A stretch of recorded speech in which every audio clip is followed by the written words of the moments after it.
true. It's heartbreaking, and gray is the mood. I wanna believe in you.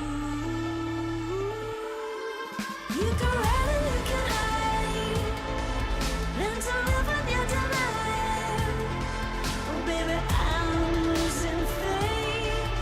Get to the chase. I can read between the lines. Don't wanna live up all time. Oh baby, I'm losing faith. Cut to the chase.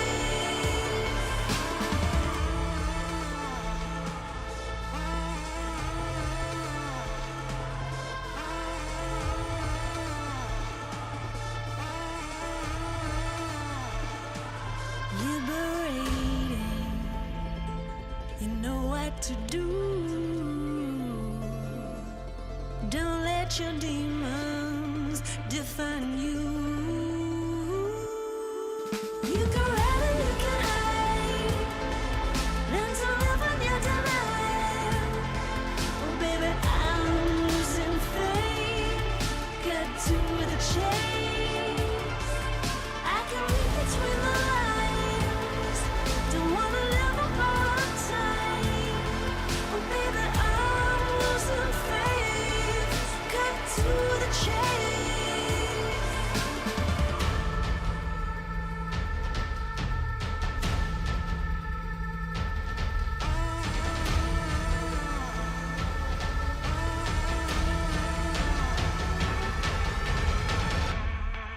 You can run and you can hide, learn to live on your denial. Oh baby, I'm losing faith. Get to the chase. I can read between the lines. Don't wanna live up all time. Oh baby, I'm losing faith. Cut to the chase.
One chance for the world, one hope can save us now. Our time for history. Brave hearts will win the day. Run strong all the way. It's time for you and me. 'Cause nothing can hold us down. On the ground, nothing can hold us down. On the ground, we can be heroes.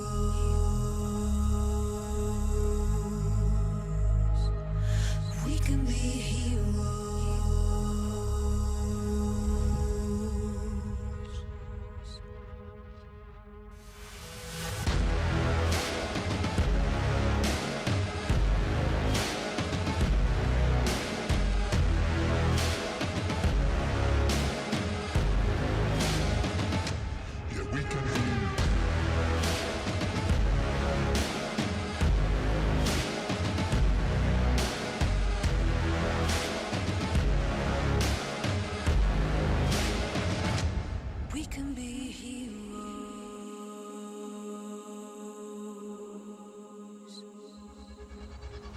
Step up, take it on.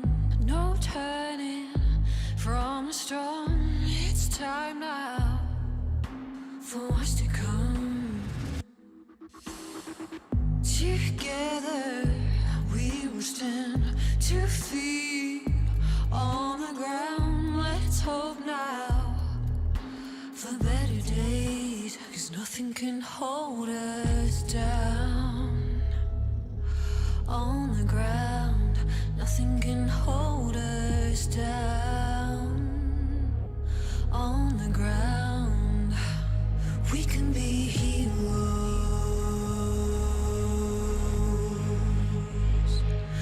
We can be heroes.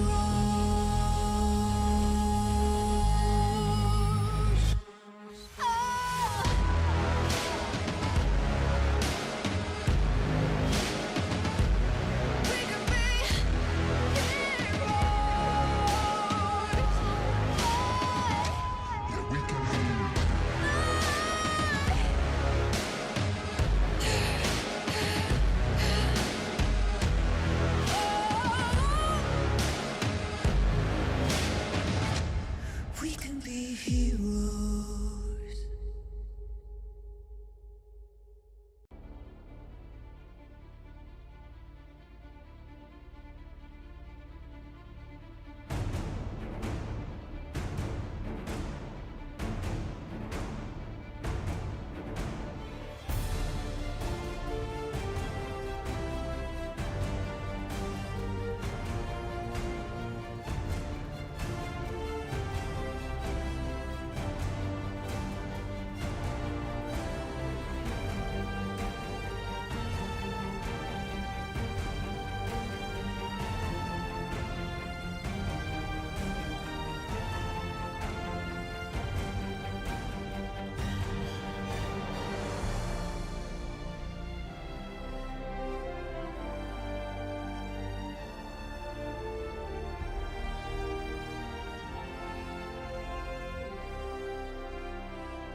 When the sky falls and the sun turns black,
glowing, we're waiting for the blaze, ascending from the ashes, bonfires in the haze. Standing tall now, your feet are on the ground. You fought your demons, nothing breaks you down. The tide is changing, floods are coming clear to see. The page is turning, can you feel this energy? Light breaks through the darkness, they are fires in the night. Nothing can break us when we rise. We run on the edge and across the flames. The world we knew is not the same. Feel your soul, feel your desire. Walk through the fire. Leave this place and watch it burn. Let the king and queen return. See the sun so bright and high. We walk through the fire. Fire, fire. We walk through the fire, fire. We walk through the fire, fire. We walk through the fire. We walk through the fire, fire. We walk through the fire, fire. We walk through the fire, fire. We walk through the fire. We run on the edge and across the flames. The world we knew is not the same. Feel your soul, feel your desire. We walk through the fire. Leave this place and watch it burn. Let the king and queen return. See the sun so bright and high. We walk through the fire.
Welcome, ladies and gentlemen, to LCK Spring 2022. I'm Atlas. I'm joined by Wolf here for day number 1 of week 7. Can you believe it's week 7? Yeah, it's hard to believe. I actually had the same kind of thought process this morning when I woke up, and I was like, wow, we only have 3 weeks of regular season left. It's pretty crazy. We are really getting to the end, and the teams at the bottom part of the standings all so close in rank right now that it is very difficult to actually pick one out right now and go, okay, that one slots in right after Afrika. That's going to be our 6th playoff team. Anything is up in the air here for those bottom teams. That's exactly right. And actually, ㅣ Brion right now with the victory here, and if Kwangdong Freaks are then able to, not able to actually win their next match, then it'll be 5th place for ㅣ Brion. So, like, that's how volatile things are now towards the bottom of the standings. ㅣ Brion currently tied at number 6 with KT. The reason I'm talking about them is because they're in our first match today, taking on a struggling Harma Life Esports, currently with the lowest win rate per game in the LCK, and really not managing to get off the ground. As we do have a look at those standings and check in with where things are. And as you can see, right, like the 5 wins to 3 wins bracket is 6 teams. Yeah, it's crazy. I mean, from Kwangdong Freaks to Harma Life Esports here, so much movement is still possible. Now, of course, Damwon Kia and DRX still could not make playoffs, but the chances of that seem less likely considering their current form, etc. But yeah, right now, if you're a fan of any of those teams you see, especially on the east side of the bracket here, there's still hope. There's still hope. If you're a Hanwha fan, you're really hoping they win that match tonight. And if Harma Life win 2-0, then they actually tie with ㅅ Brion, who are technically like, 4 places up the ladder from where they are. So, like, that's a pretty good representation of how incredibly close things are. POG standings, Canyon has created a void between himself and absolutely everybody else because he's outperforming everyone on his team extraordinarily at the moment. Faker there on his own at 800 points as we start off the week. And we'll see whether it is going to be him pulling further ahead or whether Doran and Chovy can catch up to him in our match of the week tomorrow. But let's have a look at some of these pick band stats. Yeah, Rise rocketing up as well. Jinx 15-4 on the week. Yeah. That is an insane stat. Like, look at that number and tell me that's not crazy. Like, 15-4, 19 games played. Her priority went up big time, but teams were still picking Aphelios open in that slot instead. Yeah. I think that's going to change a lot this week, Atlas. That's like the biggest elephant in the room in this top 5 here for pick and bans. Like 15-4. That is crazy. And all of it is basically punishing Aphelios picks that have just straight up not worked. That's the crazy thing. We've seen teams priority picking the Jinx and then Aphelios picked into it. And we've seen teams just forego the Jinx, let it go through, and then lose to it. So it is very, very much an interesting situation as, Zeri as well, 0% win rate, not necessarily working out just yet, as Ari really making a splash here as we have a look at some of her performances. Of course, the LoL King himself having some fantastic ones, but I think the King of League of Legends himself would also like a word, as Faker's Ari was definitely the best that we've seen so far. Lava and Faker definitely leading the charge right now in terms of Ari usage here. You see she's sitting at a 60% win rate on 12-3. Here are all the players who played Ari, and you can see Faker's 3-1, Lava 2-1. Chovy also had a pretty good performance on the Ari, didn't pick it up until a little bit later on. As you can see, here are some of our Ari jungle comp win rates, as Hecarim has done extremely well with her, Lee Sin as well, 2-1, 3-2 for the Xin Zhao. But she pairs extremely well with these long-range, distanced engagers in the jungle. The Hecarim that can run in from a million miles away, Lee Sin who can kick in. She sets up a charm with that, and it's really easy. Yeah, and it's also really cool to see the Hecarim win rate with her be so good. Largely because you have early pressure, then you can play around a very suffocating mid-game and snowball victories. And yes, last week was all about how well our teams have been able to play out the early game to get victory. Yeah. Looking forward to seeing whether that's going to continue, because ㅅ Brion, of course, was a great proponent of that with some very early wins, much against what has been their style throughout the season. I'm just glad to see a champion like Hecarim suddenly come into the meta like this, because it's sped up the game quite a bit on the bottom side of the map. It also means that we're not just seeing these top 3 junglers traded in prio, the Xin Zhao, the Lee Sin that we've seen so much, the Jarvan as well. We're seeing a little bit more versatility here, a little bit more diversity in the jungle pools. taking a look at the bottom side of things here, you can take a look at some of these matchups. Look at that, 10-1 to the Jinx Aphelios at the bottom left of your screens. That is something we've been talking about so much here in the LCK, and I think teams need to start taking notice because I don't want to talk about it anymore. Yep, and there's been a lot of times where Aphelios has been picked instead of Caitlyn. Like, Caitlyn's been left up and it hasn't necessarily worked. Of course, she did get nerfed by just a little bit on the last patch as far as like AD growth and, you know, some damage taken off her Q and things like that, but she still has all that range, she still has all that power in the lane, so certainly is a better option than the Aphelios, let's just say that. Yeah, Aphelios I think might, I have a suspicion he might be in our trap cards this week when we take a look at that. Yeah, notice surprise. Also Ezreal making a return. He's 0 to the 3 of the Jinx in that matchup, but I think a lot of teams are moving away from just the Aphelios only, as Renata Glask will be disabled this week. And she looks super busted right now in solo queue, so we'll see how she ends up at high levels of solo queue. We'll see how she ends up doing in pros, because I have a feeling she's going to be really high priority here in the LCK. Yep, I'm really glad that we're highlighting the fact that there is 10% extra sweet spot damage on Aatrox, because as soon as there's a buff on an Aatrox, I have a feeling that we're going to have top laners that just launch themselves at this champion. A little bit of mana off the queue on Lucian. Don't know how much that's going to change things, but the Nico changes, I think, are kind of interesting. Yeah. Blooming Burst is largely about late game damage rather than in the early game and things like that, but Shapeshifter being down in cooldown is kind of cool. We also see a lot of Nico nichely picked here in the LCK, so wouldn't be surprised if she gets picked up. Carrier, anyone? Yeah. As these are some really cool buffs to Rumble's base armor. The health growth for Set, his level 18 is much higher than it used to be. Base armor is up for Kalista here as well, so she can survive a little bit earlier. That actually could make a huge impact here in the LCK. And then we have some other buffs to Amumu, Nami, her E got reverted, Ashe arrow speed, and some Alawi stuff. I don't think we'll see her played at all, but just some solo queue changes. The Ashe arrow buff could come into effect here in the LCK. Double the percent health damage as well on the Alawi W kind of scares me a little bit, but it's just not going to happen in the LCK. We don't have Ixu anymore. He ran away, and therefore the tentacles left as well. The Kraken just said, no, I don't want to be here. He's probably also mining cryptocurrency somewhere. As Blitzcrank was nerfed, has only really been played by some of our more niche supports that have come in to save the day here in the LCK. Veigar being nerfed is actually pretty relevant here in our first match, given the propensity for Lava to play the champion. Mundo nerfs are irrelevant, Nunu nerfs irrelevant, and Kiana hasn't seen any play either, and she's been nerfed, so she's going to see less than 0% play now. Zeri has been changed quite a bit. Like, she's just kind of all around nerfed, but some of her power on how her auto and her charge works was buffed as well.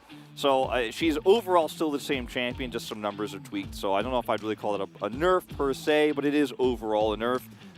She's just put where she was designed to be, basically. Some numbers were a little bit wrong there. I think she'll still be high priority here in the LCK. Yep. Let's check out what's happened as far as rosters and stuff like that between the weeks. KT have called up Vikla to possibly put some pressure here on Arya, who did have a pretty horrible week last time around. Unfortunately, it's just true. Yeah, it's no real surprise. We don't know whether it's necessarily going to be a guaranteed utilization of Vikla, but not exactly great for, you know, friends of ours like Nymeria, who are out there and big fans of Arya. I think he did get a lot of them as well. As we check out the schedule here as well, let's move into that one and see exactly what this week is going to look like. And yes, Thursday. Thursday's the big one. Yeah. We have a telecom war as well, but it's not as relevant. This is the big one. Genji versus T1. Hopefully things are going to be okay as far as rosters and stuff like that are concerned. Yeah, certainly some whispers of some changes, but we'll see. Saturday, Kwangdong Freaks versus Genji is also one of my kind of standout ones for the week. I think Kwangdong are looking better and better. I don't think they'll beat Genji, like I would not predict that, but I think that series will be a lot closer than we would have thought a few weeks ago, for sure. Yeah, and I think the Nongshim matches as well are very, very important, because Nongshim, definitely a roster that we feel should be higher in the standings. I think 5th and 6th, if you were to just base it on what you knew about the players at the beginning of the season, it should have been Kwangdong Freaks and Nongshim Red Force, and there was almost no question. However, that is not really what we're seeing. Kwangdong Freaks, they've made it there. Nongshim yet to get to the form that we expect. Yeah.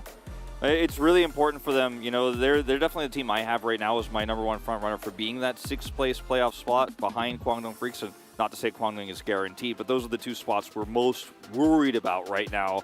In terms of top 4, you do kind of feel like that one is a little bit sorted out. But yeah, it's going to be a good week of matches for sure, and I'm hoping tomorrow's match does end up being fiery. Because even though we had some roster issues last time, the T1 Gen G series was interesting to say the least, like Chovy top and the Tryndamere he had. I think no matter what happens, we're going to have a good best of 3. Yeah, I'm hoping so, as long as all of the players are safe and things like that. That is our main priority, but also want to get the best League of Legends possible and also want to put to bed all of these question marks that we have about the T1 versus Gen G matchup. Yeah, I don't think that there's any chance of asterisks or things like that. I think that T1 are too good for asterisks at this point in time. They were the favorites regardless, right? Yeah, exactly. So it's not necessarily a situation like that. I just think that a lot of us have curiosity, and we also just want to see the best possible match here in the LCK, and at the moment, it looks like T1 versus Gen G is that matchup, so hopefully nothing is going to go wrong. All right, let's get into our first matchup of today, though. Fred Brion taking on Harmalife Esports. Should definitely be Fred Brion favored. Yeah, Harmalife, I believe they have Sandeep back. They do. So it should be, you know, the full power. As, of course, on Fleet back as well, I think is very, very important because they do play around him a lot. But still, I think Fred Brion are looking a whole lot better. Let's get into points of the match. So my understanding is today they do not have on Fleek, but they have Wheeler. Wheeler will be in today, and Bout is still going to be playing in the support role.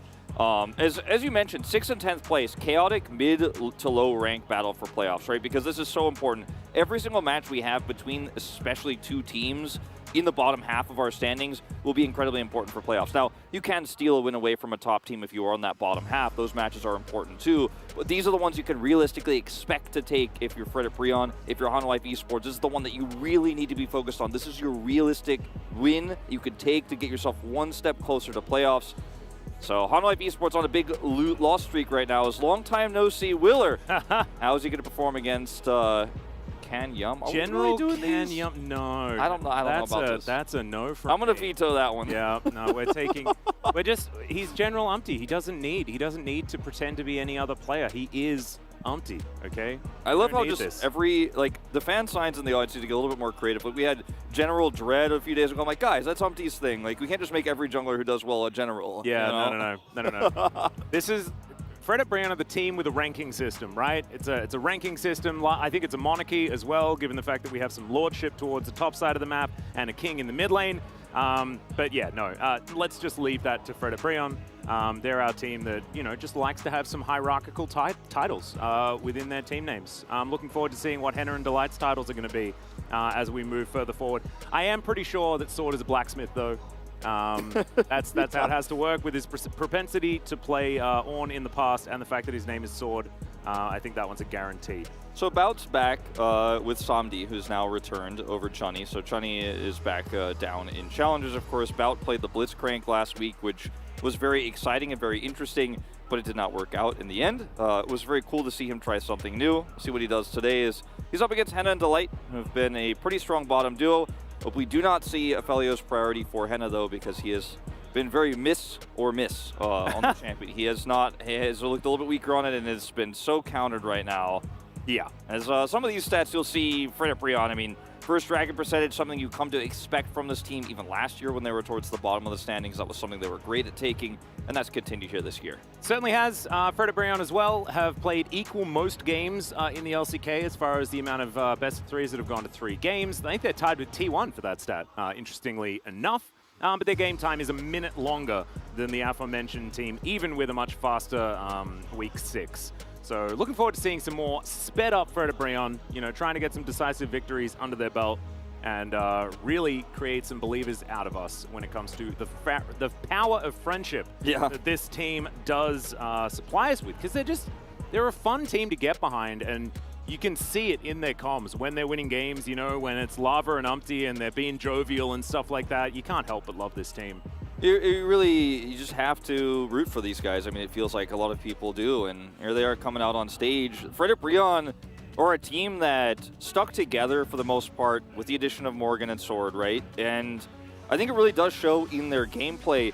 This team needs to be able to take the next step forward, though, and I think that's what this spring season has been about for Fred Brion. At the beginning, looked like they were maybe going to be a top 5 team in the LCK. It started off great, but the longer the season dragged on, they became a little bit more one-dimensional. These elder flips we talk about so much, the slow mid-game, and I think they're slowly trying to change how they play, putting Lava on the Ahri, for example, one step forward, something more aggressive. I like to see it, but we're still just not there yet, and I think that's the goal for Fred Brion, is evolve and hit that stride right now at the most important time before playoffs. And I think that this is the roster that's going to be able to do it as well. As we've landed on Morgan having that solid first position on the top side of the map. Some experimentation with Sword starting definitely wasn't recommended based on what we saw in previous weeks. And now Fred Brion looks like they've stabilized their roster, and it looks fantastic. Honestly, the last time we saw them, it was peak Fred Brion performance. Hoping to see more. Here are their opposition, though. Life Esports, it will be ㅣ2022, Willa, Karis, Samdi, and Bout that will be taking to the stage. So On Fleek not back, and Vista also still out. And Bout also, his dang Blitzcrank got nerfed. Yeah. It's not fair. It's his regen. Every time he's trying to look for those aggressive trades. Yeah, man. He's not going to get that health back as fast as he did last time. He's more of a Karma Nautilus player. Those are the two main picks he played in Challengers, and we'll see if he ends up picking up the Karma here for Life Esports. I'd love to see it with Samdi being a great late game AD carry player himself. The Jhin that he could pair with that. We've seen it so many times. Yep. I'm really excited to see how the draft changes here with some of these nerfs coming through. Like, will Zeri be permabanned every time is a really big question we just won't have the answer to. I think the answer will be yes. That's my prediction. But I might be wrong, and that might open up some new possibilities here on the bottom side of the map. Jinx could take that spot. Yeah, well, I think Jinx is still extraordinarily powerful. Henna as well was a big fan of the Xayah, and Xayah has basically just been given back the ability to more comfortably build crit and things like this, and still have that Blade Caller deal a lot of damage based on the crit scaling that you do now have alongside it. So it might be that Henna goes back to something like the Lovers Duo on the bottom side with how good Delight's Rakan is and things like this. There might be a lot of evolutions there. As Morgan, not great when it comes to the stats here, but ㅣ2022 has been very impressive. Those solo kill stats really starting to make this guy stand up and get recognized. Yeah, these are really laning stats we're looking at here, not team fights or anything like that. If you look at the CS difference at 15 and gold difference at 15, these are the two worst stats, actually, both held by Morgan at the moment. So his laning has not been great, but some of his late game initiation we're seeing when he plays things like the Gragas, the Gwen, he's done a lot of team fight damage on. He is the type of player who will sit back and play weak side, lose the lane, and then actually make a big impact later. And I think he's similar to Sword in that regard, actually. Both of these top laners for Fred Brion are just not superstars, and ㅣ2022 isn't either, but I think he's really come into his own in the later half of the season. And he certainly started to go back to one of the things that we used to talk about when it came to ㅣ2022, is his carry potential. And we would say that and say that and say that, and then it just never happened last year. It really, like, he didn't get off the ground. We have to remember as well that Morgan came in to replace ㅣ2022. ㅣ2022 was sitting behind this guy, and now they get to go up against each other once again here in spring. Very, very cool. Morgan also up against his former teammate in Willa at the same time for the first time this season. Also, I'm actually very interested in how Willa is going to do after some extra time to really develop. We have to remember that this guy he played in Worlds knockouts. Yeah. Like, it's, and he was sitting on the bench behind On Fleek, who hasn't had anywhere near the international experience of this player, but still far more just general experience, right, in On Fleek, and he is sort of that leader that they do like to get behind. Also, as was just shown on stage there, Kesman is back as well. So yes. He's at the helm once again here for Life Esports.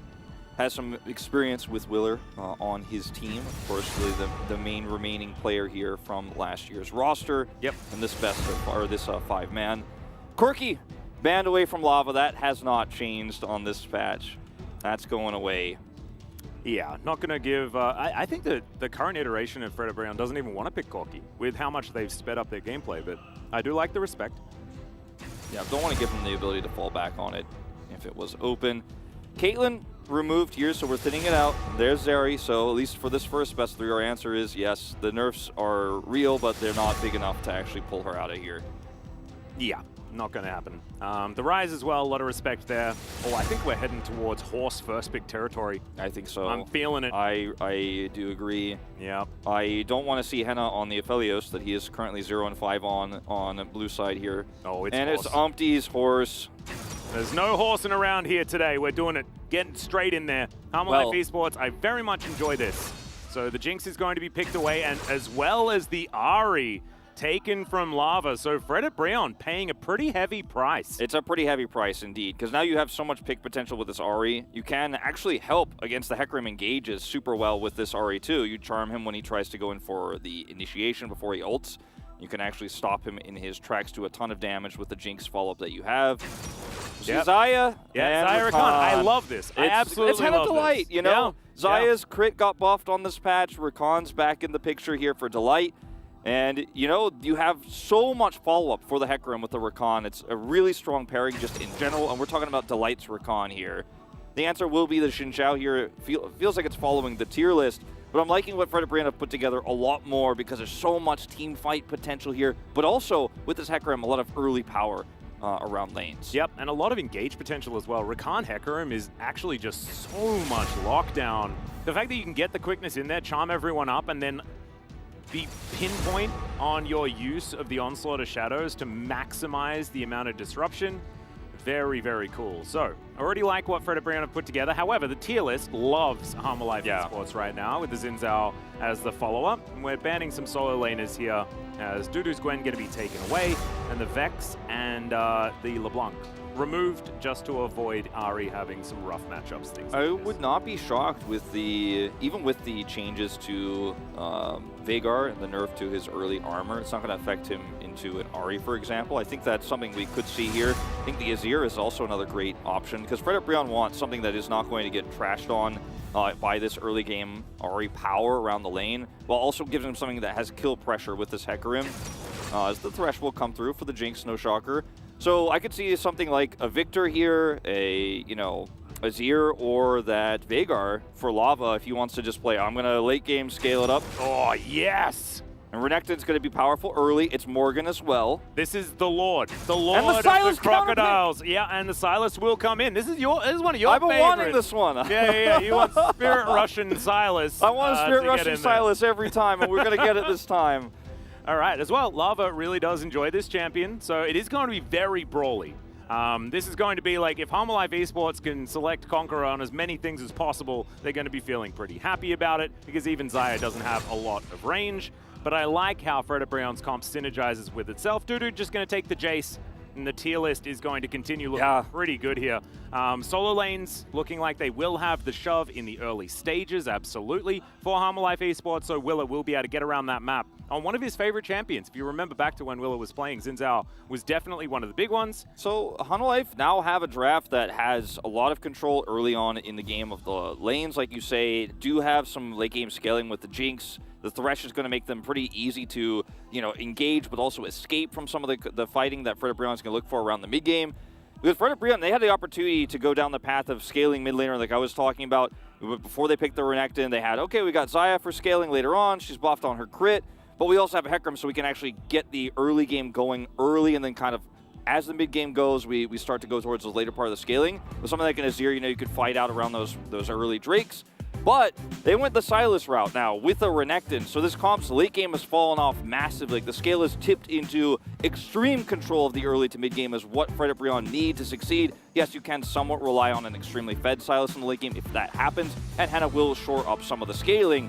But I do like what Harmonife Esports have brought to the table here. It is a traditional new style of draft here in the LCK. It's very well-rounded. We've seen this style of drafting be the most successful and the most common. Even teams like T1 would look at this draft and say, that's mine, I want that. Yeah. The pick potential in the mid game, just so good. Plus, the range advantage with the Jace. Yeah, there's just lots of things that you like about Harmonife Esports' draft. However, Fredit Breon have a keep it simple, stupid, front to back, 5v5. We're going to skirmish as early as possible and see whether we can create leads, and I really like it. Plus, so much comfort in these picks. Henna and Delight on the Lover's Duo on the bottom side. Delight's Rakan, you can never look past it. He is so good. Morgan is like our only top laner that consistently wins on Renekton, and Umpty's on the horse. Yeah.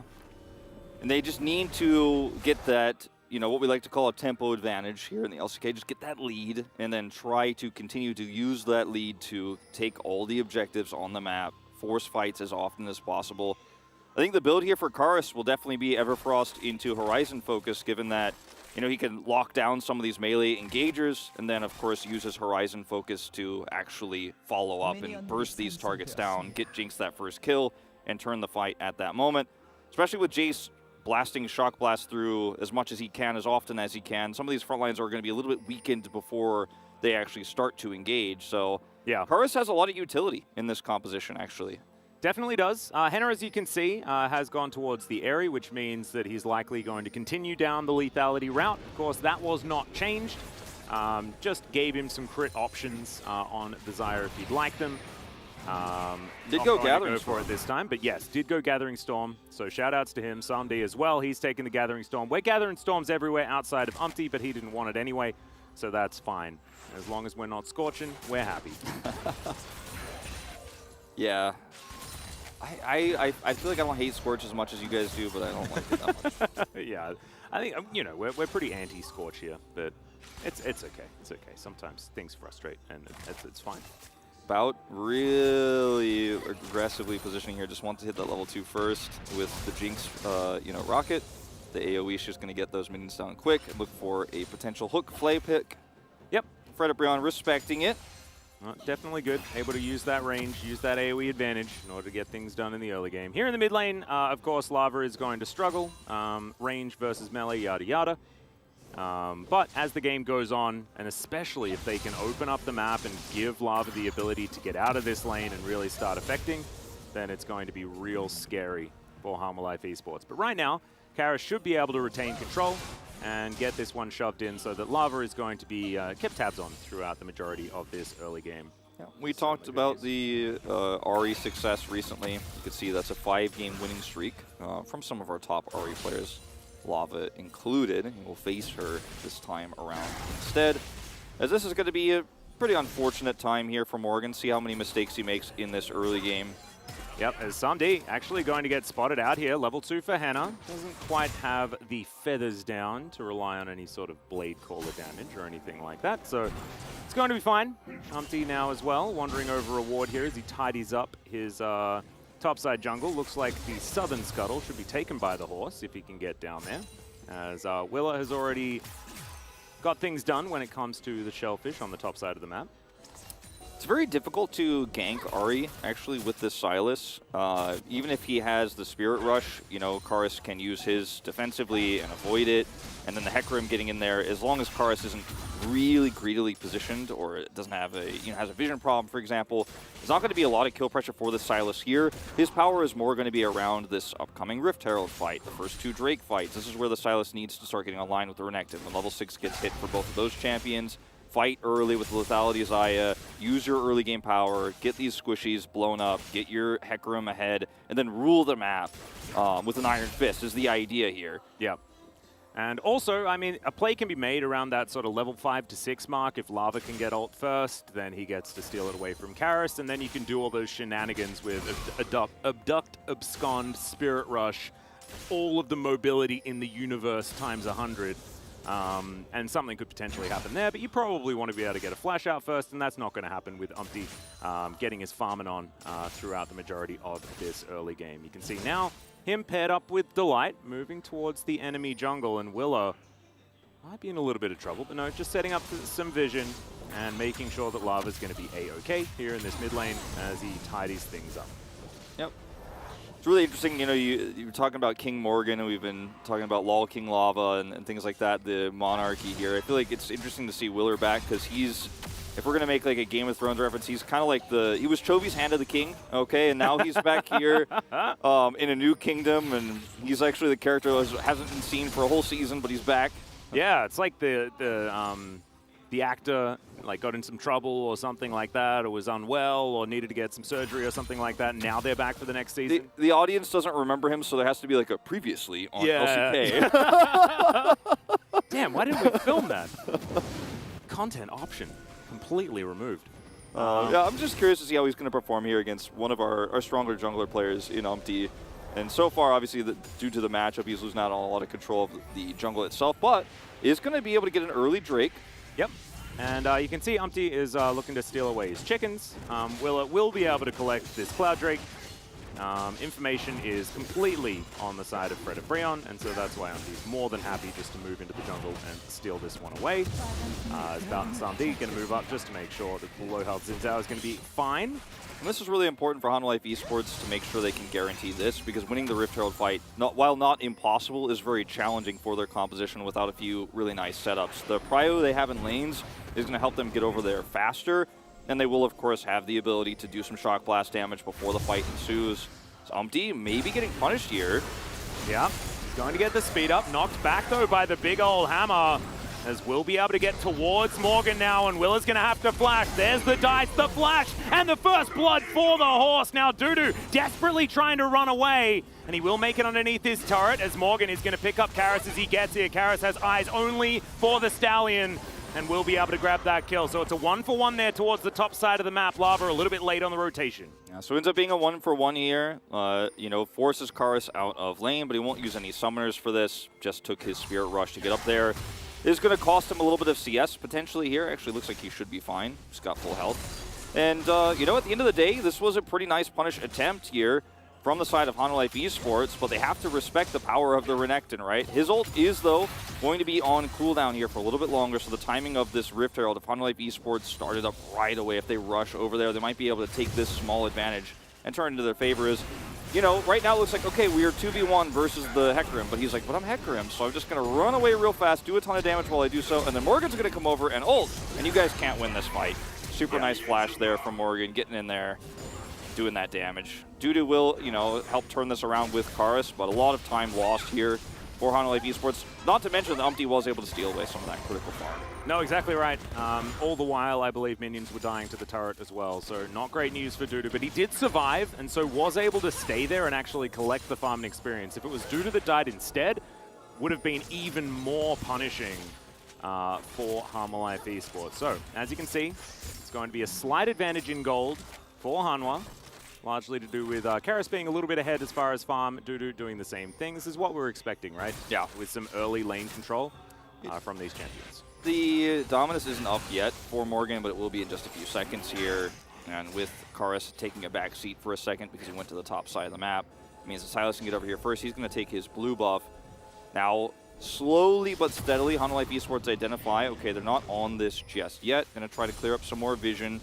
And they might actually look for a fight here. And this is the kind of fight that Fred and Breon absolutely wants to take with this composition early. They want to get this power out of their comp right now, and giving this one up would just slow the game down so tremendously.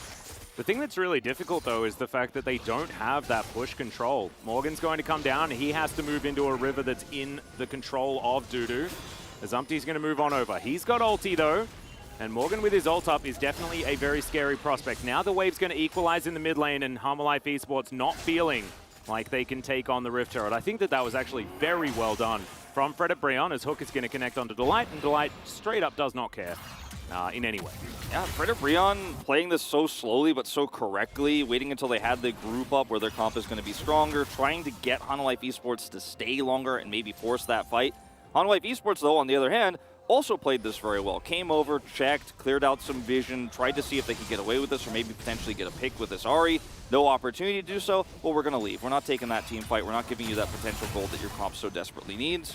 So yes, they will get the Rift Herald gold because they are able to secure it, but they don't get the team fight they wanted. Yeah, but they will be able to break open some lanes, and I think that is certainly going to help out their composition as Lava. Getting some chains down, Karis just laughing at him.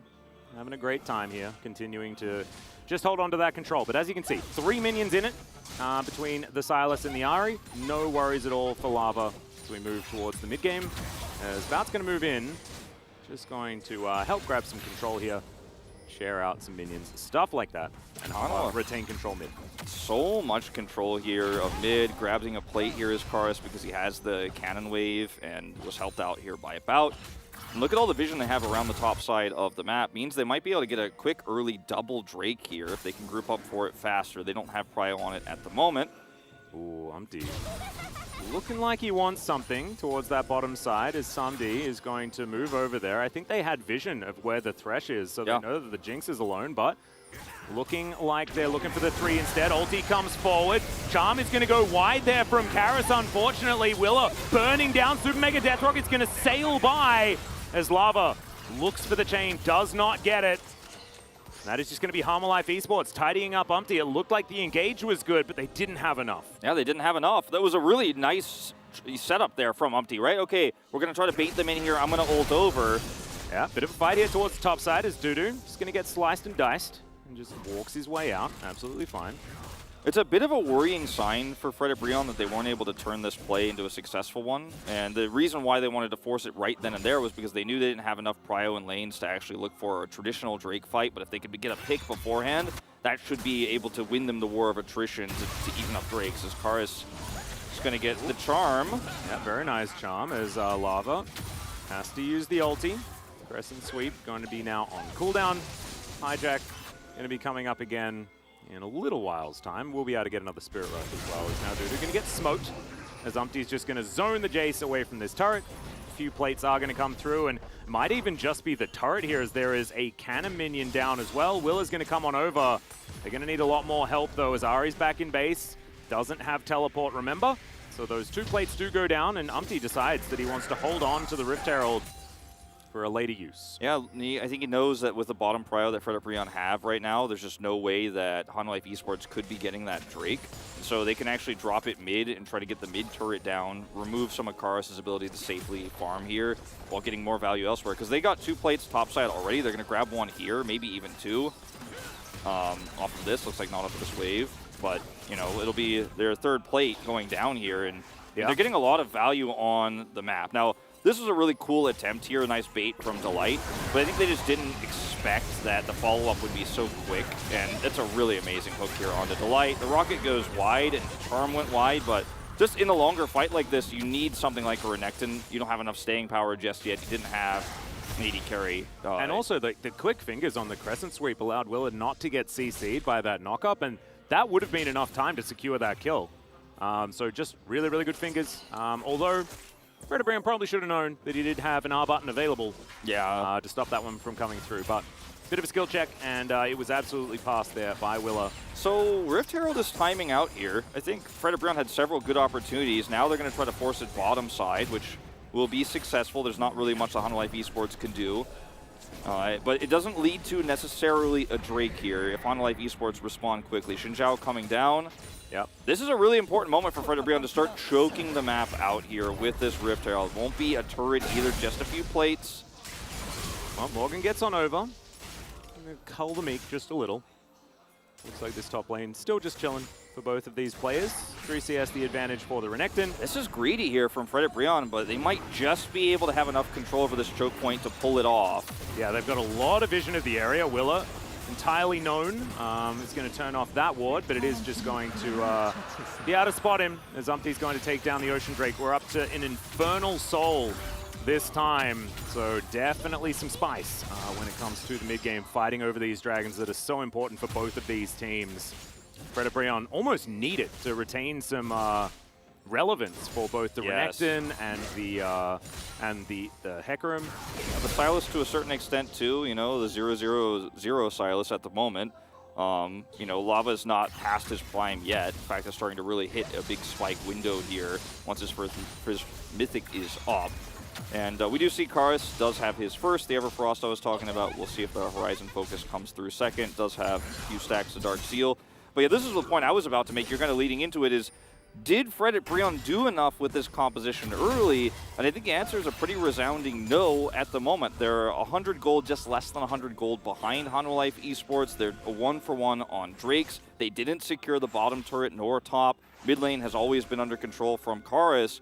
And this composition is not as hard on a clock as a lot of other tempo comps are, but it is still basically a melee comp, right, with a Xayah at the end. So yeah, Hanwha Esports are feeling very good about how much pressure they've staved off here in the early game, and have a pretty nice lead, actually, just in terms of what we're looking at in the future. No, I agree. I think the range advantage is going to be a problem. If Fred can make them play their game, which is something that Fred as a team are very good at, then, you know, their meatball composition could still do its job. But I like what you're saying. I think that Humble Life Esports have definitely allowed this game to slow down, give Samdi the ability to be Jinx and continue being Jinx. And that is going to definitely serve them well as this game goes on. ㅅ as well with the lethality build. Not going to be doing that consistent damage. It's a lot about pick and burst here with this, this Xayah build. Or set up with all of these feathers and then press R, press E, do a billion damage in one go, and then don't mind if you die afterwards. Yeah, and it's a squishy comp from Humble Life Esports outside of Xinjiao, so it's a very strong way to get your comp ahead, as we're going to look for a potential steal here. Yeah, Shirley getting taken down relatively low, gets her eye poked just a little bit. Will is going to come in, as there's the grand entrance. Ulti comes through from Umpty as well, but it's not really going to do too much, as the Rift Herald now smiteless as the horse is dead. Karis looking for stragglers as ㅅ is going to flash to get himself out of the way. The battle dance comes in, and oh, the outplay was almost so beautiful. In the end, it does work, but it's a 1-for-1, and that means that Humble Life Esports win the fight. Morgan, now without an ult, trying to 1v1 up against Dudu, gets the slice and the dice. And now Lava fighting out against Bot, who throws down the lantern to gather his Jinx to himself. And Will is looking for this Crocodile. Humble Life Esports, they're going to take this top outer turret and really start putting the screws in. Such a huge win for Humble Life Esports, and it felt so stolen away as well. Fred holding on to this Herald until the last possible second. The Crescent Guard here is really nice from Willer. His position is so good. So when you try to engage here as the Rakan, you split your team in half. Instantly, Hecarim is deleted, and now you're losing a 5v4 fight for Humble Life. They have the 5. And you just can't turn it in any way. The outplay here, as you mentioned, was really nice to try to turn that one around. It does end up making it a trade here, but you have a range issue. And it's already starting to be visible here on second Herald. What happens when we get to Soul Point? What happens when we get to Baron fights later on? If the symptoms are showing this early, it means Fred really need to clean things up around these next fights. Like this next Drake fight, they have an opportunity before the gap is too wide to actually take it, and they absolutely need to. Yep, no, I agree. I think as well that Willer has been playing excellently. Because if Fred managed to actually get on top with, like, all 4 of their, you know, engage members, right? Including Rakan in that one, as well as Lava. Like, it is very, very difficult for Humble Life Esports to deal with it, right? Because there's just so many big old bodies in there. But the Crescent Sweep has just been extraordinarily valuable in allowing Umpty to ult in, because, of course, he's unstoppable. We can't get him out. But then he's by himself and he explodes because he's not, you know, true tank, right? Like we talk about this, doesn't have those tanky steroids to make him even more tanky. Yeah. Gets a bit of healing from his W, but otherwise, he wants to be that helicopter horse, right? It's so interesting to see the evolution of Xinjiao here in the LCK too, because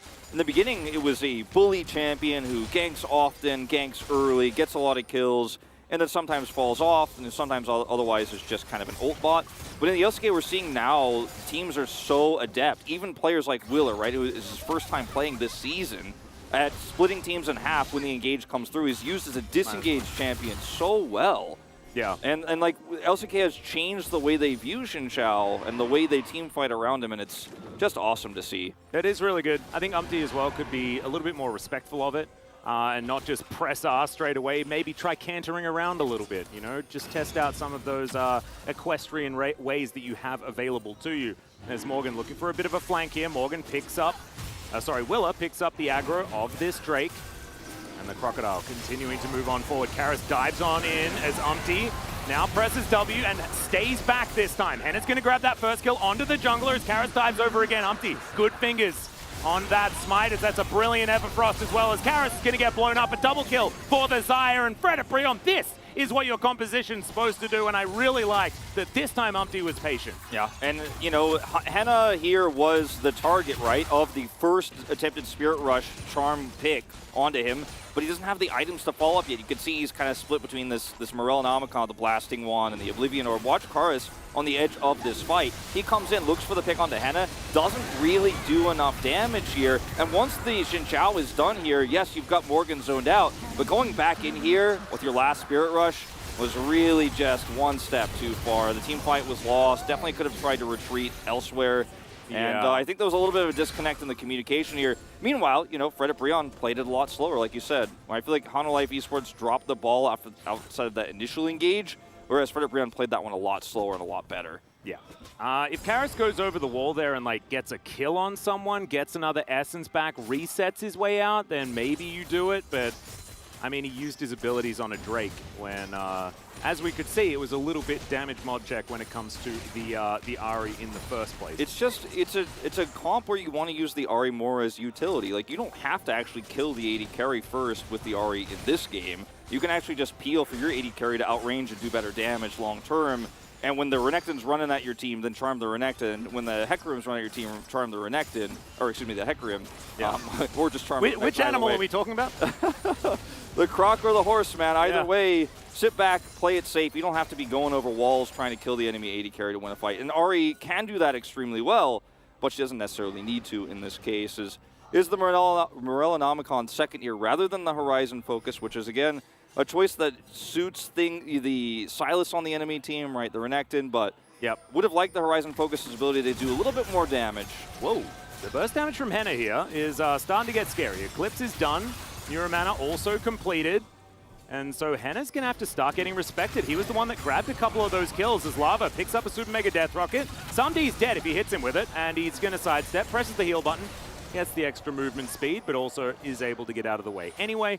But I like the idea there from Lava, and as he gets towards level 16, he'll be able to cycle through these ults and it won't really matter. So starting off with the Super Mega Death Rocket is definitely a thing. As Henna, I like that.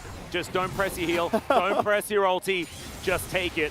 I wanted to go back anyway, is probably what I would say into all chat. He's pinging his gold. He's like 486 gold, I can get one more longsword, hold on. Yeah, exactly. I can't get a serrated Dirk, but this extra longsword, this is exactly what I need. You could get a control. No. Extra longsword. He actually is going to put together the last Whisper. Yeah. So, Missed the last really Whisper, good. got a control ward. He's all right. Much better. He did want it back. Yeah, not the extra longsword, though, so I think that's probably good. He was holding two, so I think he's happy to not pick up a third one at the moment. As Hanwha Esports, once again, their composition works very well in these late game team fights now because the game has slowed down a little bit. But I feel like Fredit Brion have used the last few moments of time here, the last 3 or 4 minutes or so, to really take a lot of control over the map. They're going to look for a turret here with this teleport play. Yep, teleports come through. Flame Chompers are down, but Abduct going to exist, so Lava gets himself out of the way of the hook. And this is just easy lockdown of this turret with the Renekton pushing the side lane. So even if you don't get the turret, the Renekton gets a little bit more control of the jungle, has a flank angle, can clear some wards.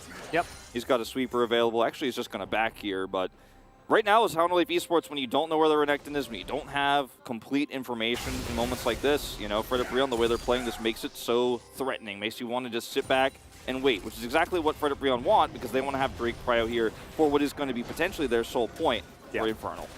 Soul Point certainly going to be absolutely the aim of the game because their composition doesn't siege, right? It is not very good at it. They have a Xayah who is notoriously short range when it comes to these auto attacks. So you have to brute force, dive, things like this to try and make it work.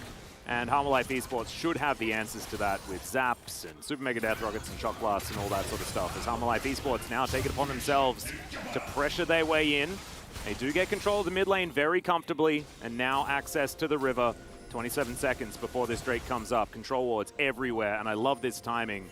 Getting in, getting it sorted out so that they can be the ones with control of the river, because when Bro has that control, the counter engage is very dangerous. As Umpty trotting around here. This very likely will be, you know, the game-deciding fight, actually, even though it's not the soul itself, because if Fredit Brion win this, they're going to have so much control over this game. If they lose it, though, Hanwha Esports have slowed it down too much.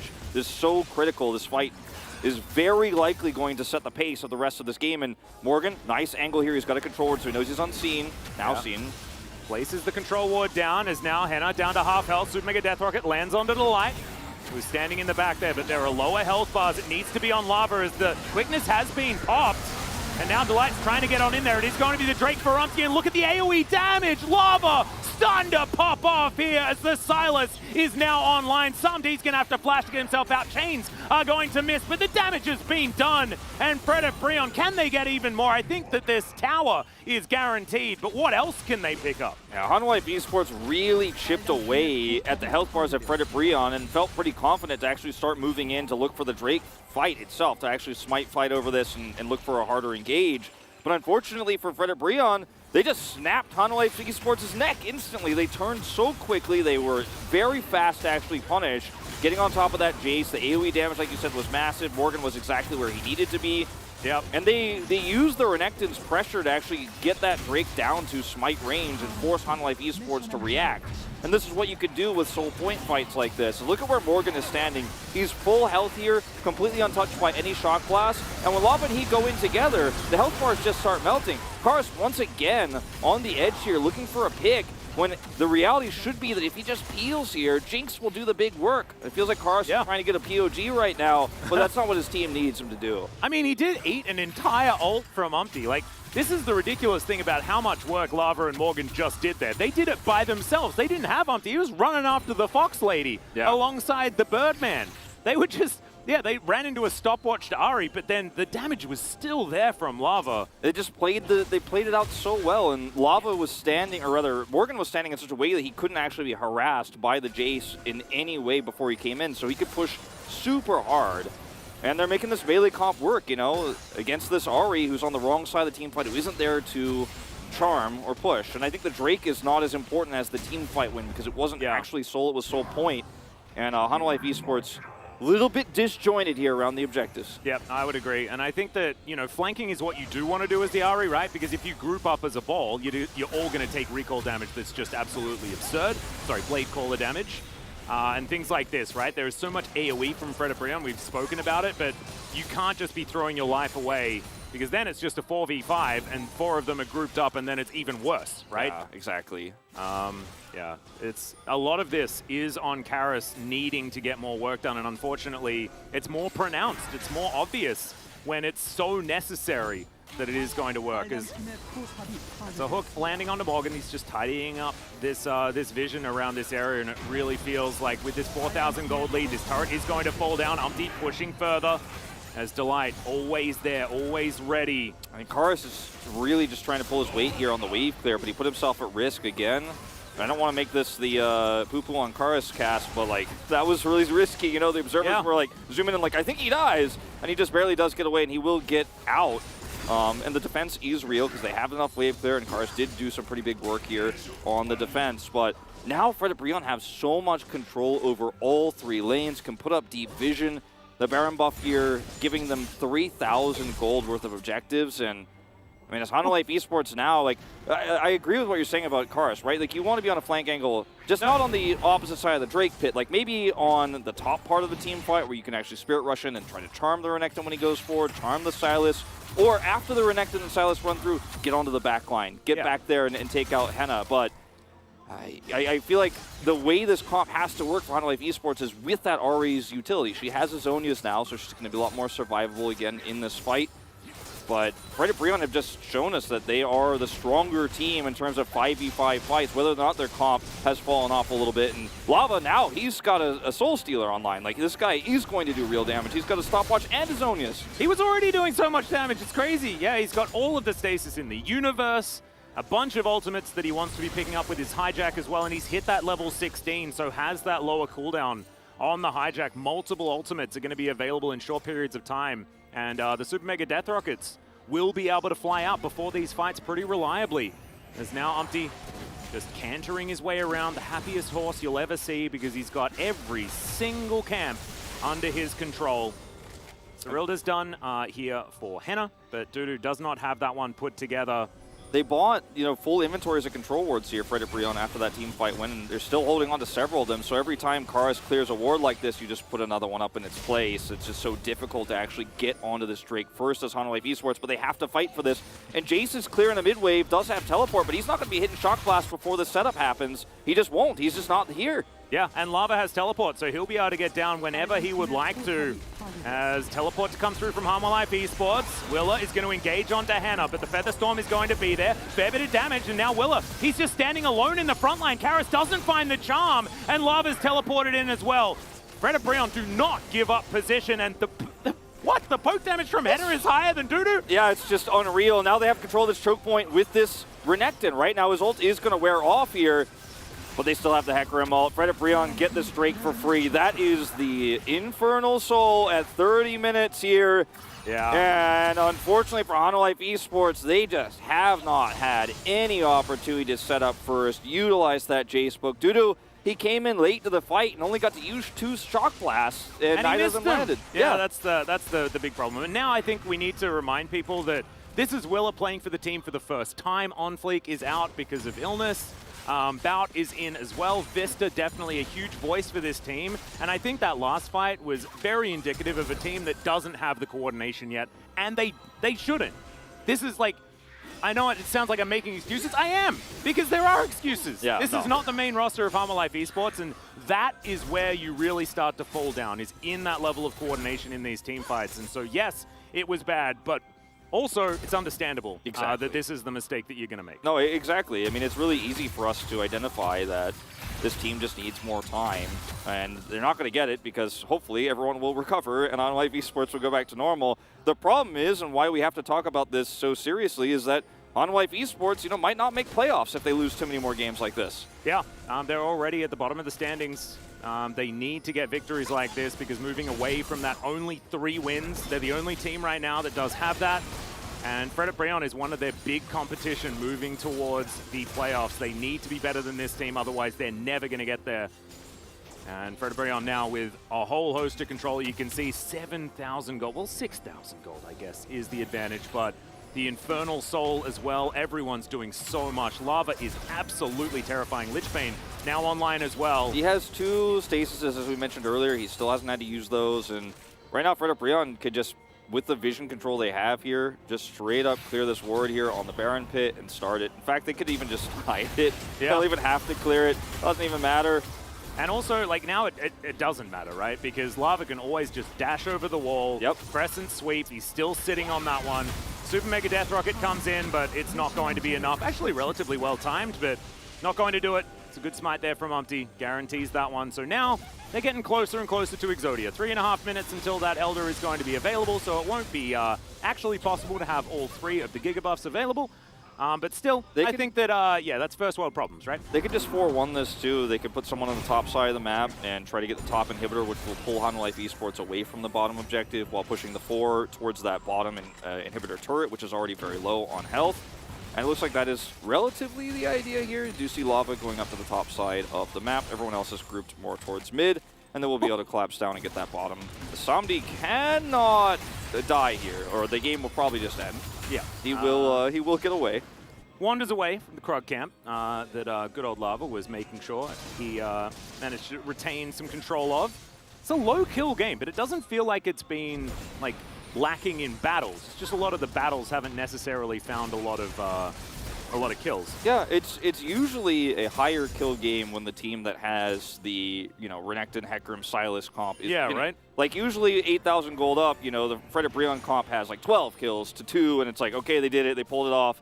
But if it's like 34 minutes and there's only 10 kills in the game, you look at the comp of like Renekton, Hecarim, and Sylas, and you're like, oh, well, they're going to lose. Yeah, exactly. But with Life Esports unable to really get any prior or take control over any of these team fights, they just have not looked competitive, even though their comp should, in theory, at this stage of the game, have started to turn the tide. As we were saying, they just couldn't pull off those fights. And there was a lot of disjointed setups. As they're actually going to do more than what I said. They're going to 1-3-1 and look for 3 inhibitors here. And you know what? I think they're going to get them. And Willa is also going to lose the majority of his health bar just from some feathers passing by. Very dangerous feathers.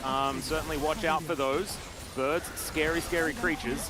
As now Nexus turret's under fire. There are so many siege minions bearing down on the base of Life Esports, and it looks like Brion will just try and keep them alive. And this Nexus turret, this first one, is going to go down. No engage necessary to guarantee that one. He's got a back coming through from Lava. He'll just restock his health pool. Karis dives on in. Everfrost not going to connect to Sunday. Almost just explodes. And now the dive comes through from Lava. Throws down the ulti that he picked up from Willa. And Morgan just lying on the outskirts. They are taking this so slowly, but being able to pick up what they want, that's a stopwatch. Bit of a nervous one there from Dudu as he runs back to his fountain. Willa will fall down. And now the Nexus is going to follow suit. Fred at Breon, man. At the end there, they did not give Harmonic Esports any chance to do anything. It was the most Reddit way to actually end a game like this, where you're playing it so safe, but so aggressively, so oppressively down that mid lane, and just letting the minions do the majority of the work. And once the Jinx end up getting hit there and actually being down at like 1/3 health, you can't fight this anymore. You have to sit back, and the LoL King fans are coming out in full force, and he deserves a lot of credit for how he played that Sylas in the mid game. He and Morgan both frontlining so well. And I will say it's a game of where we do have to give those excuses for Hanwha Esports. You know, the coordination isn't there because they're using substitutes. Willer is playing his first game, but I feel like in a lot of ways this was a game that Hanwha Esports played brilliantly through the very early parts, but then lost the game, I think, in a lot of ways around those objective fights more than Fred at Breon won it. You know, there were a lot of moments where they could have front-to-back team fighted, but they put Karis on the flank, and he was picked, or he was inside a Drake pit with a Hecarim instead of actually helping his AD carry, who never got the time to shine in this game. Samdi just couldn't pop off as the Jinx because every single fight was so disjointed, and they weren't set up fast enough. They gave control of choke points over to Fred at Breon.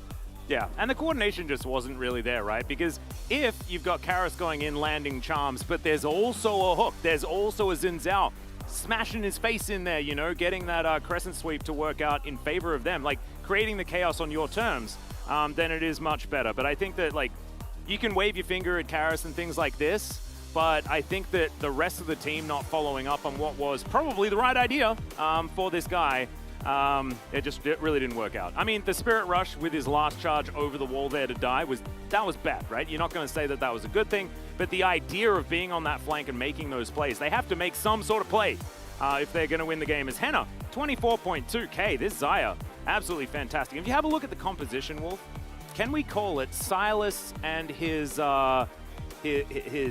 menagerie? Yeah, I guess we can. Like Sylas's walking menagerie with his horse, his crocodile, the bird feathers there. Yeah.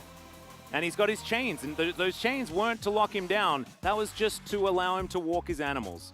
It's a much nicer take on the lore. Let's go to a short break. When we get back, it will be the analyst Carpet Space with the breakdown.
이거 타워 하나 깨지면 다이브 레네 나가 탑 가봐, 레네 탑 갔다 와봐. 탑 갔다 올게 나. 텔로 올게 텔로. 나 버프만 묻히고 있을게, 세훈아. 사우 지금 버프만 해. 탑라인 기다리고. 레포로 밀어야지. 아리 왔다, 아리 왔다. 아리 노공. 우리도 노공, 우리 자야도 노공. 그러면 징크 잘했다. 딸피, 징크 딸피. 뽑기 우리 안 세훈이 맞았고. 안으로 들어갔다. 천천히. 천천히 볼게. 타워부터 쳐볼래? 나피. 타 한번 쳐보래. 내가 막아줄게, 중환아. 타워 한번 쳐봐. 다 치면서 다 죽이자. 나 다 죽이고 싶어. 야, 오케이, 뒤에 오케이. 슬로우 묻혔어. 나 3인공. 한번 나올게. 끝내라. 세훈아, 이거 끝내야 돼. 끝내, 노플, 끝내, 끝내. 노플. 나이스. 쏘리. 됐어. 나이스.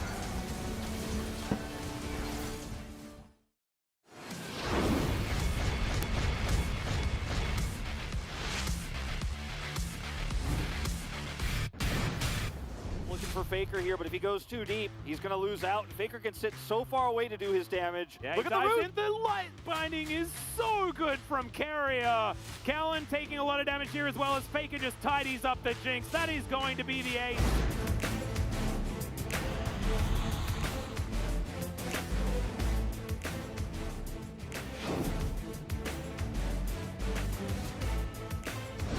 소방 맞아 소방 맞아 소방 맞아 소방 아래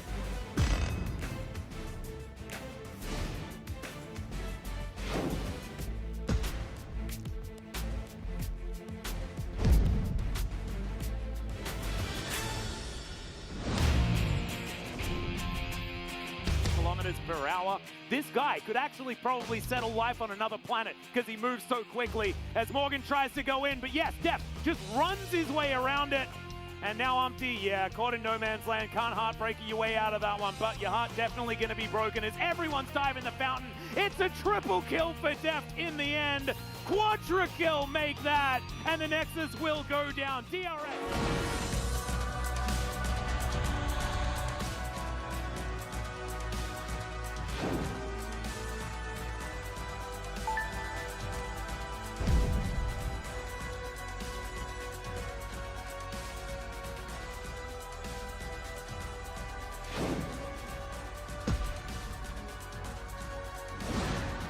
Yahoo! Bye bye!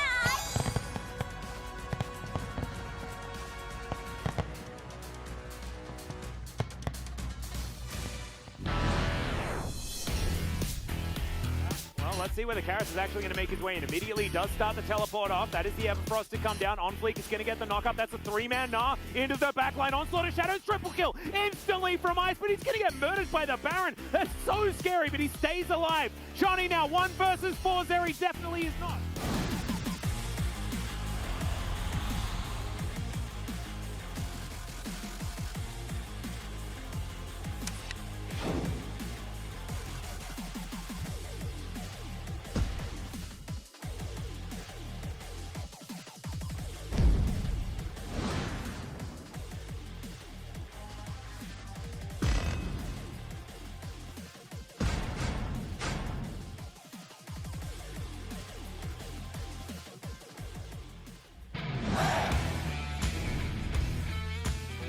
So, given the setup, go for it, I say, for KT.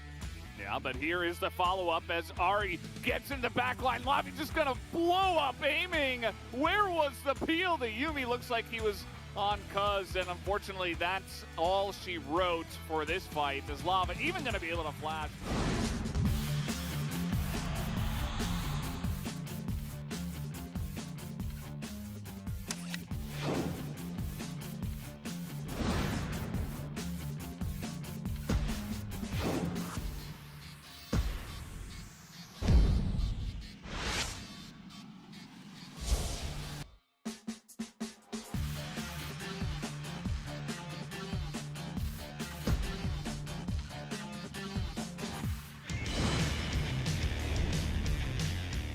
If you're done one here, you try to go for Teddy. Okay, they're just gonna go for it here as Teddy does immediately cleanse and flash away. Here's the turnaround, Showmaker with the stopwatch, but immediately now you're not getting away from Canyon as you don't have anything else. They immediately burn all 3 summoners, and they immediately 얘네 집인 것 같은데? 에, 해볼게 이거. 앞에. 앞에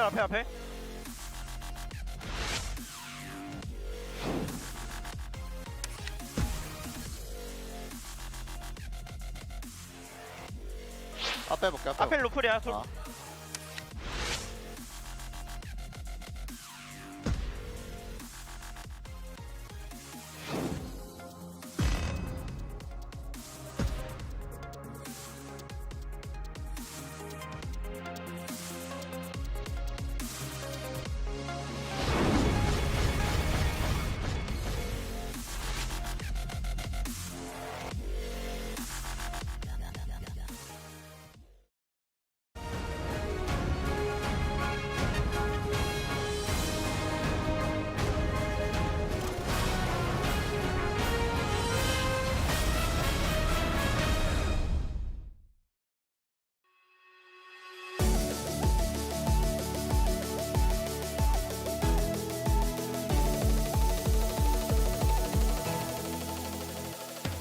Hello and welcome to the Analyst Carpet Space. It is me, Valdez, with Hot Cocoa Chronicler skin here.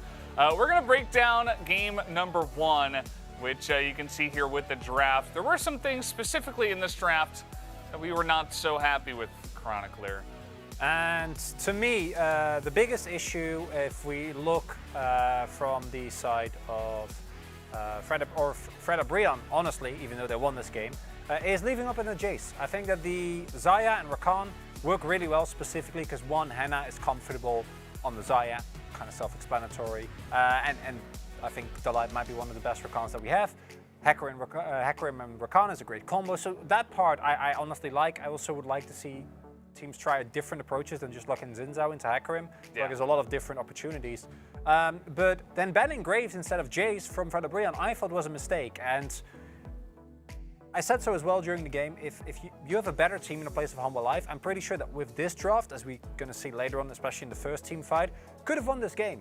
But ㅅ Brion also shows that where one goes, all go, and their comp is a lot easier to play out, and that's power to them. I think that is a great acknowledgement of we are a lower tier team, and we just need to get our wins where we can get them. And comps like this play themselves, and we saw that really nicely done here. Yeah, absolutely. I was specifically happy with the Ahri pick. I thought that taking that away from the potential Hecarim, Ahri, and Rakan, that can be so oppressive.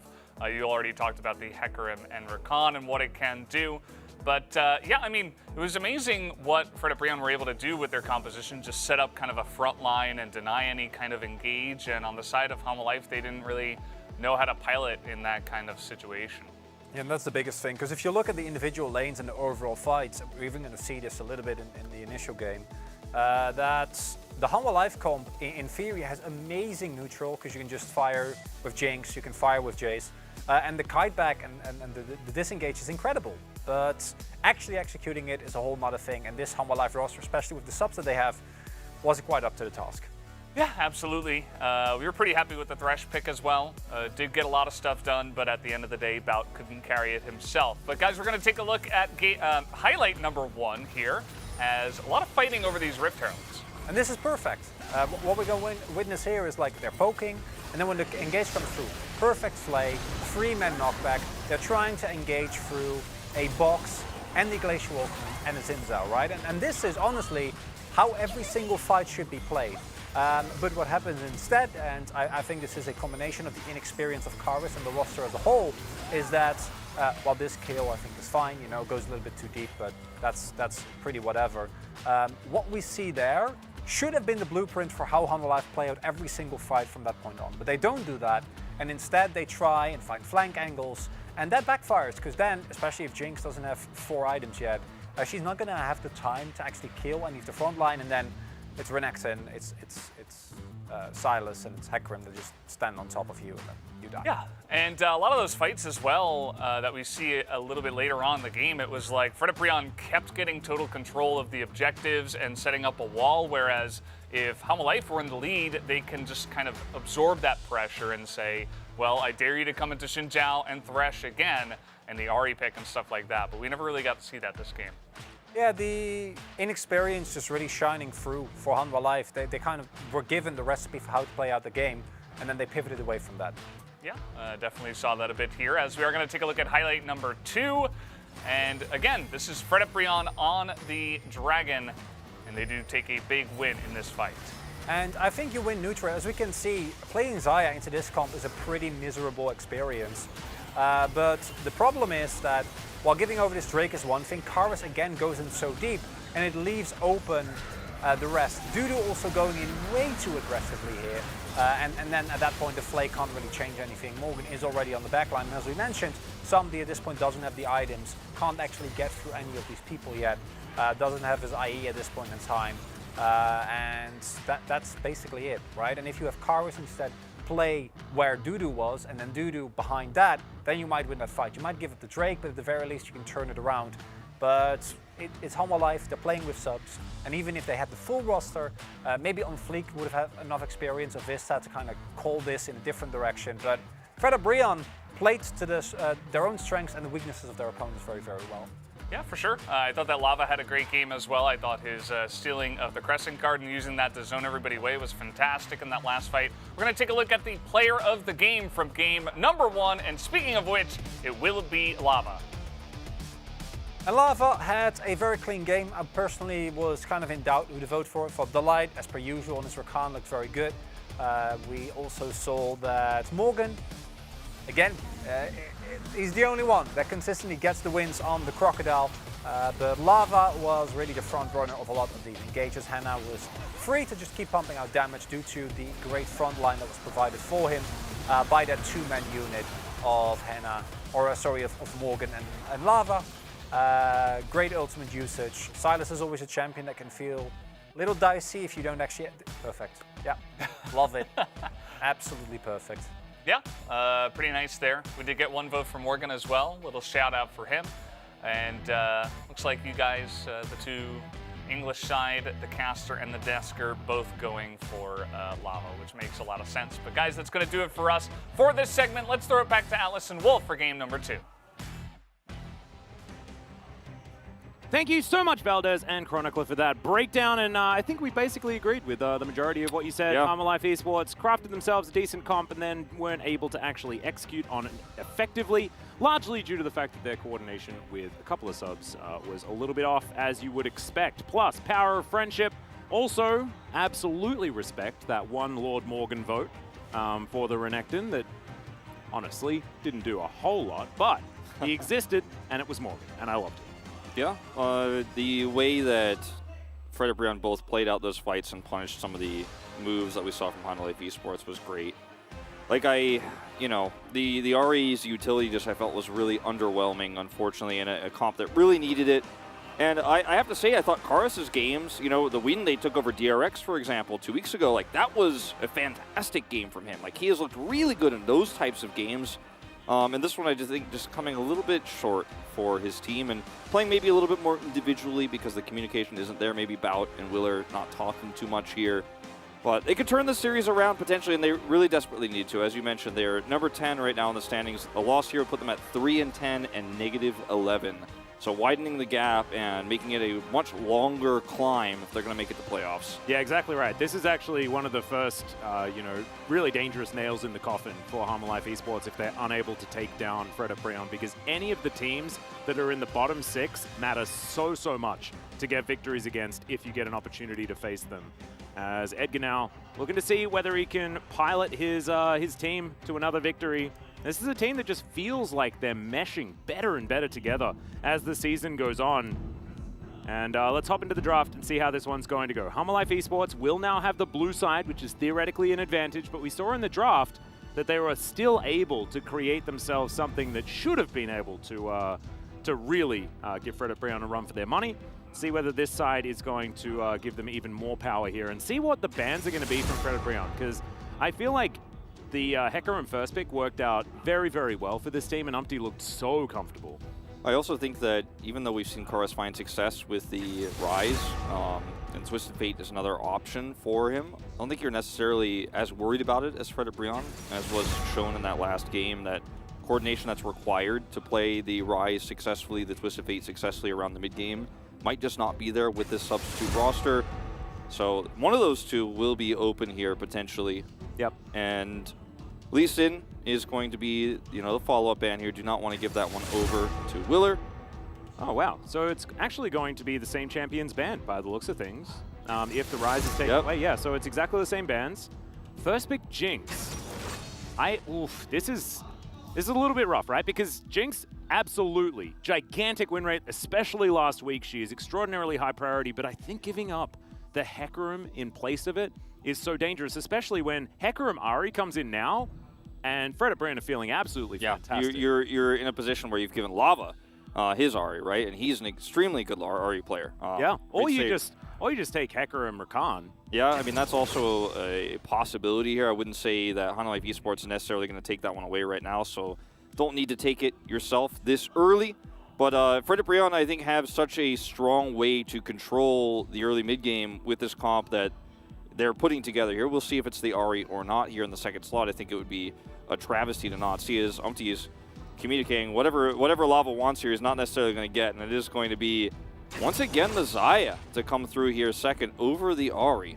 I think it's really interesting to lock in Xayah here as well, because it shows that Fred Brion are probably happy to grab something like a Nautilus alongside it instead of the Rakan, and try to bait out Harmalife Esports, like stealing away Rakan or something like that to try and deny it, and then just grabbing the Nautilus and being pretty happy with the situation. Anyway, Karis, though, is just going to lock in the Ahri, and it looks like the salty run back is upon us. We are on opposite sides of the rift. However, the champions locked in are looking very, very similar. So Silas going to be locked away here from Lava. This so time, Harmalife Esports almost have to ban Rakan Naught to stop the bottom lane from Fred Brion being exactly what they want. I think this time you ban the Thresh as Fred Brion, first of all, and I'll ban the Jax, interestingly enough, so we are going to see a very different top side of the map here. They're not planning to run the Renekton again. But yeah, I think you take the Thresh away, you remove some of that mobility. Here's the Rakan ban. That's super obvious here for Harmalife Esports, since that goes to the second part this time around. They take the Tryndamere away. They just want to slow the game down, and Graves is up. Feeling a little bit Gravesy. Yes. I think now Harmalife Esports are, as we like to say, between a rock and a hard place.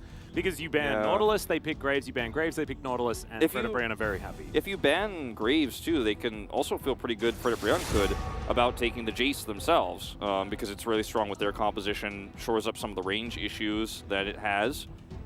The Nautilus will be banned away. I'd rather see the Graves than the Renekton, but the Gwen is also up. Yeah, true. Even stronger option. Yeah. Ooh, it gets really tough here, Harmalife Esports fans. It gets really tough.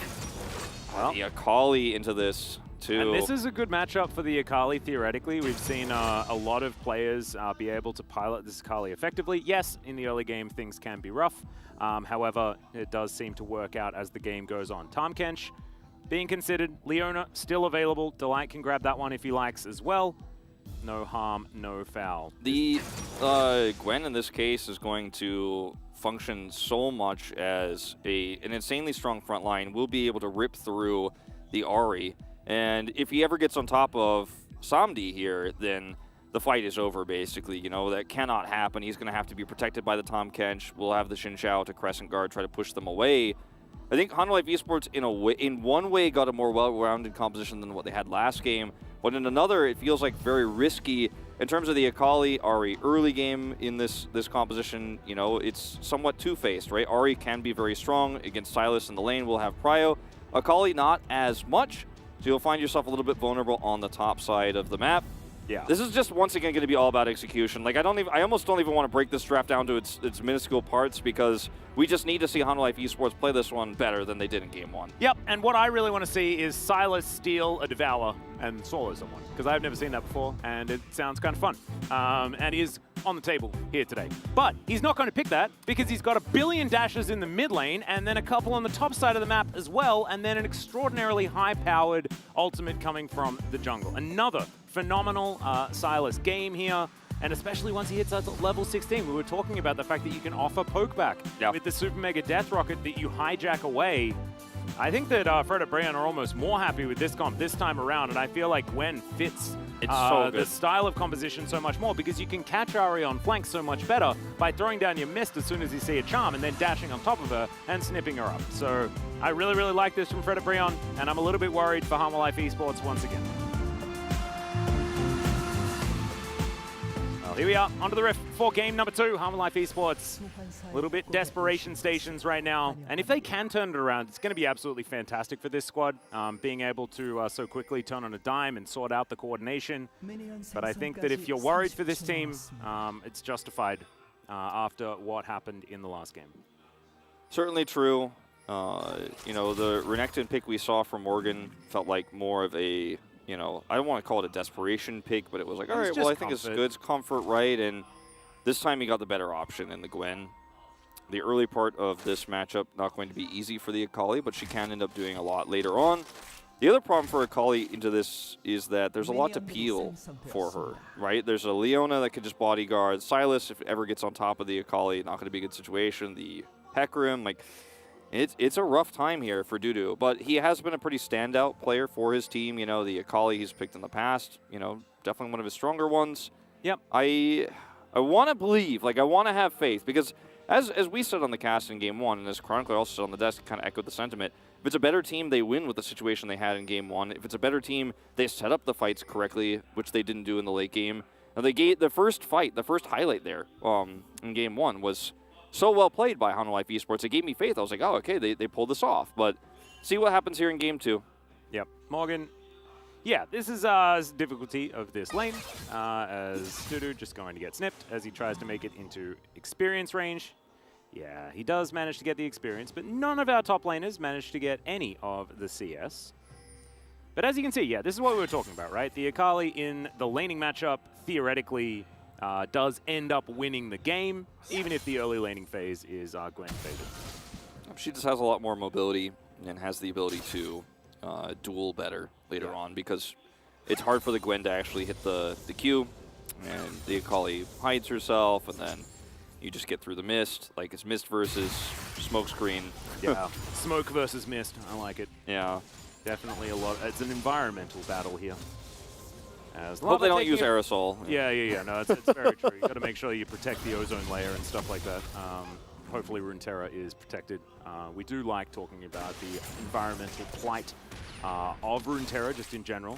Thankfully, I think that we were instrumental in the removal of the Chemtech Drake, which was absolutely ruining the lives of Poros and just all in all making things far more polluted than they needed to be in such a pristine landscape. It's an opportunity here for Cars too in the second game to really just play better around the utility that Ahri provides.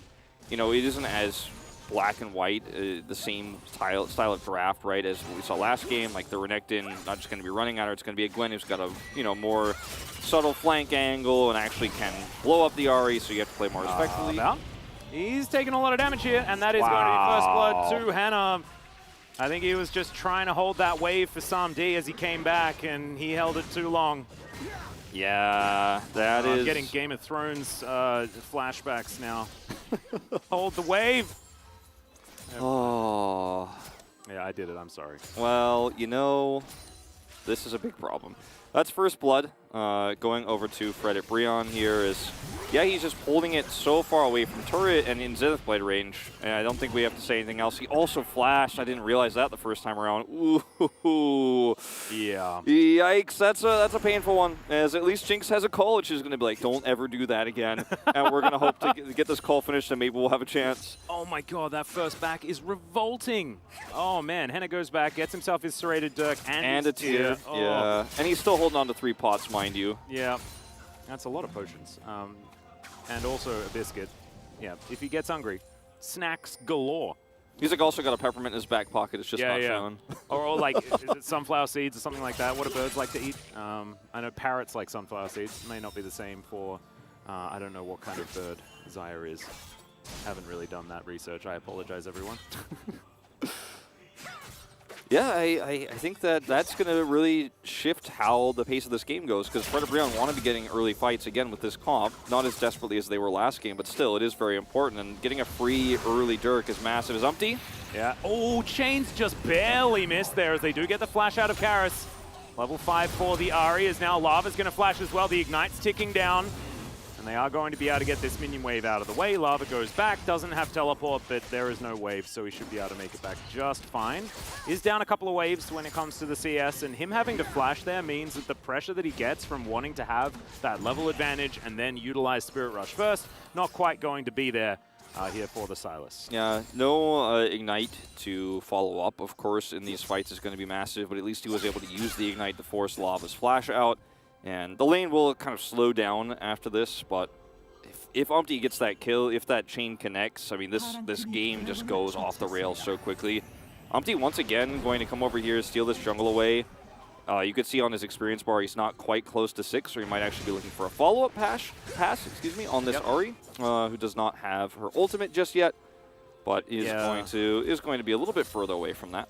Yep, he should be able to make it to level 6 absolutely in time for the Rift Herald fight. We'll see how Will is going to do there as Right now, you've got a couple of camps in advantage for the Hecarim, which is just generally the way of things. It's not a slight to Willa or anything like that.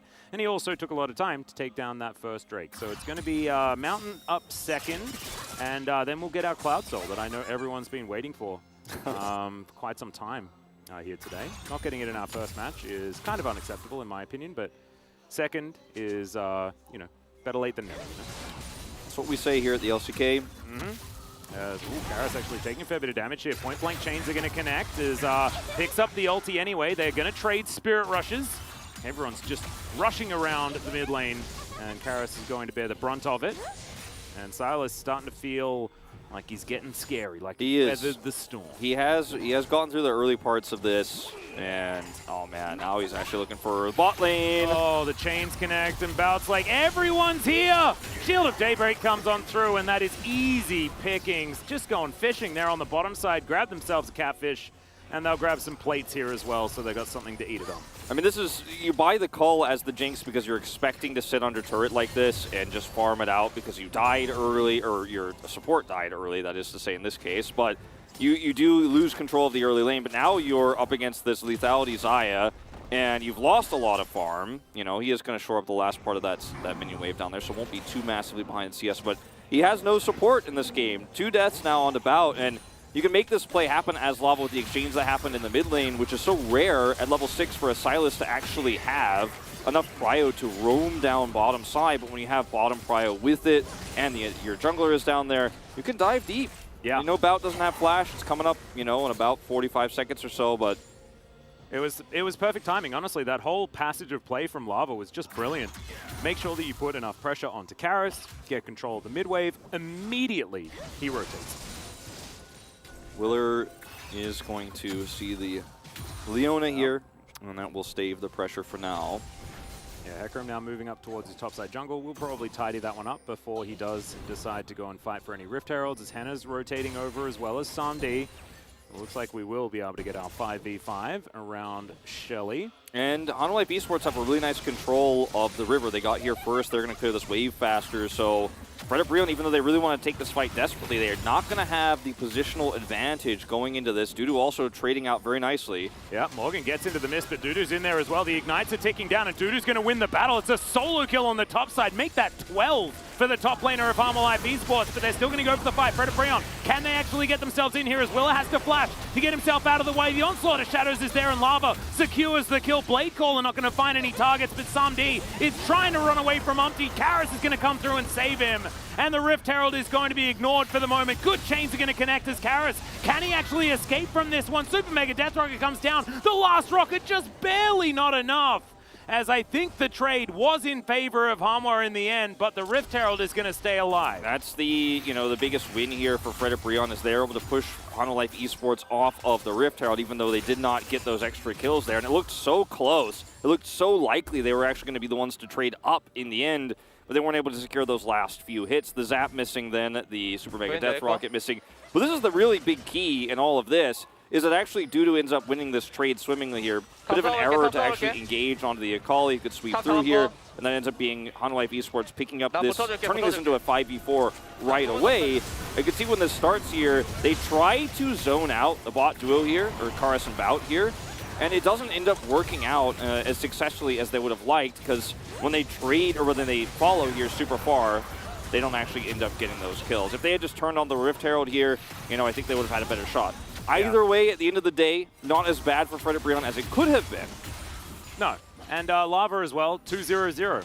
Now as the dust settles and getting kills onto this Silas, so scary, man. He's got so many tools at his disposal. There's Foxfire here from Karis just to try and bully Lava out of the way, but it's not really going to work. And Umpty, he's found Bout again, and it just feels really unfair for this Tahm Kench. Timothy Kenshin's wandering his way through the jungle. I mean, look at where Delight is. He's just zoning everybody out. He's a Leona, so he has no fear whatsoever of the enemy jungler, and he also knows that Umpty's with him, and so they could just group as 3 here on the bottom side of the map, and Henna's just guaranteed plate advantage here. And Samdi can't finish his call, you know, like, he's losing some of these minions, will clear up some of them, but, you know, so desperately as the Jinx here, you want that farm freely. You want, you know, to be able to turn fights down on the bottom side. You have a Tom Kent, so if they dive you, you feel safe, but not with this much of a lead. Well, Umpty's going to take down this control ward, and they're going to get even more. So yes, Rift Herald was claimed by Willa, but at what cost?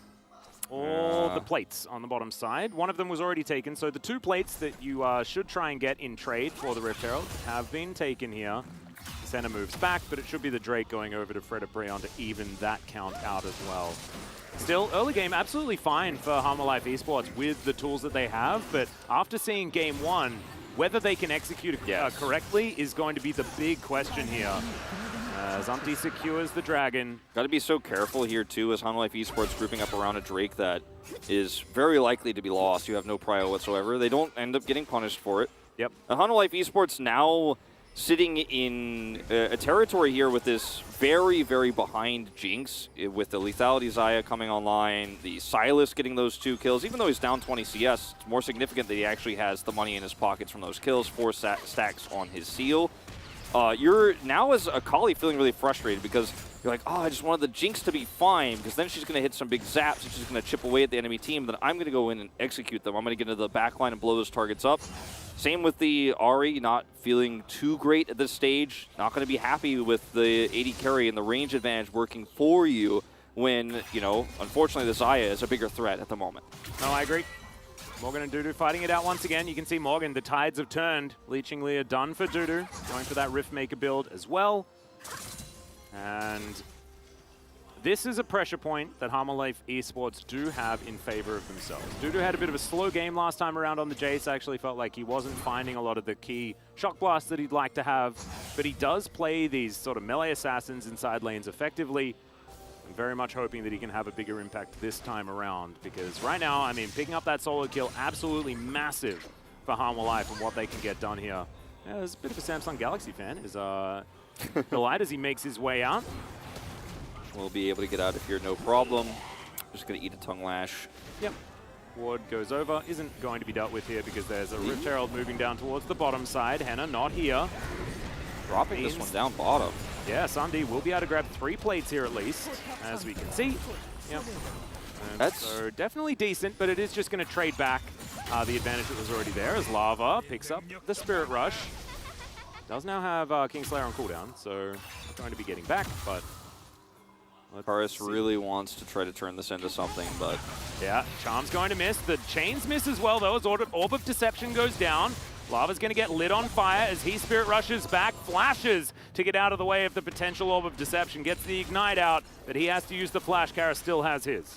So an exchange here in the mid lane, which is a very positive one for Karis here against Lava, but it's massive. He escapes because that shutdown gold would have been massive, as well as the lost CS he would have in lane. He is just going to be able to teleport straight back in with his Unleashed online now, can go right into the lane. And ㅣ2022, they were not able to stop the Rift Herald drop because of that mid-prio, right? And that was something that I was a little bit surprised that Hanwha Life Esports would be able to so easily just shore up some of that gold difference here for the Jinx. Because now Samdi, we talked about how rough of a time his support had, but he weathered the storm just fine. He's even on CS, does have his call completed, grabbing those extra plates. This is pretty massive stuff here for Hanwha Life Esports, actually. Yeah, and the fact that both of their solo lanes are pretty handily winning as well. Karis up 30 CS. As you can see, he's ahead by 400 gold against the 2-0-0 Silas, which is fantastic for what Hanwha Life Esports want to get done in the mid-game. They've got a Hextech Drake as well. Think about that. Yeah. Absolutely incredible for all of their champions. Jinx especially,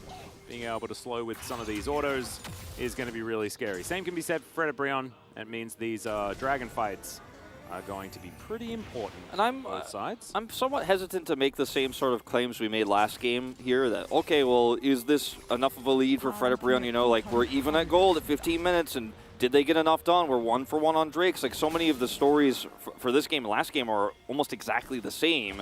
And Hanwha Life Esports still wasn't able to team fight properly later on, so I don't want to draw conclusions just yet, as Willer's going to go in. Yeah, Lava going to pick up an ulti here. Not going to get any knockbacks with it, though, and he's just dead. 1 versus 4, a little bit lazy by the looks of things. Wasn't giving the respect there to Willa, who was just able to go in, charge up a knock-up, and get his way forward.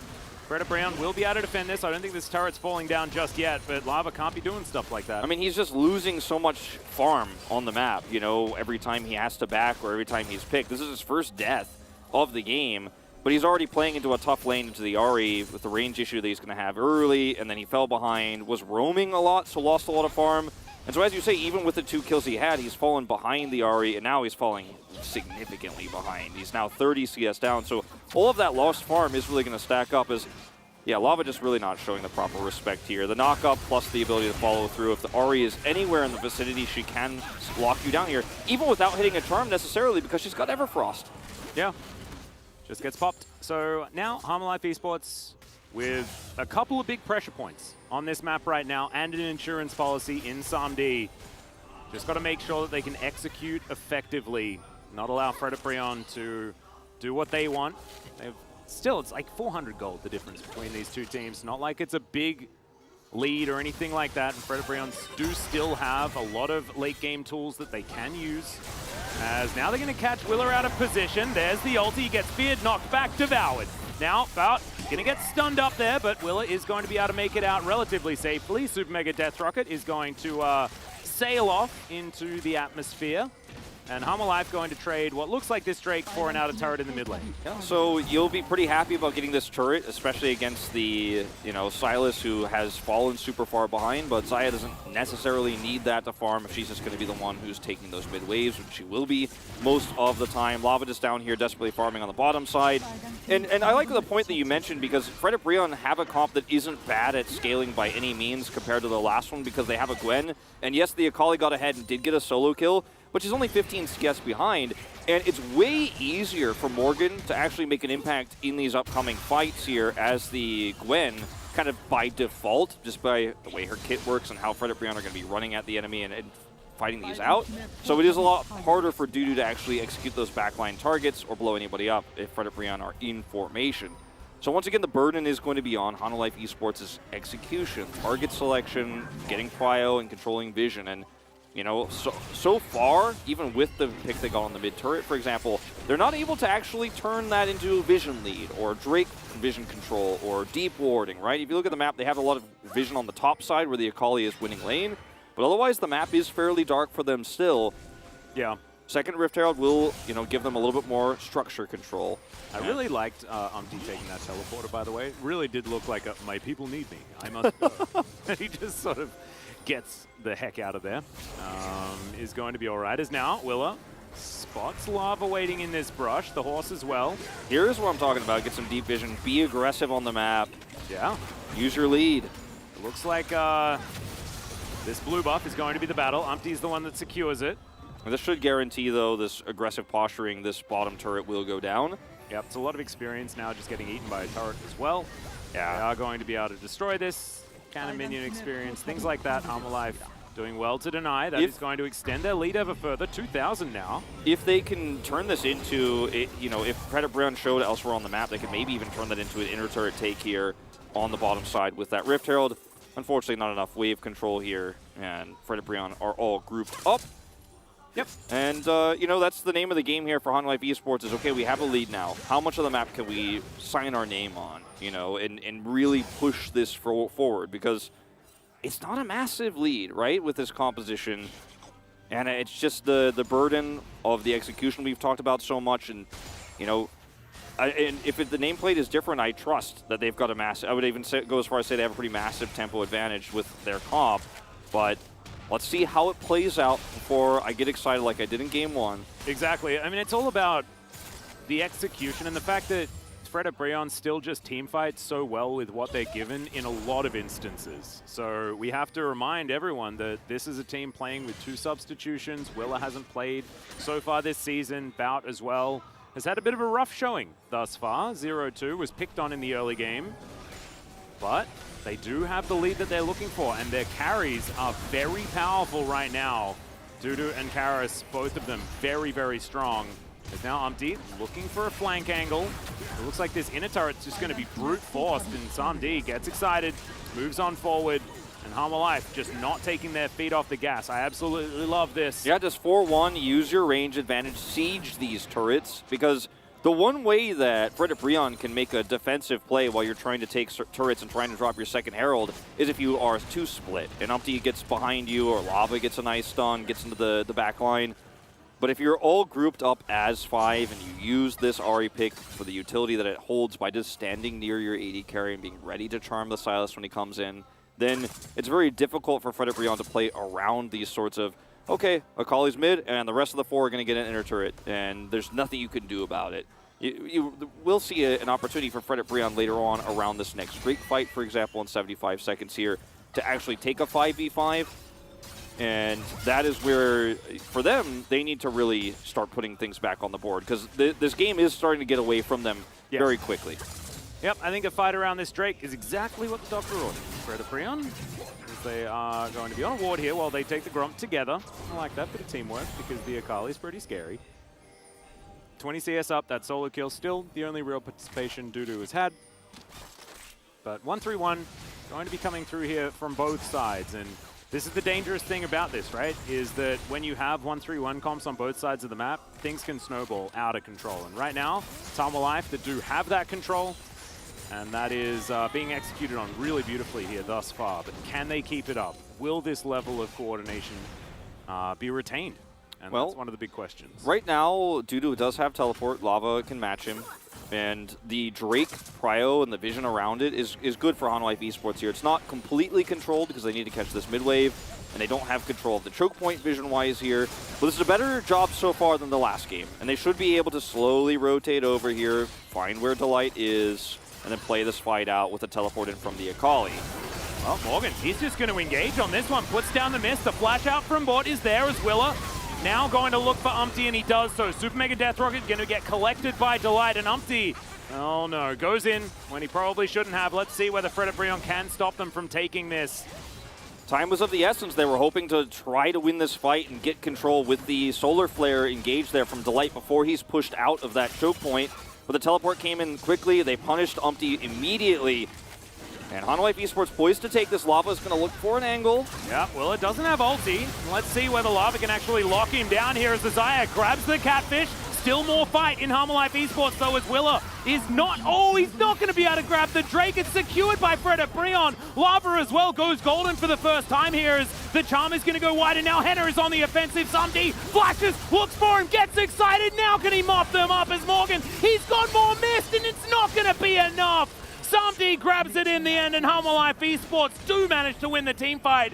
Umpty's cantering over, wants to be able to get in here, and Samdi's got the cleanse. He's got the moves, and he'll grab the horse. And that was completely unnecessary for Umpty and completely unneeded here because now you've just given over an extra kill. I was going to say right before that moment, right before Umpty decided to just run over and ult in and hope to get 2 kills here, was that this feels still pretty good for ㅣ2022 because you got Soul Point, and you actually were able to trade kills in a team fight where at this stage of the game you really shouldn't be able to. This was brilliantly played here from Hanwha Esports. They got the pick onto Umpty early, punished, the Solar Flare engage. Then the later parts of this, Lava comes through. Willer, as you mentioned, without ultimate here, the re-engage was actually so fantastic here. But look at Karis. Him peeling on the Ahri, he's hitting the charm, he's taking out this the Leona. And unfortunately for Hanwha Esports, they don't get the Drake, but they win this fight. So you're at least going to get more gold here and further your lead in that regard. And ㅣ2022 are like, okay, we got Soul Point. If we can get Prio, we can still win this game because it's going to be Hextech Soul. It's going to feel amazing. And then Umpty just comes over here to try to get 2 kills and hope people are just back. And like, this was so hopeful. And he had his ult. Well, this is what I'm talking about with the Ahri. Like, all of these champions that run at you, I've got Everfrost, I've got Charm, Samdi had Cleanse. That was a bit of an overextension. We're putting that one in the L column. Yeah, that's definitely in the L column. Okay, this one may not be as well. It does have the ulti available. Lava grabs a Devour, which is cool. As Morgan hops into his mist and he'll be okay. Maybe that was... I don't know whether the Devour is exactly what he wanted. However, he's going to dash on forward here. Gets into the back line and then immediately dies. Rockets flying in as Morgan goes golden. ㅣ2022 not entirely sure what's happening, but I don't think it's very good. As Hanwha Esports will back off towards the Baron. You can really feel Umpty in this game has lost a little bit of his control over his emotions, I would say, and when Umpty has got the shaky hand at the helm, like Fred and Breon are just out of control. Like this is actually just some pretty insane overextending we're seeing here from them. And I get it, it's a desperation moment. You're down 4,000 gold. You gave over so much gold to Hanwha Life Esports in that last fight, and you've got to make sure you can look for an engage when you find an opportunity to before the Baron, because if you don't, they will just get the Baron for free. Yeah, it's just not great. But I mean, this was very poorly handled. Morgan comes in here onto Chompers, and then they're like, okay, well, they're going to start Baron. So Lava decides, I'm going to go over the wall here. But he has no vision whatsoever what's on the other side. Like, yeah, look at all the wards. So there aren't any here for Fred and Breon. So that was just blind hope. And Fred and Breon, you're the hometown team. We like to feel hopeful for them, but it looks like they are really waning hard now in this mid-game as Hanwha Life Esports firm control. They have a Baron buff on top of their already ballooning 7,000 gold lead. And I think this is where the game starts to meet its end. Look at that gold graph. You can really see where things changed. No, there was definitely a moment where the horse got out of the paddock and really started to run him up. They did not put the lock on the edge there. No, there's been a few movies about it. Maybe this is a Hidalgo story where the horse went rogue this time around. We need to contact Viggo Mortensen to really try and sort this one out. Oh, no. Aragorn, help me. As Fred and Breon are just trying to do their very best to stabilize, and it is very, very difficult. Morgan is on the top side, did manage to get that wave shoved in, as Lava as well doing the same thing. And look, a miracle can happen. It's not over yet, but it is certainly looking dire here for Fred and Breon. Karis has had such a turnaround performance on this Ahri. The way he's played and how slowly Hanwha Life Esports have played with him around this does really show you what could have been in Game 1 with the even smaller difference in gold that they had, you know, hitting 15 minutes. And this time, you know, he went for the Banshee's Veil. He's playing all about the utility. And for Brian, you got one more chance. Can you get this soul? Because if you do, maybe there's a window into the game. I wouldn't bet on it, but at least it's the first step of. I think they're gonna fight for it, Wolf. That I can guarantee. Yeah. Because that's one thing that we know about Fred and Breon. Karis looking for a bit of a flank angle here. Does have Dudu with him. Willa possibly out of position because now he needs to get back to his bottom lane forward. Going down extraordinarily low, and honestly, that devour was just fantastic. Gave Samdi the time he needed. Double kill comes in. Humpty is going to get absolutely obliterated. Henna, yeah, Super Mega Death Rocket. Cool guys don't look at explosions, and Karis is getting to work on the mid lane. Yeah, Karis is like, cool, I guess we could just walk up to end. Baron buff still active for 25 seconds, so he should be able to at least get this inhibitor. As they did not get the Drake because they are just walking over here with the death timers up at 30 seconds here for Fred and Breon. They might get to peek their head out of the Nexus here to look for a fight, but it is not going to be theirs. The Jinx has 7 kills and 7 assists. Yeah. 14 of the 16 in this game. Samdi is ready to go to Game 3. He absolutely is, and looking in fine form to do so as well, as this Nexus is just evaporating.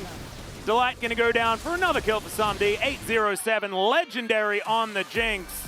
And that was definitely one heck of a clapback from Hanwha Life Esports. Remember that Samdi did this with a support who died twice in the early game. He didn't have a turret, okay? He had a Cull and a Dream. And he was able to actually survive through all of that. Did not die a single time that game. Positioned very well.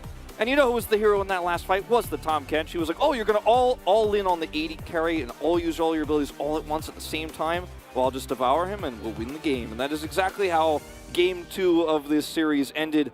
Yeah, there was a wallet diff as well at that point in time. But also, I mean, some of those moments from Fred and Breon were just not it.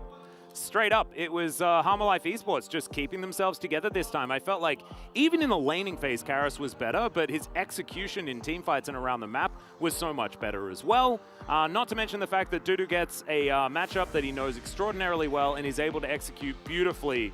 Loved the Akali pickup. That solo kill felt like it really, really changed the momentum of the game. It was like Fred and Breon. The evil twins of Fred and Breon in that game. Like, there were imposters, okay? That level of carelessness and recklessness, frankly, from Fred and Breon is not something we come to expect from the Safe Seatbelt team. Like, this was like reckless abandonment and Umpty ulting just across the map to try to kill 2 people, and I think once the emotions get in check here, I think Edgar is going to keep this team calm, and we're going to go to a Game 3 where, again, Fred and Brian are the favorites to take this series, but once Umpty loses control, like, that was not what we are used to watching from Fred and Brian at all. Yeah, I mean, we used to be used to it, right? But it wasn't what was happening last week. It's not what happened in Game 1, and I thought it was something that maybe had been tidied up. Not to be the case. We got a little bit of a glimpse of what Umpty is capable of in this game where, yeah, Fred and Brian got to some decent leads early. That was largely because of the catfish falling down. But then it just got taken over. And you can see, I think that there was the little kill that happened on onto the Jinx, onto the Gwen, was that turning point that really got Harmolife Esports back into it. But, ladies and gentlemen, we are going to go to a short break. When we get back, the analyst carpet space in game number 3.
뚫린다. 앞으로. 문제 뚫린다.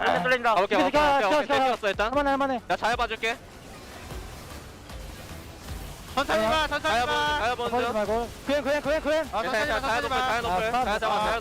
자야 노폴이야. 자야 높을. 따라가. 내가 마무리할게. 미드 갈래. 끝낼 수 있다. 미드 가자.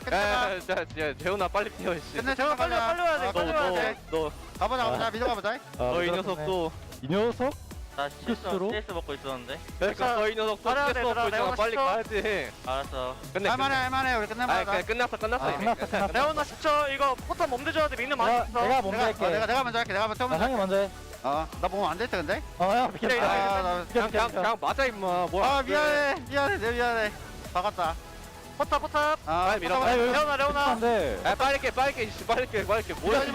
빨리 깨. 미안해. 진짜 미안하다. 미안하다 재현아.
sky fall and the sun turn black. When the earth halts, then don't look back. Hold me closer, can you feel my heart? We can conquer and win back all. The tide is changing, floods are coming clear to see. The page is turning, can you feel this energy? Light breaks through the darkness, they are fires in the night. Nothing can break us when we rise. We run on the edge and across the flames. The world we knew is not the same. Feel your soul, feel your desire. We walk through the fire. Leave the space and watch it burn. Let the king and we return. See the sun so bright and high. We walk through the fire.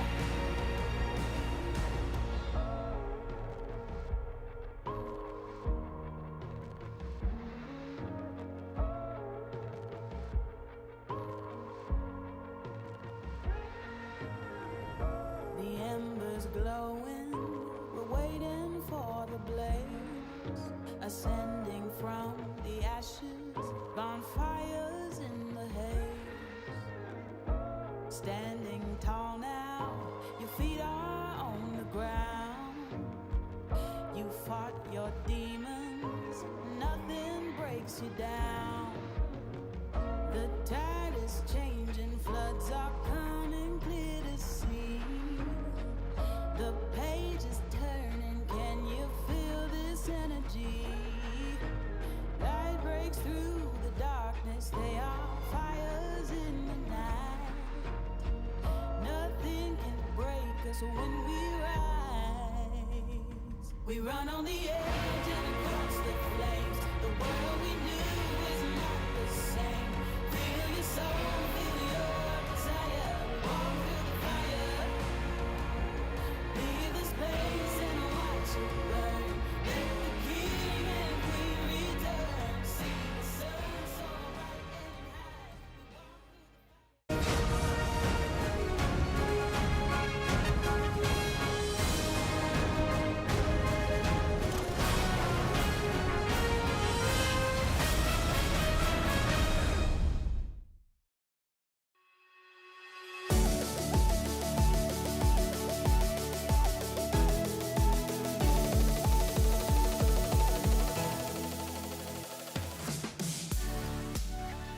Welcome back, guys. We are here at the Analyst Carpet Space. It's me, Valdez, with Chronicler. And that's one of those games that we always look back on and we say, well, that was a game of League of Legends. Not too much else to say about that one. Very back and forth, a lot of baseball players in that one, bit of throwing on both sides, but still a fun game regardless, Chronicler. Was it fun, Valdez? I thought it was okay. It was there. Going into the draft, see a lot of the decisions kind of being held true to that I'm not the biggest fan of. I didn't love the Kench blind. I think Kench blind remains very punishable, and I would have liked to see Fred Abrion do that. I do like the Akali counterpick into Gwen. Jace was another possibility that I would have absolutely loved here. Personally, I think Jace works a lot better in this composition, but they made the Akali work for them. Do think that Dudu had a really big impact on that champion. But the big difference makers were mostly here, Karis and Samdi, honestly. And that wasn't really draft dependent, because Fred Abrion effectively had the same draft. You know, okay, Morgan was on Gwen instead, which I think is okay into the Humble Life comp. I don't think it's amazing by any means. I do think that inside lane Akali is a great answer to it, because it can actually win the 1v1. But overall, it was not a game where I feel like the draft was the deciding factor. It was just a really messy, back and forth, baseball-esque game, as you pointed out, where there was continuously both teams getting the upper hand and then being like, no, but you can have it. And then they were like, no, I couldn't do that. So Yeah. and We they need gave 3 it back. games, guys. Like, come on. Like, we got to make this exciting for the fans. Very back and forth, you know.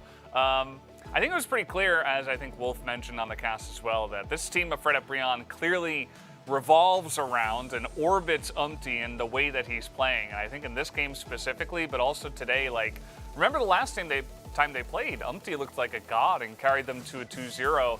And today, I don't know, especially in that second game, definitely a little bit disappointing. But guys, we do have the first highlight to go. Let's hop into this one. And the key difference for Hanwha Life is that even though they won this fight, as they did in the first game, they actually kept winning a little bit more afterwards. I think Karis' kiting here was really well done. And this is where the disaster starts for Umpty, right? Because he goes way too deep. And as you already, and as we collectively have pointed out so many times, I do firmly believe that when it comes to ㅣ Brion, Umpty, above all, is the deciding factor. If Umpty looks good on a day, the team looks good. Here, Umpty looked a little bit tilted, multiple hard engagements on Hecarim when there wasn't really a necessity for it. They could have just peeled back, right? They got the kill, could have just kind of played it out cleanly from there, but they kept going in, kept giving over resources, and then later in the team fights, those resources were utilized much better by the Hanwha Life players. Yeah, I think that was pretty clear. I think they kind of kept a cool head throughout this entire game, and definitely Kesman took them back after the first one where they looked scared, and this time they looked confident and ready to just kind of catch whatever was being thrown at them. But we're going to take a look at highlight number 2 and jump into yet another win here for Hanwha Life eventually. Umpty's already dead here, and that really tells you all that you need to know. And with Bout immediately going down, you're like, this is free, right? Really nice stopwatch here from Dudu to stay alive through the Blade Caller. And then it is Karis and Samdi and some ill-pointed needles that really clutch this one out, right? Dudu going back in, sure, he dies, but it is the combined damage of the other two that really are able to get the killer. And then Umpty, this is where... Much the charm. This is where the tilt comes in, right? Like, it's charm into chompers, into an incredibly sad boss. And then from that point on, Umpty's like understandably tilted. Like when that happens, you know, that's it, right? Like give over another kill. And honestly, like I said, I think that this game was mostly marked by individual mistakes on either team's side. I don't think the drafts were really aggressively leaning. I'd slightly prefer the ㅣ Brion draft, but as mentioned previously, drafts didn't really play into this. It was just a lot of individual mistakes. Absolutely. I think that Hanwha Life probably have the upper hand after this one if they can stay calm. But guys, we do have the player of the game ready to go. Let's see who does pick it up for game 2. Will be Karis, 5-0-5, and a lot of charms. Woo! I voted for Karis. I thought Samdi was going to get it because of that really big play that he found in the mid lane. Nah. No. Very happy. After a pretty lackluster first game and with a build that I'd rather not speak of, he still had a much better impact here, able to weave in and out of these fights.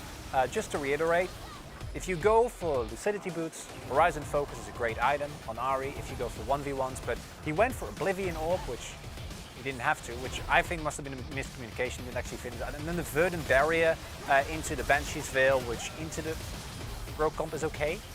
But you also see that while we can, I think, justifiably criticize his itemization, at the same time it doesn't matter because he played really well, right? He found the key charms, kept his carries alive, and the biggest difference to me between game 1 and 2, this time around, he played for Samdi, and look at the difference it makes. Yeah, huge difference there as he does barely pick that one up, but it's still a win. But that's going to do it for us guys here at the Carpet Space. Back to the casters for game 3.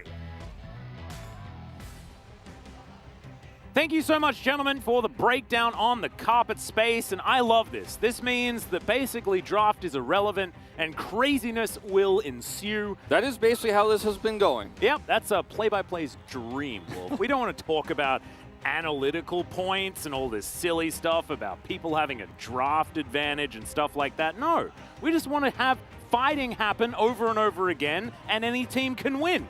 And that's exactly what's happened. We've got 1-1 on the board thus far, and let's see how well ㅣ Brion have managed to pick up their mental from the ground. Because honestly, that's basically what it looked like it was at the end of the last game. Yeah, I think that, you know, we did see Edgar immediately talking to the players in the coaching booth, and there was a lot of discussion being had, and Umpty was very vocal, as they will pick blue side, no surprise here. But yeah, I think you'd be hard-pressed to have your mentality at where it was at the end of that second game. Yep. They will, of course, have draft priority with the blue side here once again. And selfishly, I'm kind of hoping we don't get 3 of the similar style drafts with, you know, the Ahri up against the Sylas. But, you know, based on what we've seen so far, I wouldn't count it out. I think there's a pretty good chance we will see a 3rd iteration of these 2 drafts clashing against each other. It'll be execution-based again. But we'll see. Yeah, I think that actually Fred and Brion might want to go for a Xin Zhao ban. They have a bit of added flexibility here. I don't think you're too scared of the Caitlyn necessarily, especially because Jinx is just better at this point in time. So just take that one off the board and give Umpty a little bit more priority when it comes to getting these engages working out, because the Crescent sweeps have just been so good. Akali going to be the flex ban though. Taken off the board here. Fred and Brion did ban the Rise in the 3rd position in Looks game like number 1. And they're Caitlyn, fishing for it. yeah, so Twisted Fate is the priority pick that is going to sneak his way through, given the fact that the Akali was banned. This feels like a bit of an error on Fred and Brion's part to actually alter the draft in this way, because now you give 2 priority picks over to Hanwha Life Esports. But Lava wants to play Sylas, and if you leave up TF, then you're kind of happy. You know? I don't think he wants to play Sylas. I think he thinks Sylas is the best pick into his opponent's draft, Alice.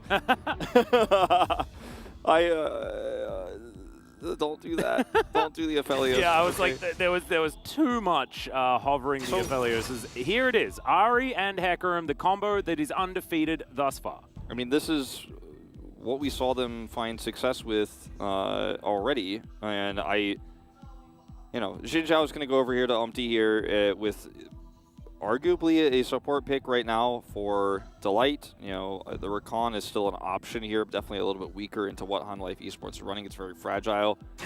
Xin Zhao will be locked in here.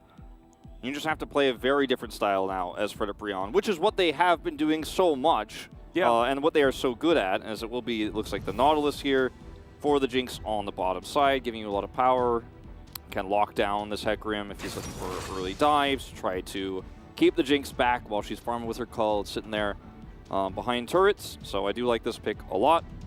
Not so much this one. Yep, I am 400% against Aphelios ever being picked into Jinx. You saw the stats at the beginning of the day, 10-1 in favor of Jinx.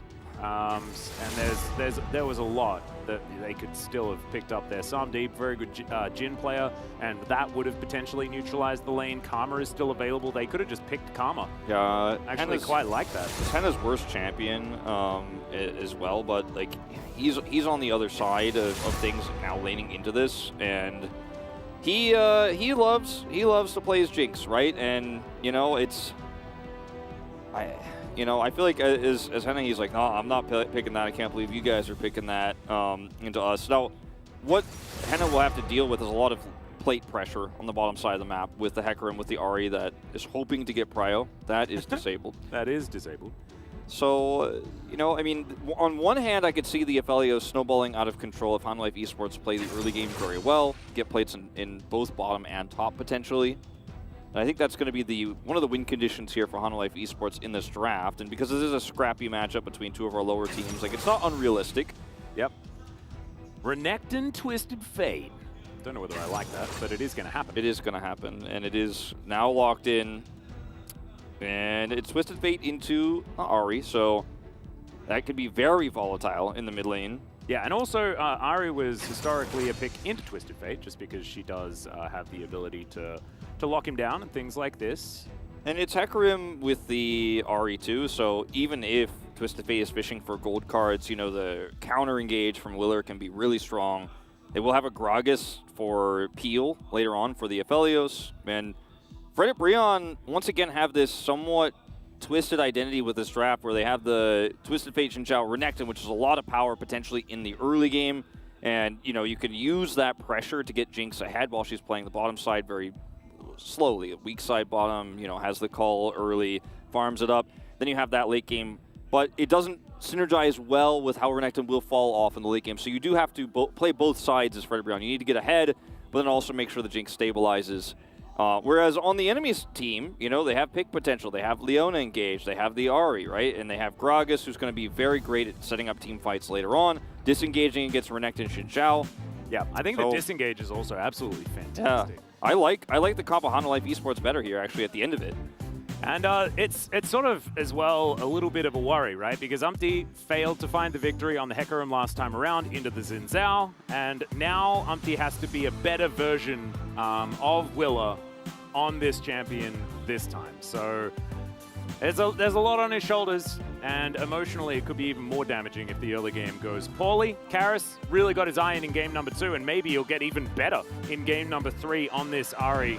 But I'm still looking at that bottom lane. I'm still looking at the fact that there's a Jinx into an Aphelios, and I just cannot help but feel like, once again, Jinx is just going to shoot rockets at Samdi, and Samdi's not going to be able to do anything about it.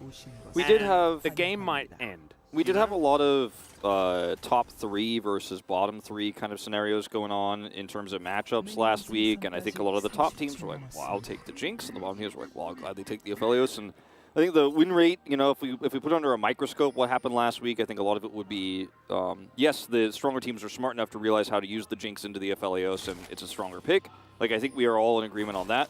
But I do think there is some power in this with the draft that Hana Life Esports put together, and getting Samdi ahead early, and then playing around this Hecarim to constantly dive the enemy Jinx. That's where this Nautilus pick becomes so valuable defensively here on the bottom side of the map here for Delight. So... yeah, I think it could go either way. Yeah, I think Fred Brion also need to give Lava a lot of attention because he's the only source of magic damage on his team, and it's a Twisted Fate. He doesn't necessarily do damage until quite late in the game. Wants to build the Rapid Fire Cannon after the Everfrost, so like magic damage not going to be ramping up until he's able to get a few items under his belt. And so Fred Brion do need to be careful about the amount of physical damage they're going to be doing. Steel Cap's going to be everywhere. That does mean that, of course, these gold cards will be more valuable with the lack of Merc Treads and things like that. But as we can see, Ahri has been picked into Twisted Fate successfully quite a few times, recently as well. But in the past, it was also considered one of these matchups that is pretty good for the Ahri to hold on to the lane early. Yeah. And she has a lot of, look at this, 3-0 on the Hecarim Ahri. We talked about it in draft.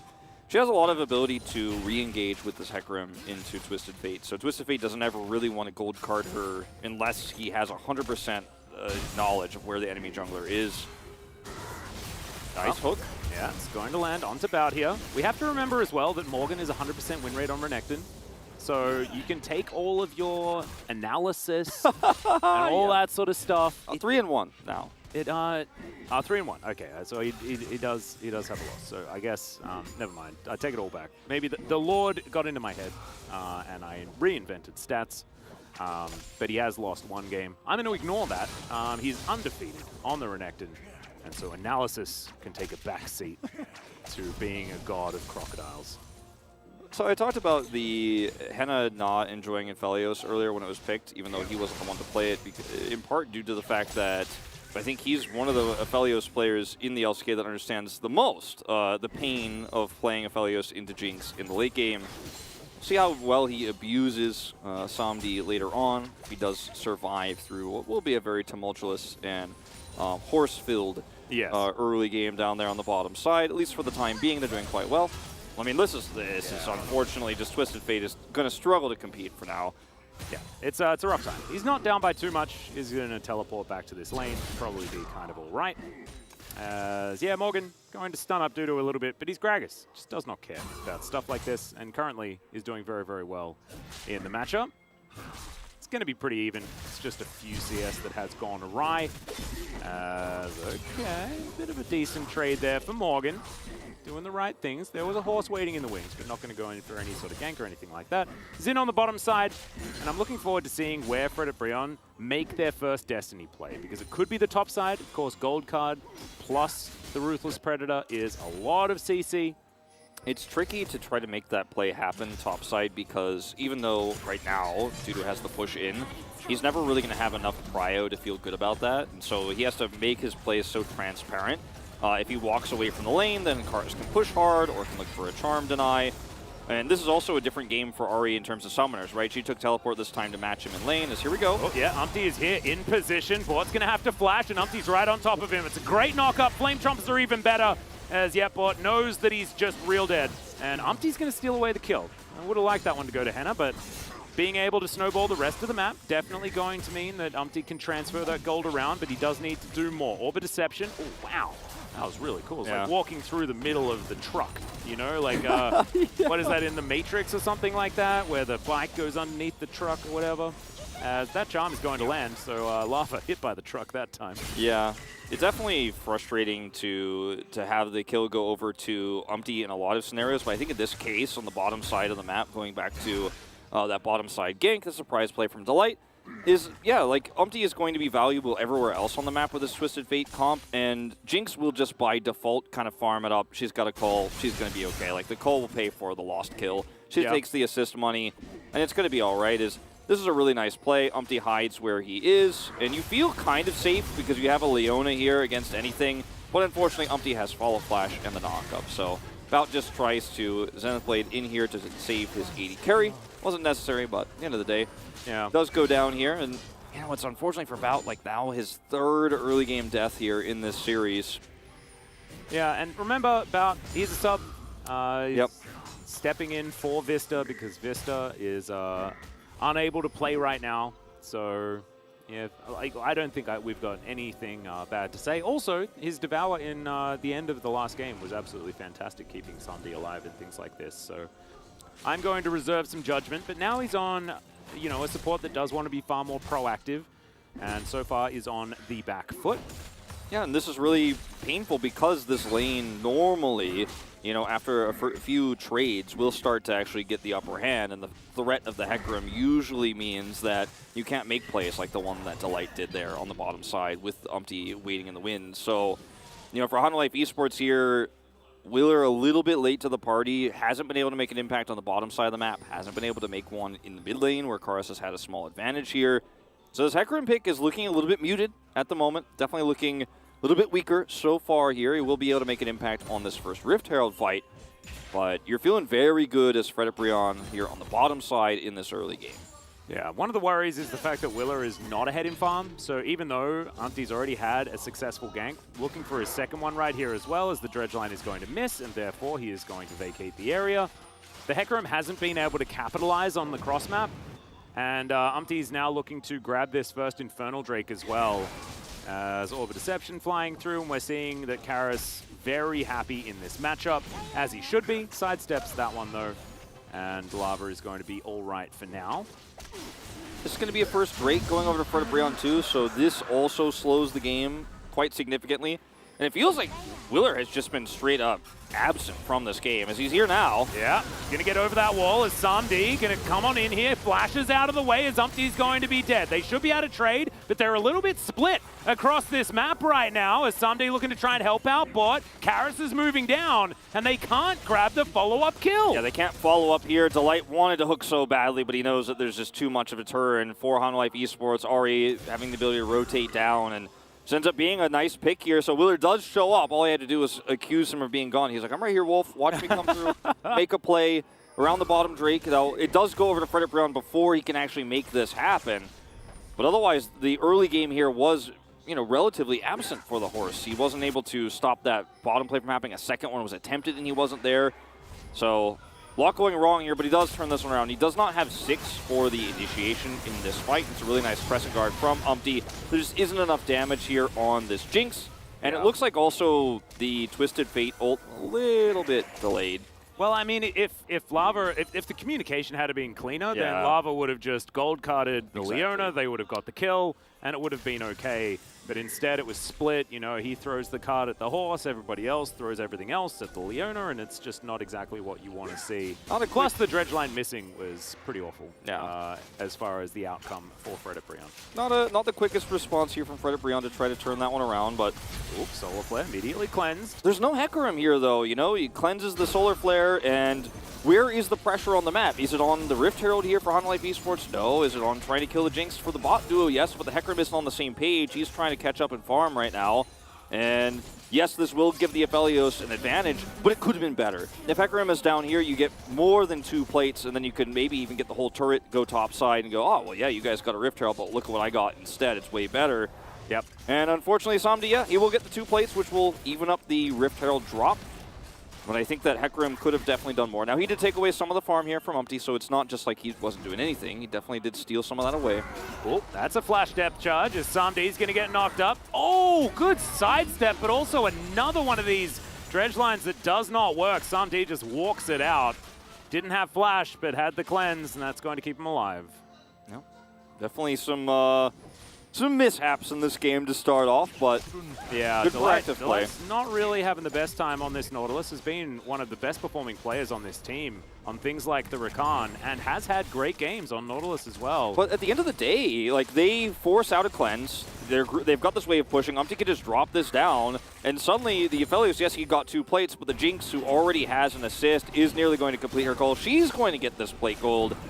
And the earlier part of this matchup where you can often be aggressive as the Aphelios, get some early plates, have that, follow-up for the Hecarim ults, we just kind of missed the boat on that one. As Honda Life Esports here, you're even in CS, but the Jinx is just sitting happy with, okay, we traded plates, that's cool. I got all the Rift Herald value. I'm just sitting here and you're going to be less valuable later because my range is going to be awesome. I have a great front line.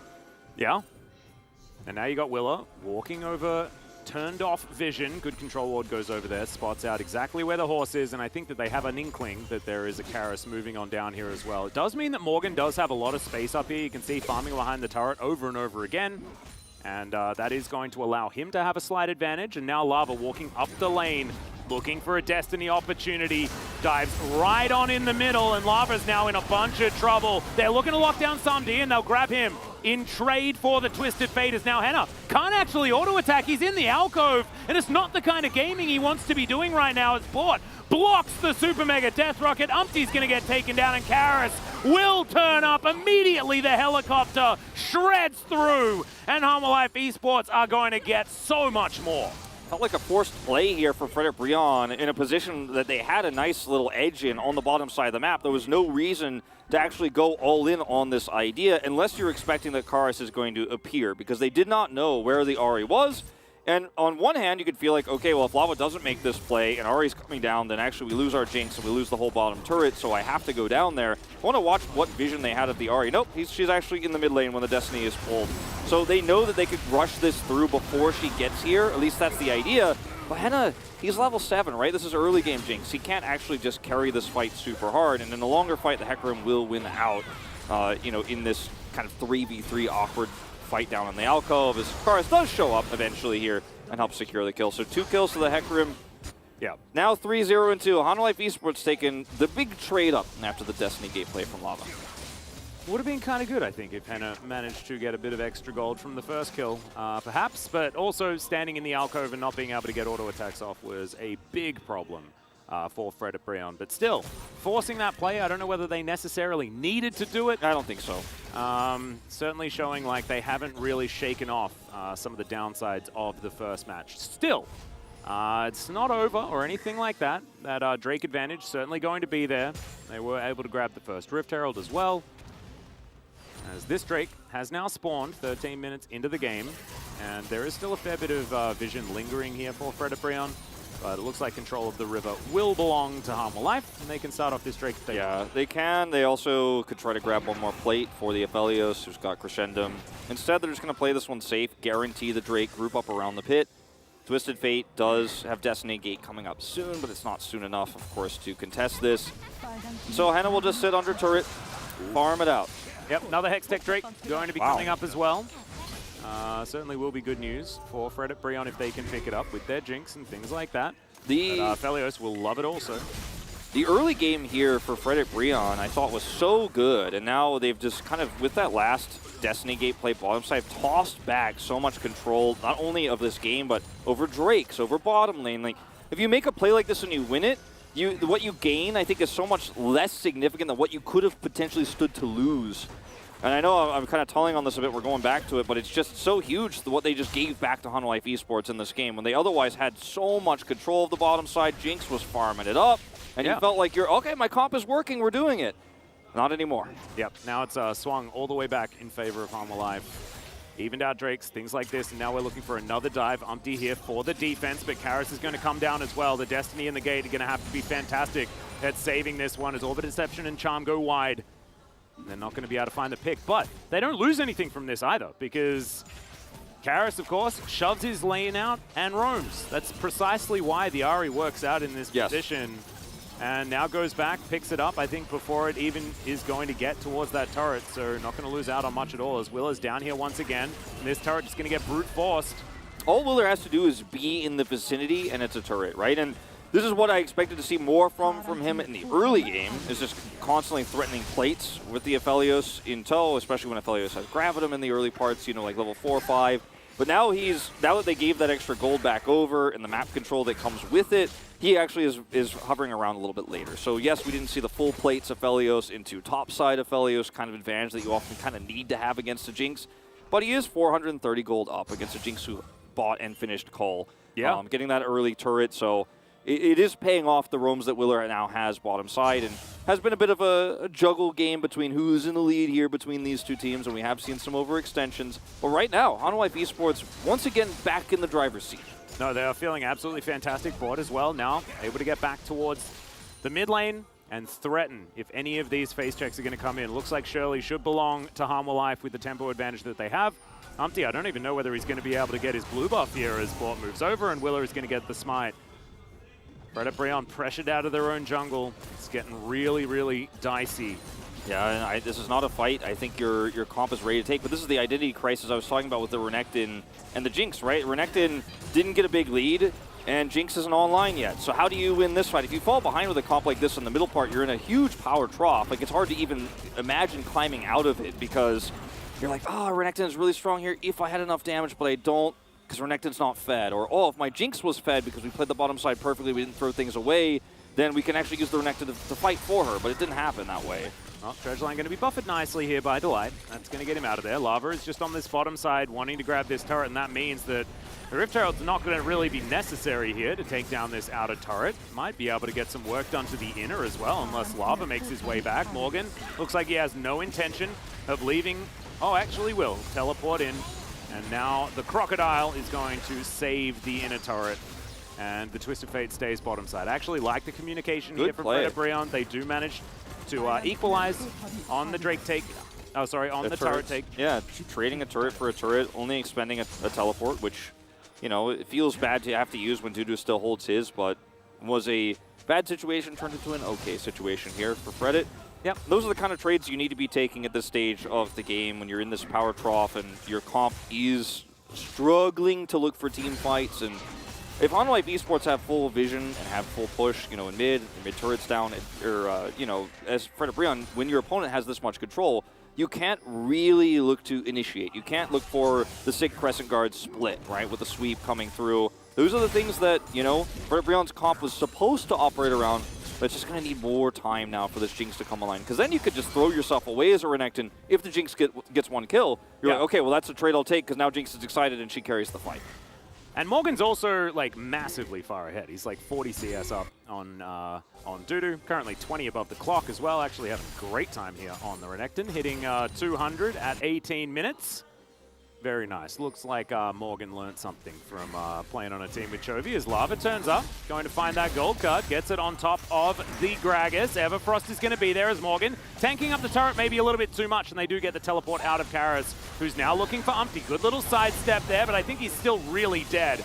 Yep, nowhere for Umpty to go, and he will just get mopped up. So HLE Esports able to answer the play and then some. Yeah, that was really greedy. Lava sticking around here on the top side.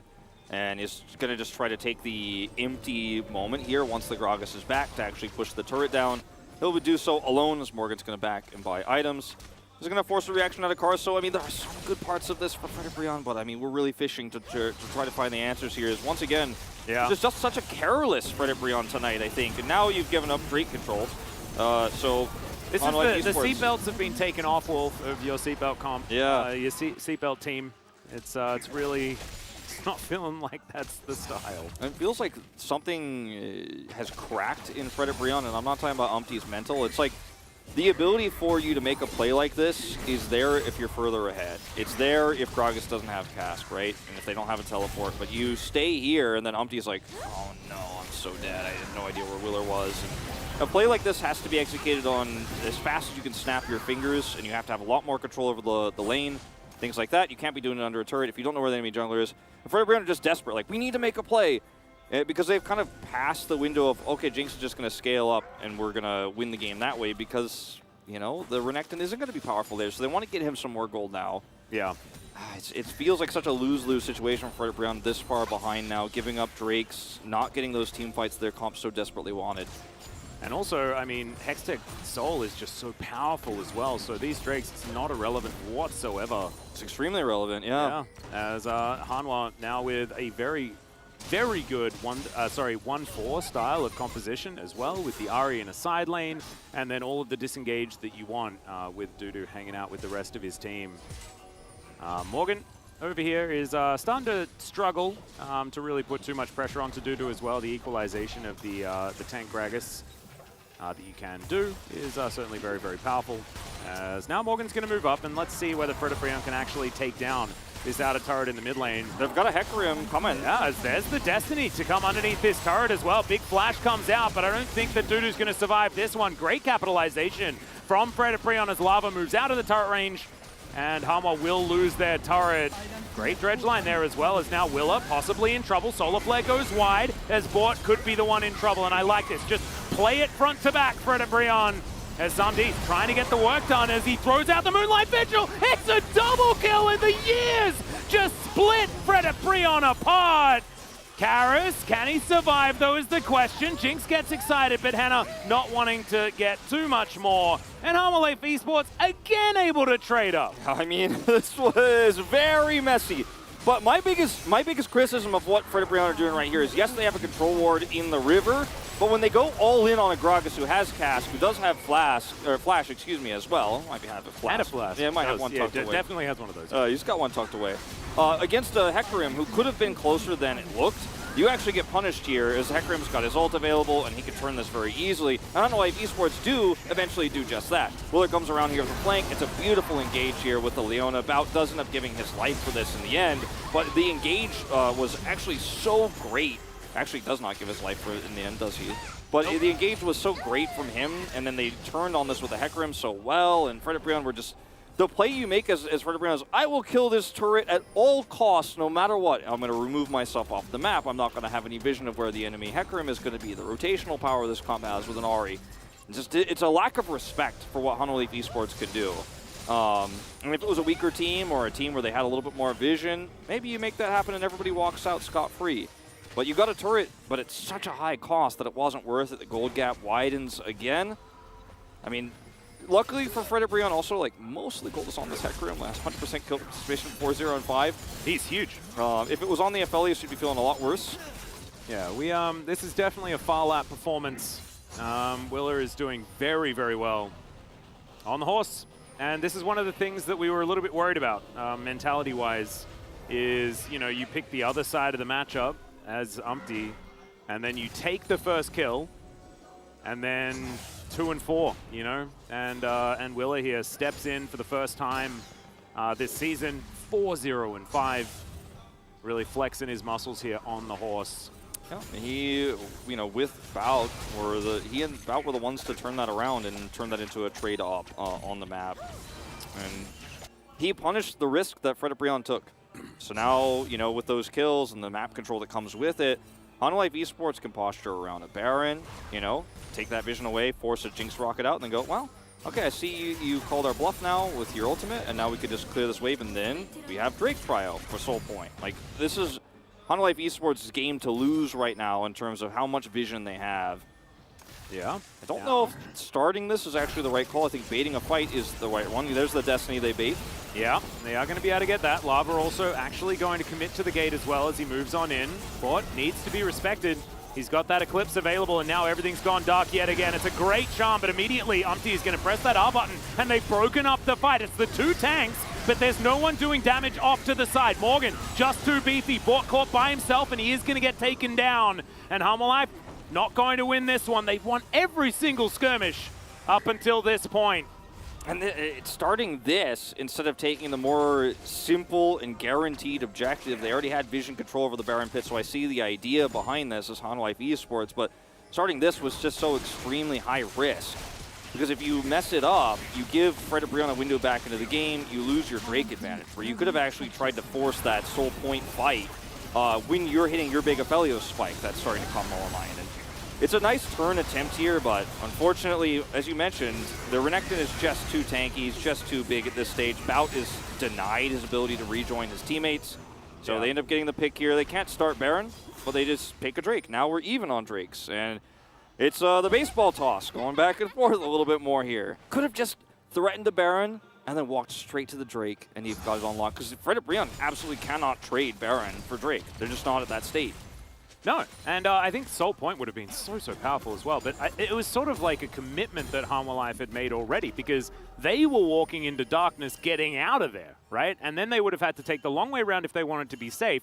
That gives ㅣ2022 the ability to move over to the Drake and take it for free, right? So they were almost priced in to going for the play and then winning the skirmish, which could have theoretically happened, but one of the problems, right, is that we saw the fight was so easily split with the fact that Henna can so comfortably hit multiple targets with the extra range that he has available to himself, and the same can't be said for SAMD. And so when Hanwha gets split up like that, like Morgan puts himself in the way, and then as long as he's taking the autos from SAMD, he's super happy. This guy is massive. And it's not a comp for Hanwha Life Esports that necessarily wants to be the ones to turn. Yes, they have a Gragas, they have a Hecarim, and they have an Ahri, you know, which can help against these types of engaged champions that ㅣ2022 have. But when you're focused on a Baron and your position is compromised, it's hard to make that happen. I think they also really kind of forgot about the fact that Destiny Gate exists, right? And I mean, if you force that one and can get away, you feel great. But as you mentioned, they felt priced in there. There was no easy way out.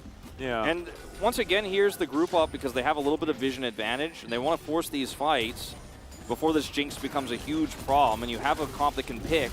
You've just got to pick your battles correctly here. You've got to be so safe about how you do this. And the vision lead you have here is not big enough, Hanwha Life Esports, to get ㅣ2022 to do what you want. Well, now Charm going to connect onto Umpty. Umpty not too worried about it, as you can see. Got a couple of his items built up already. And yes, managed to, you know, grab a kill. Things like this. The Xin Zhao still doing his job and always will, right? Just has a lot more utility as the game goes on. As Willa does have a slight expiration date with the build that he's gone for. Now, looking for a potential engage option. And look at Henna, still able to get these zaps through, able to do damage. And ㅣ2022 full health right now. Gold cards can rain down, and that's rapid fire cannon value coming through for Lava because they have a composition that already outscales. And now Karis, possibly caught out, has to use the ult. And that's a big tool they don't have. Hanwha Life Esports really dropped the ball in terms of objective selection and how they played that last Baron exchange so much now that ㅅ2022 actually are in a position where they can wave clear and then start Baron. Like, they actually can turn extremely well with the comp that they're running with the Renekton. They have the ability to poke at this Ahri if she gets into range. Like, Karis has to respect so much how Twisted Fate can play this part of the late game of the matchup, right? Because in the early game, yeah, in the lane, you're going to have problems. But she gets carded, she gets hit by a Nautilus hook, she dies. Well, Zenith Blade's going to come in as there's the Destiny coming down yet again. The Solar Flare not going to quite do enough as Henna has a big old shield, but eventually will fall down. And now SAMD's able to get the damage through. Immediately the bottom lane is taken down, and we thought that without the Spirit Rush they weren't going to be able to engage, but Bort, he just flashes in and grabs the Jinx. And finally, we actually see the commitment to killing the AD carry in this best of 3 actually work. The AD carry actually dies, and it's extremely valuable. They were able to follow it up with Willer there, coming in on top with the Hecarim. And even though the Locket use was really well played by Delight, and he was almost able to shield him up enough, and yes, he had the cleanse, and it still dies. And so we're back on the other side of things again. As look at Karis here. Yes, he doesn't have Spirit Rush, but Bout just barely hits the Zenith Blade. That looked almost buggy the way that one worked out. But he gets on top of the AD carry. The shield comes up, but it's not enough. And SAMD, if you notice on the end of the fight, is completely untouched because ㅅ2022 know that their front line can't get on top of the Aphelios after this happens. Like, this big split here too is that Delight is ulting the enemy Aphelios while his AD carry is dead. He hits the Locket, but he's not able to peel at all whatsoever. And also, somehow, Willa survives. He went down so incredibly low, and his W did so much work in amongst that fight. Absolutely fantastically done. Now 14 seconds on this Hextech Soul Point, and they should easily be able to utilize the Baron in order to guarantee that objective.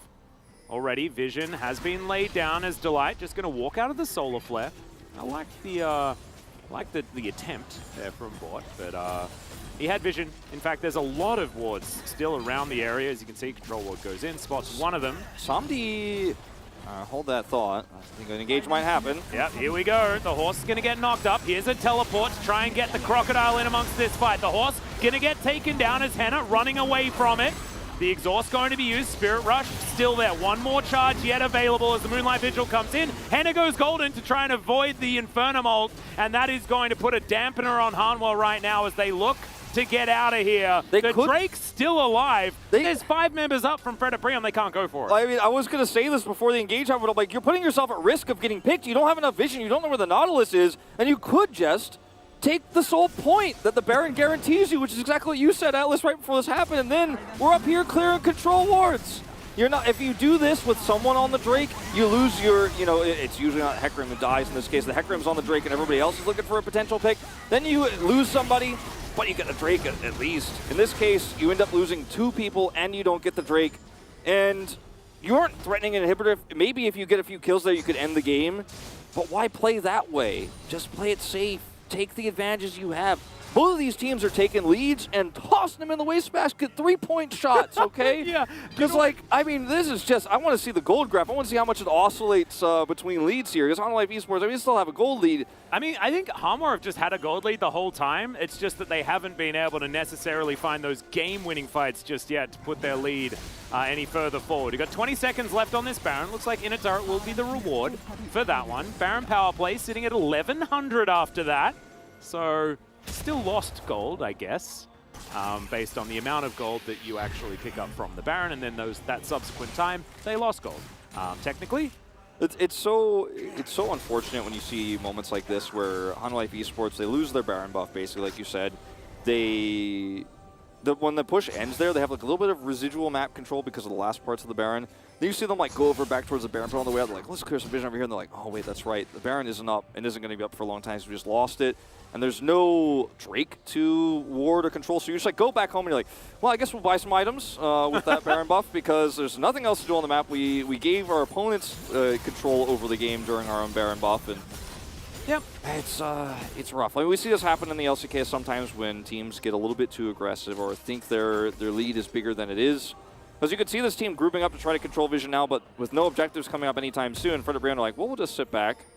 That's a 4-item jinx too. Yeah, exactly. Very, very large is Henna. 5 items if you include shoes.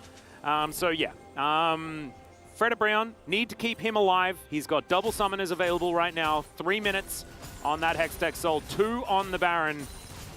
And they are able to get themselves in here. You hold on to one of these gold cards, and it certainly does work out as Willa going to walk on forward. Don't know whether he's going to be allowed to actually lock this one up as Everfrost comes through as well. Super Mega Death Rock, and he's just dead. I don't know what that was. What? But what was he fighting for? Yeah, right? Oh, no. Oh, it's a disaster no. as Destiny's going to get popped, and when you have 4 people on the map instead of 5, it means that Lava gets to press that R button, and if you're out of position, you die. You could just die, exactly. And or they then get to calculate exactly what they want to do. Yeah, well, Lava also gets to press the button and be like, were they about to sandwich us? Like, where's Dudu? Oh, no, they had no plan. Like, we just killed them. Like, he presses the Destiny, he's like, oh, yeah, no, no one was even close to setting up anything here. Yes, we saw the Gragas on the bottom side. I was pretty sure he's over there. Yeah. I hate to do this, but, like, this was, you know, this was not premeditated. This was not a follow-up. Like, your 80 carry is over here, but he's just going to put himself at risk of dying if he tries to follow up on that.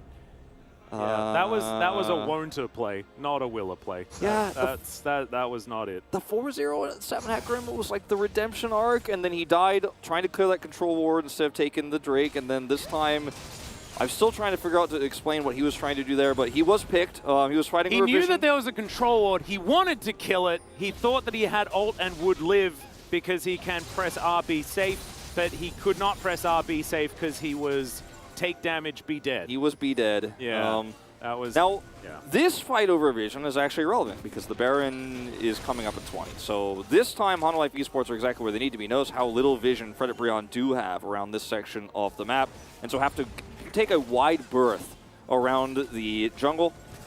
Yep. Samdi in this mid lane does have pretty good team fighting weapons right now.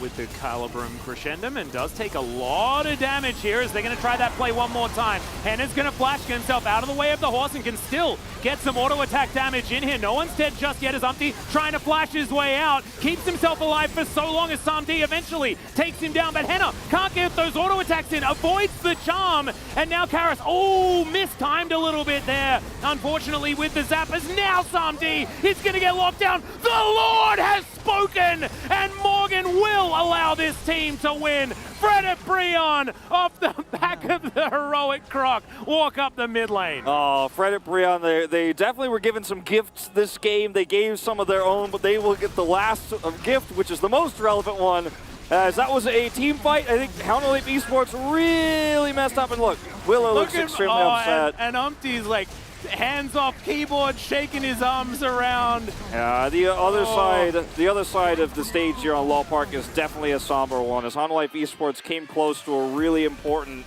win for playoffs. Yeah. And dumped it away. You know, I mean, they had everything in their power. They had complete control. They had a Baron buff and just some really big overextensions from Willer, who's again playing his first series of the LCK tonight as a substitute. But has tossed them away. I mean, he was 4-0-7. He was the guy. But and also, then he was the guy for a different reason. He was Hecarim post 30 minutes, right? So you have to try and scrounge for relevance at those moments. I don't agree with what he did, but I can understand the desperation behind it, right? Wanting to try and flex your muscles, wanting to try and use that extra money that basically just you had, right? And Samdi, that shutdown at the very end there, that was the back-breaking play. But I have to say that his Aphelios did way better than I expected it to do. In the end, it was a little bit Linkin Park, but it's... Yeah. It was a mess. Honestly, the game was just a mess. I mean, look at the shaky hands, right? I mean, there's so much on the line here. Yeah. And I know this did seem like, and frankly, it was a bit of a clown fiesta tonight, but Morgan the emotions are high. Horizon Wolf. But normally when you're Fred Brion versus HLE Esports, one of those series, one of our lower viewed series, right? It's not the ones people get hyped about, but this is one of the most important series we've had. I think one of the first series that will be memorable for playoffs, right, for these two teams. Like, remember the moment we just barely clutched it out? Remember the moment we just barely beat HLE Esports? And that was the start of a return to form for Fred Brion. And maybe that's the run to playoffs that they're looking for. Because this matchup is so important. I think that is why we saw so many throws on both sides, and why huge leads were tossed away, and there were positional errors and some really bad decisions across this best of three, because it's starting to be crunch time for these teams. And a loss here hurt so much for HLE Esports, and with the subs, they almost pulled off the miracle, but they weren't able to cross the finish line. Not quite able to get there. However, now they do put themselves ahead of KT for the moment. With the fact that they do move up to those 5 coveted wins, they're alongside Kwangdong Freaks as far as those 5 wins are concerned, and so they are definitely top of the race when it comes to the last playoff spot when it comes to our bottom teams. But that, like, as far as a performance that's like playoffs worthy, that wasn't it, guys. That was not good enough to win you the LCK almost at all, right? I think everyone can agree on that. So Fred Brion, certainly so much more work to do. They were the team that should have theoretically won today, but I don't think they won by enough to really give us confidence. Yeah, I mean, that's what is, as much as I love an emotional finish where hands are off the keyboard and everybody's excited and the hands are shaking and it's like, wow, they did it, they pulled it off. It's the Fred Brion hype that we love, these emotional young players doing very well. But, I kind of almost wish I saw Fred Brion's team look like the HLE Esports side after that win, because it's like, well, you almost lost this series big time. Yeah, against a team that's last place and has 2 subs, right? Yeah, exactly. And one of those subs is one of the most important players that they have, right? OnFleek is so vocal and has been playing so well for this squad. Yes, Willa played at Worlds last year, right? But he hasn't been with this team for the last little while. Bot is obviously a downgrade from Vista. This is a match that Fred Brion had to win, and sometimes they do drop the ball in occasions like this. This is an example of it almost happened. I mean, there were several times where Karis actually gave his life and got the Jinx excited in this game. I mean, Henna punished him really hard. I did end up giving my vote to Henna in the end because I thought he was the most consistent part of, Fred Brion in this 3rd game. But it was a tough call. I mean, it was really rough for me. Like, I wanted to also give it to Delight a few times. I was like, maybe it's Delight, but he also had a rough early game. And this was a big disconnect for him, which is part of why HLE Esports get back into control.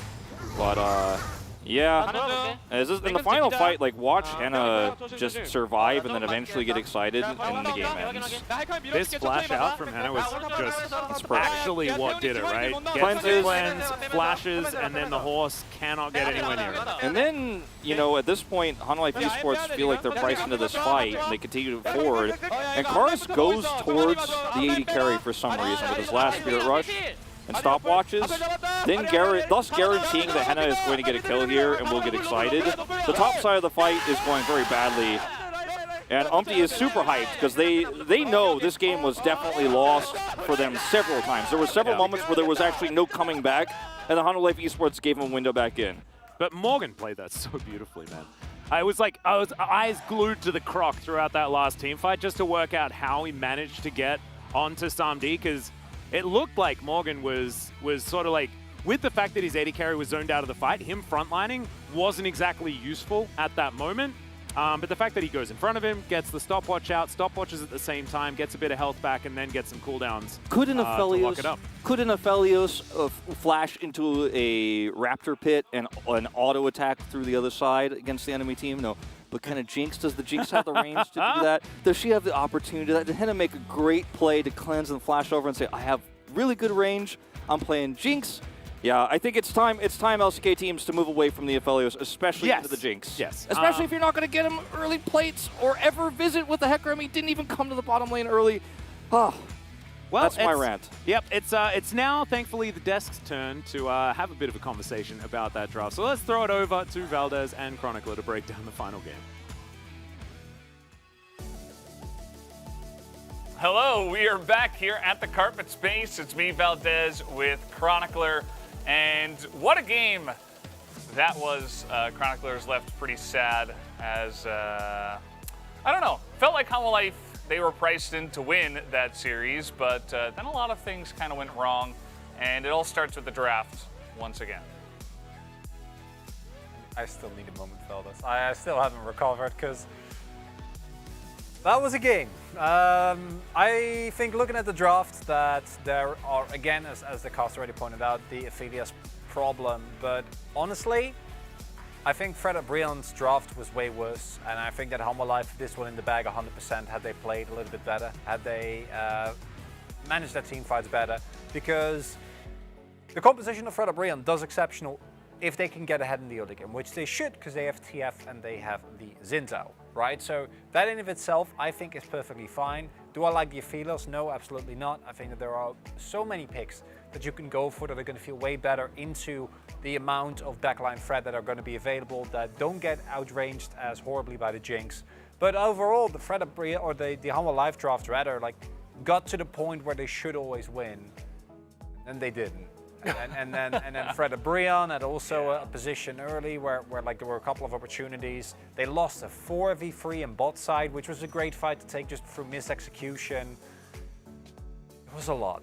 It was a lot to take in for sure. We do have highlight number 1 ready to go, so let's hop into that and talk about this play on the bottom side. Because this is the correct play.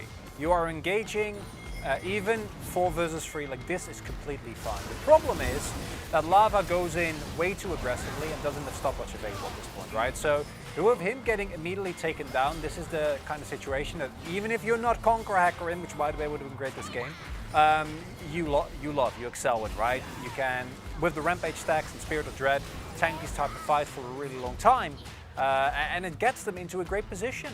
That's what I thought. And then Wheeler gets fed, right? He spreads his influence on the rest of the map, and it also showcases us that this was not the clean Brion that we're used to. And the TF pick, I think, didn't really work out, despite the fact that they won the game, specifically for moments like this. Yeah, absolutely, as we are going to take a look as well at our second highlight here and talk a little bit about the dive that we had on mid into an incredible team fight from HLE.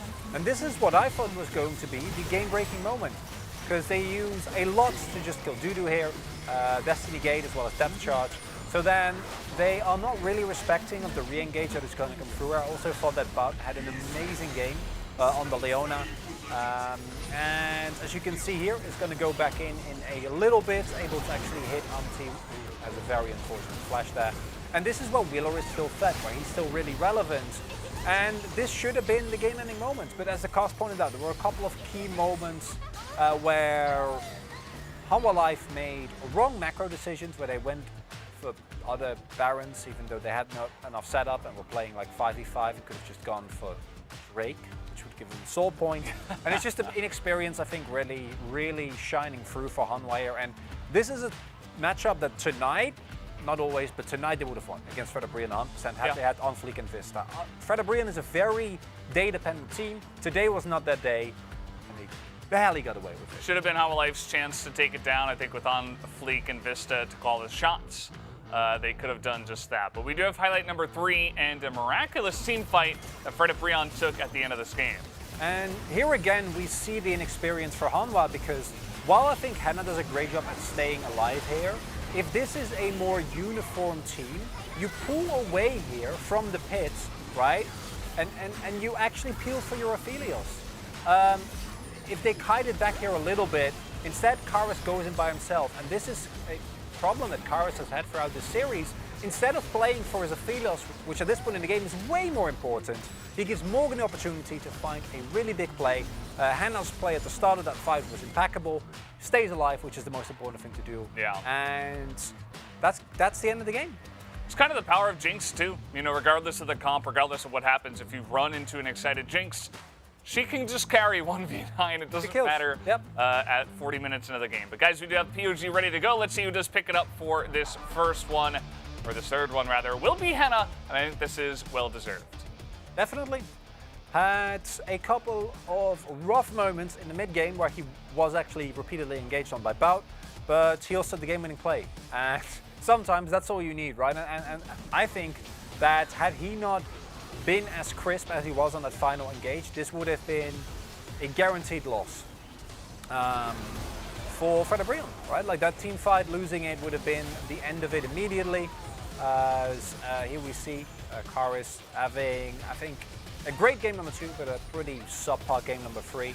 And then this was the game-winning play. Immediately gets over the wall here, dodges the Hecarim ultimate, uses the Jinx range to still get a lot of damage done, hits a big rocket on top of Sandy, and baits in Karis as well, because Karis gets like outside one twice. And then the Light is waiting there, ready to take down, ready to protect Hannah, and then Hannah just goes in, gets the final autos. Again, also helped by how well Morgan played this final fight.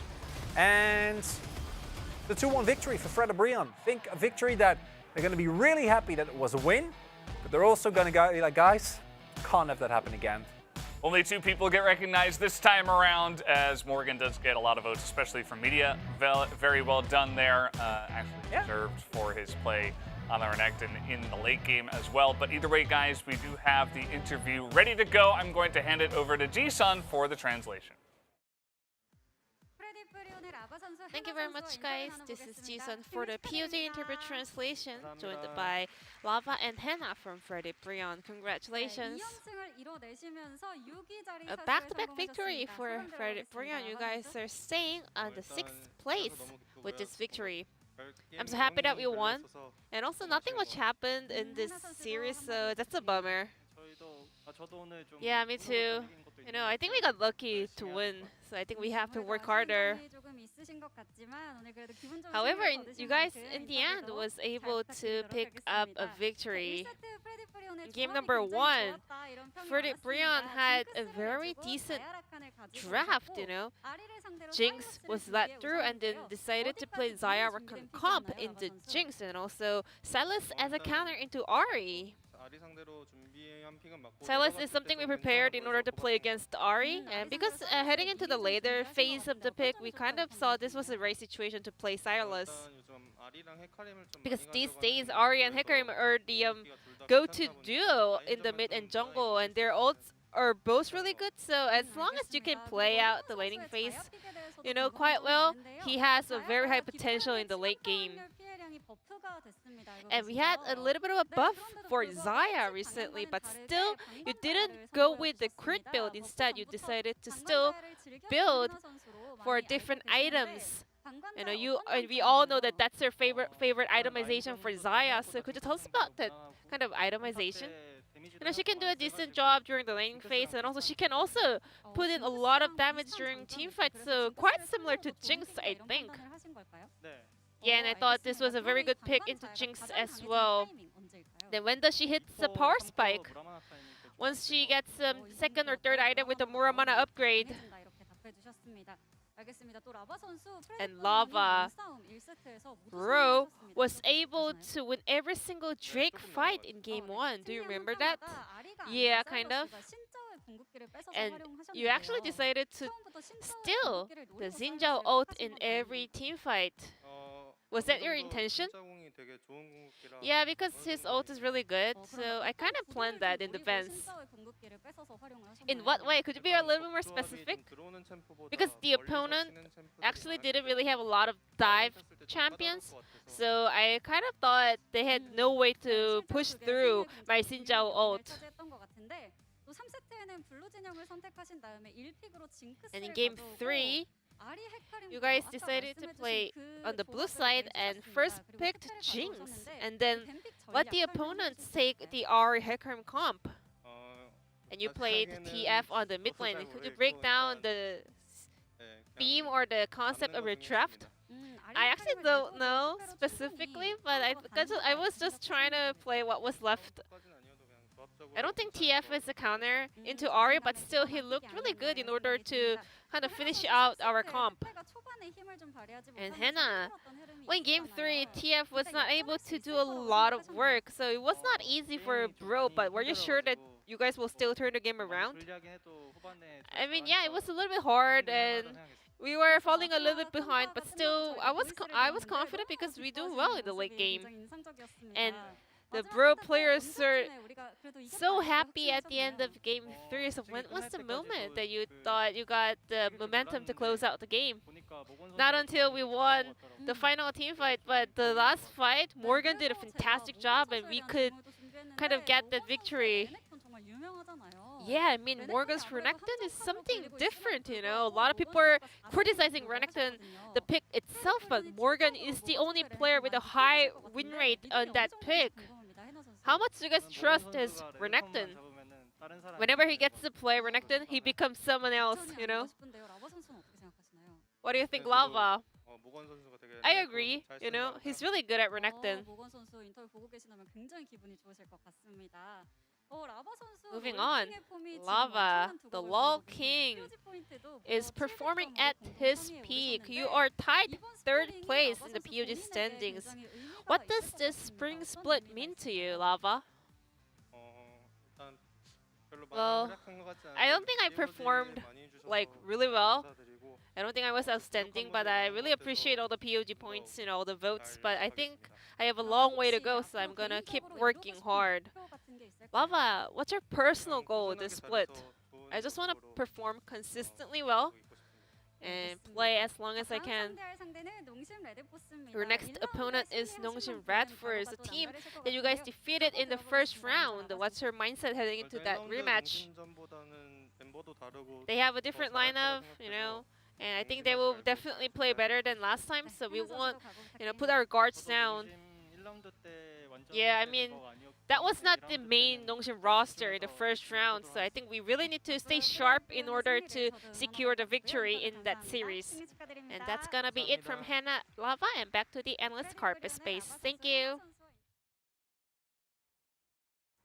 Thank you, Ji-sun, as always, for that wonderful translation and breakdown there of the interview. We're going to take a look at the standings after this matchup and see how Brion do sit. So they are 5-8, right behind the Kwangmyeong Freaks. Solidifying their grip on that player spot. That's the key thing here. Had they lost this, they would be below KT, below Nongshim, right? Like in a much tougher spot. You really need these wins. Because for Brion, maker players would be such a nice achievement for a team that honestly has had their ups and downs. Even here today, could have been a loss as well, but in the key moment, they actually clinched it out. And for Hanwha, it's going to be a sour one. There's no other way around it. This is one that I think you really could have won, you really wanted to win.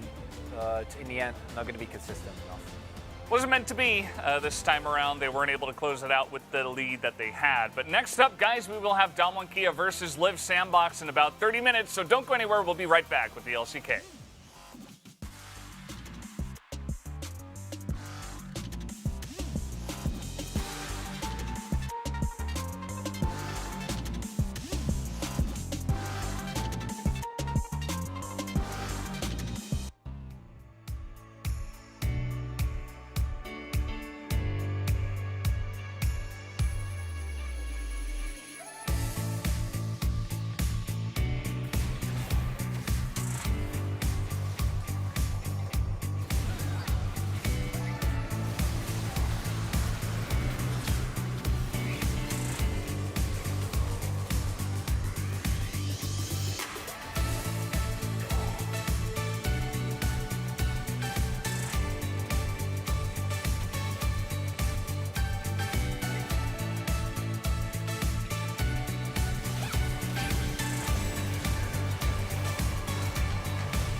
For Faker here, but if he goes too deep, he's going to lose out. Faker gets hit so far away to do his damage. Yeah, look at the root! The light binding is so good from Carrier.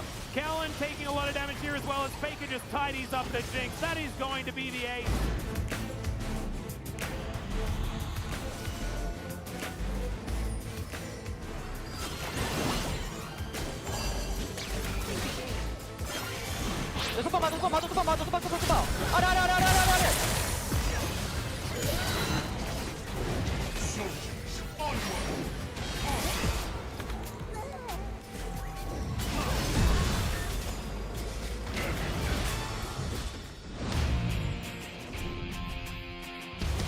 Per hour.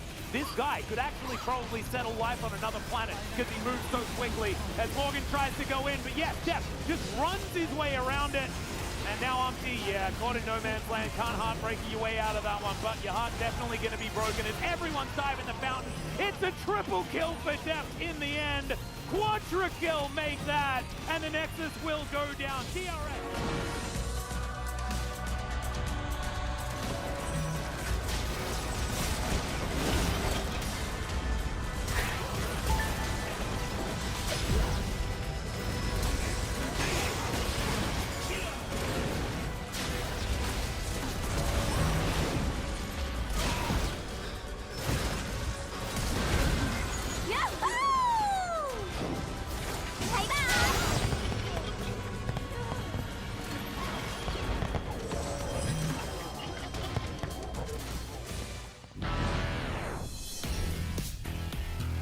Let's see where the Karis is actually going to make his way in. Immediately does start to teleport off. That is the Everfrost to come down. OnFleek is going to get the knockup. That's a three-man Gnar into the backline. Onslaught of Shadows, triple kill instantly from Ice, but he's going to get murdered by the Baron. That's so scary, but he stays alive. Johnny now 1 versus 4. Zeri definitely is not.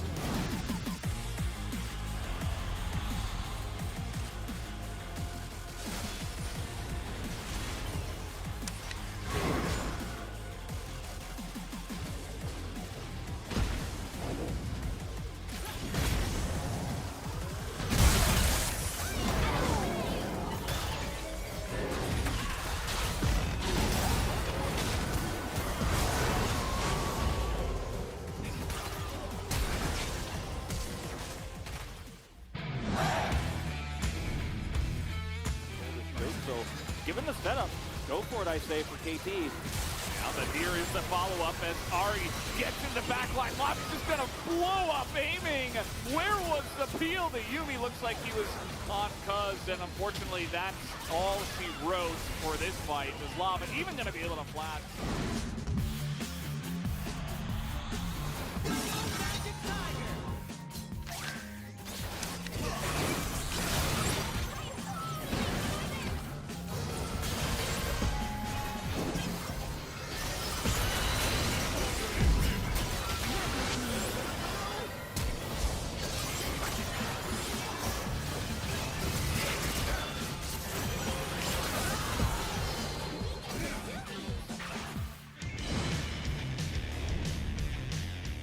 If you're done one here, you try to go for... Oh, Teddy.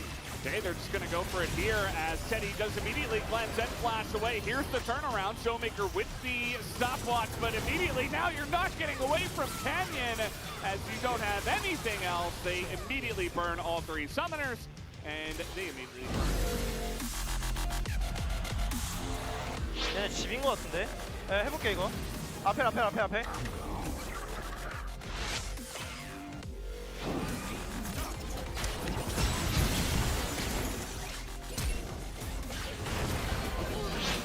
앞에 루플이야.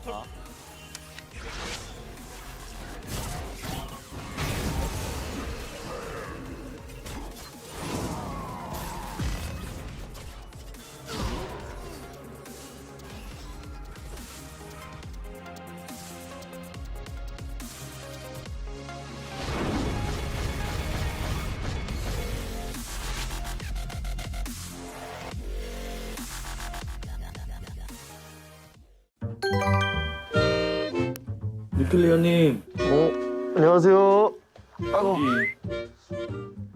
뭐예요? 우체부예요 오늘? 한번 열어보세요. 집에 오는 거 열 때마다 항상 돈 관련된 거여서 별로 탐탁치 않은. 뭐야 진짜 돈 관련된 거네?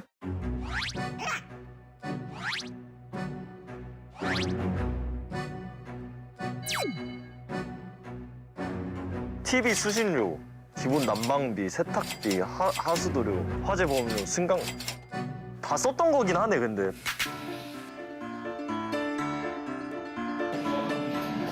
그럼 이거 어떻게 진짜 내야 돼요? 그래서 저희 준비한 게 있습니다. 우선 잠깐. 정경기 조심해 주세요. 여러분 뭐야 이게? 우선 갈아입고 오시죠.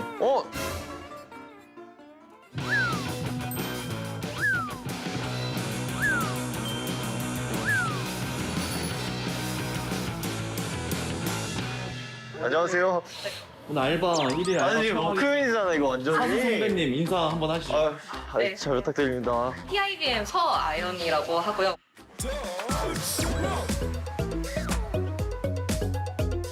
일단 간단하게 오늘 하실 일을 설명해 드리도록 할게요. 네. 저희가 이제 하기 전에 플레이 테스트를 한번 하거든요. 그래서 오늘 플레이트? 플레이 테스트 플레이 테스트? 네, 진행할 예정이고요. 선수분들 오시면 안내 및 이제 메이커 안내해 주실 거고요. 그다음에 이제 나중에 혹시 경기 시작 전에 도열 들어가는 거 보셨나요? 저 많이 해봤어 진짜. 잘 부탁드립니다 오늘. 잘 부탁드립니다. 와 이거 기분 이상하다 근데 진짜. 게임 하시면서 게임 내 이상 없으신 게 있고 네. 그런 거를 같이 확인해 주시면 되고 게임은 이제 처음부터 엑서스 터질 때까지 진행을 할 거고요. 끝까지 한다고요? 네. 터질 때까지? TIBM이 근데 뭐예요? 지금 오늘 오신 TIBM? 네, TIBM. 뭐의 약자예요? 저희가 약간 지금 많이 기대하고 있거든요. 뭘 기대하고 15분 만에 끝내면 15분 만에 테스트 끝나는 거죠? 맞죠? 오케이. 저희 이제 헤드셋 쓰고 일단 간단한 테스트 먼저 진행할게요. 사운드. 네. 그리고 마스크는 벗어주시죠. 마스크 벗어야 네, 돼요? 선수분들이랑 동일한 사양의 선글라스라고 하기 때문에 네, 마이크 역시 마스크를 벗고 해주시고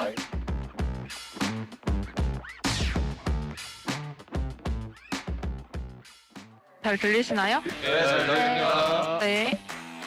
저 진짜 근데 이거 테스트여도 이겨야 되니까 다들 열심히 부탁드릴게요. 티어 체크하고 갈게요.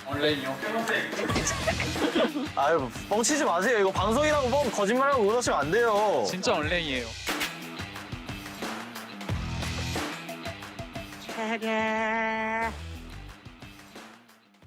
아 약간 선수 때 생각난다 여기서 하니까. 제가 원딜로 캐리해서 이길 거거든요. 다들 맞춰서 픽해주세요. 뭐 원딜을 뭐 미리 잡아드려요? 저 징크스 주세요. 알겠습니다. 네. 보통 테스트 때도 이기고 지는 거에 많이 자존심 걸어요? 그렇지는 않죠. 그렇진 않아요. 근데 오늘은 걸고 하세요. 혹시 스킨 못 끼셨어요? 저 당돌한 엘프 징크스 끼려고요. 그러면 전 눈싸움 해야지. 왜 물어본 거예요? 깔맞춤하면 공격력이 좀 증가하거든요. 의미 1도 없는 건 알죠? 아 그래도 파이팅 해봅시다. 파이팅. 파이팅. 15분 만에 끝내고 쉽시다. 아 근데 솔직히 질 수가 없어요. 여러분 무리만 안 하고 저만 잘 따라와 주시면 질 수가 없어요. 선에 바텀 리시어 블루 시작. 아 나 근데 세팅을 CS 치지 마세요. 아 진짜. 그것도 너무하신 거 아닌가요? 아니 CS 못 먹잖아요 치면은. 아 근데 내 마우스가 아니라서 조금 불편하긴 하네. 내 세팅이 아니라. 아니 잠시만. 아니 그거 끌려 어떻게 빼세요 전면 쓰세요. 아, 살려주세요. 잠시만. 아니 근데 진짜 뭐 하세요? 아 집중. 아 이거 얘기할 틈이 없네. 집중. 저 죽으면 사람 아닌 걸로 할게요. 이미 사람 아니었는데. 와, 탑 뭐야? 애쉬 봐요. 오른쪽 나이스. 노트 킬 주세요. 오케이. 뽀삐 방금 손들라고 하고 다 봤어요. 어쨌든 오케이. 내가 킬 먹었으니까 나이스. 탑 싸운다. 탑에 피 좀 더 빼면 제가 공 날릴게요. 안 돼. 진 거 같은데? 나 죽었다. 이거 맞춰보실까요? 아 그런 말 하지 마세요. 이미 맞았으니까. 아, 오케이. 맞았어요. 이미 잡았어요. 감사합니다. 맞췄지롱. 방풀이네. 확인입니다. 아 잠시만. 빼. 내 옆에 웃지 말라고. 괜찮아. 제가 잡을게요. 이미 잡았어요. 빼는 척. 3, 2, 해주세요. 1. 잡았어요. 확인입니다. 방풀이야 진짜. 스태프 저 근데 게임할 때 죄송한데 손에 다한증이라서 혹시 휴지 가져와도 되나요? 그 스태프들이 다 지금 여기 들어와서 다 지금 들어와서 게임하고 있는 거예요? 네. 탑 질견 나이스. 탑 잡았어요. 이제 빼봐요 탑. 아니 빼봐요. 아! 왜 LCK 못 봤어요 이거? LCK가 아니에요 여기는. 또 왔어. 정글 차이 미치겠네 진짜. 원래 망한 라인은 그냥 가지 말라고 누가 그랬는데요 도대체. 저거 궁 잡았어요. 진짜 보여주나? 진짜 잡았어요. 진짜 여기거든요. 진짜 잡았어요. 진짜요? 까비. 진짜 느낌 없다. 혹시 이거 하면서 15분 써렌 해도 돼요? 절대 안 되죠. 안 돼요? 뺐었어. 일단 뺐었어. 아니, 진짜 뺐어. 이걸 해줬다고? 뺐다고? 진짜 뺐어. 가자. 킬 주세요. 여기 애쉬. 위에 애쉬. 탈진 걸었는데. 애쉬 노플. 왜? 뭐야. 고르키. 저 W 3초. 나 좀 봐줘. 뽀삐 나이스. 나이스. 이거 진짜 이긴다고. 와 나이스. 역시 프로게이머라 그런지 콜이 남다르다. 아까 누가 느낌 없다 했지 않나? 애쉬 공 빠지면서 조심 공중 여기. 저 지켜주세요 맞아 지켜주세요 시켜줘 나를. 우리 이제 불리하거든요. 지키면서 수비할게요 수비. 근데 평소에는 자주 이겼었는데 사람 한 명 바뀌었다고 좀. 범인 나왔네. 미치겠네 진짜. 왜 제일 뻔뻔한 건데 미치겠네 나 진짜. 아이고야. 나이스 뒤에 트레인 이렇게 빠지면서 트린감이 해볼게요 저 기절. 이거 딜러 차이 아닌가. 못하기요? 딜러 차이 아닌가. 네, 약간 그런 거 느끼고 있긴 했는데 그렇게 미치겠다 여기 진짜. 아 근데 우리 아직 안 졌으니까 팀이니까 싸우지 맙시다. 화이팅 화이팅. 화이팅. 인정 많이 상한 것 같은데. 아니요 전혀요. 아니 전혀요. 좀 약간 화나셨. 화가 왜 나요? 전혀요. 자 천천히. 그렇게 조심. 뭐야. 비상. 트리가면 뒤에 트리가면. 하지만. 살려주세요. 아니 진짜 어쩔 코르키 나가네. 아 미치겠네 진짜. 콧물이 나오네. 고생하셨습니다. 나 진짜 경기 진 거 같아. 억울해. 한 번 더 못하나요 이거? 일단은 지금 팀이 왔으니까 아까 네. 설명해 주셨던 사수분한테 가서 이제 일 마저 해주시면 될 것 같거든요.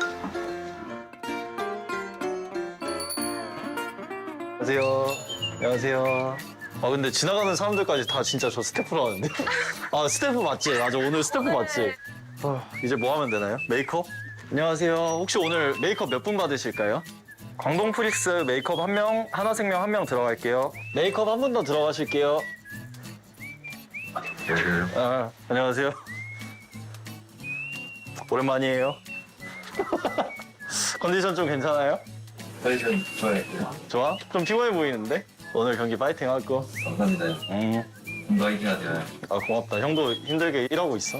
진짜 일하는 거야 오늘. 맞아요. 스태프야. 리플레님 일하셔야죠. 네. 일단 여기 이제 그린룸 업무는 끝나셨고 저랑 같이 선수분들 세팅하는 이제 무대 쪽으로. 네. 이제 무대 같은 경우는 이제 긴장하셔야 될 게 저희가 하는 행동 하나 하나에 이제 선수분들 경기에 지장이 갈 수 있기 때문에. 그렇죠. 조심해야겠네요. 혹시 그 무대 올라가는 게 좀 긴장되긴 하네. 저희 라인 밑에 조심. 네.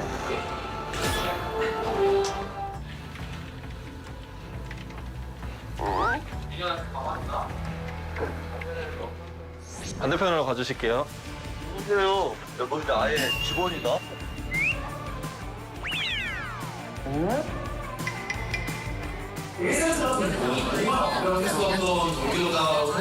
뉴클리어 집으로 가자.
When the sky falls and the sun turns black, when the earth halts, then don't look back. Hold me closer, can you feel my heart? We can conquer and win back all. The tide is changing, floods are coming clear to see. The page is turning.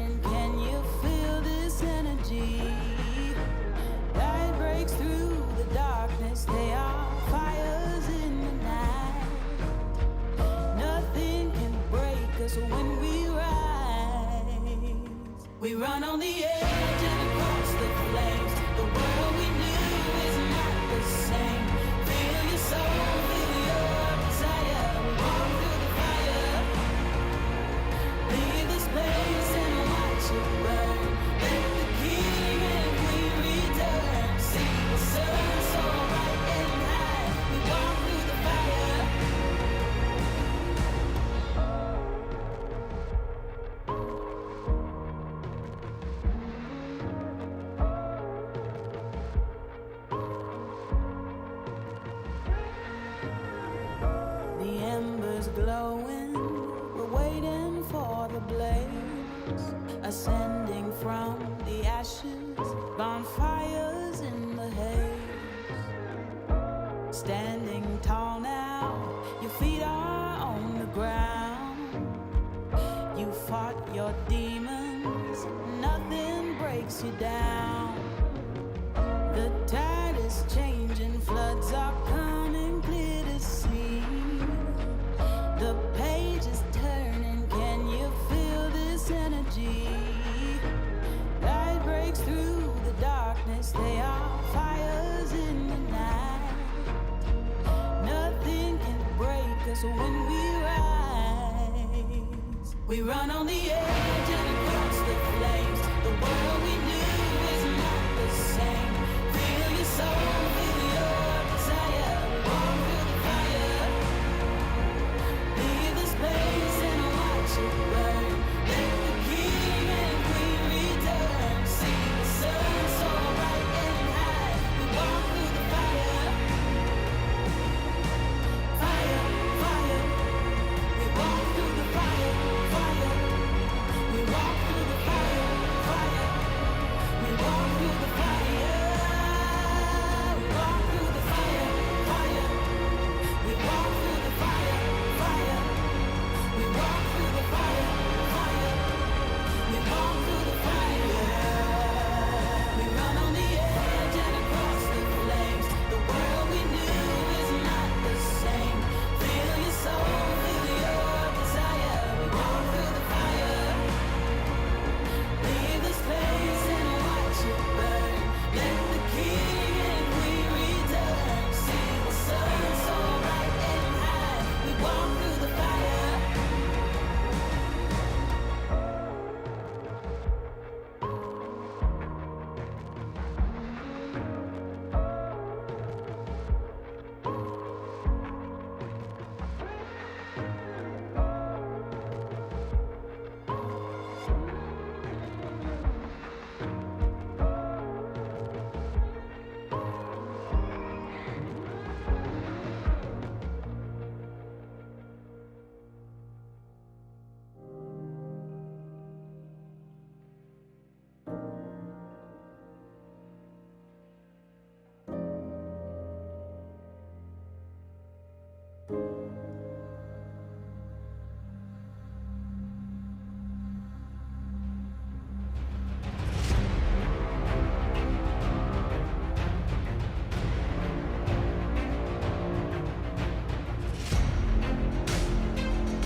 I just came here and I haven't thought this through.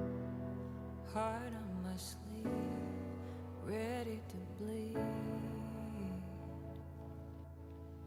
Wish I had another drink, then I'd have left it. Instead we're gonna go to the brink. Don't you think that we should forget it?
Welcome back, ladies and gentlemen, to LCK 2022. It is spring, and we're up to the 7th week.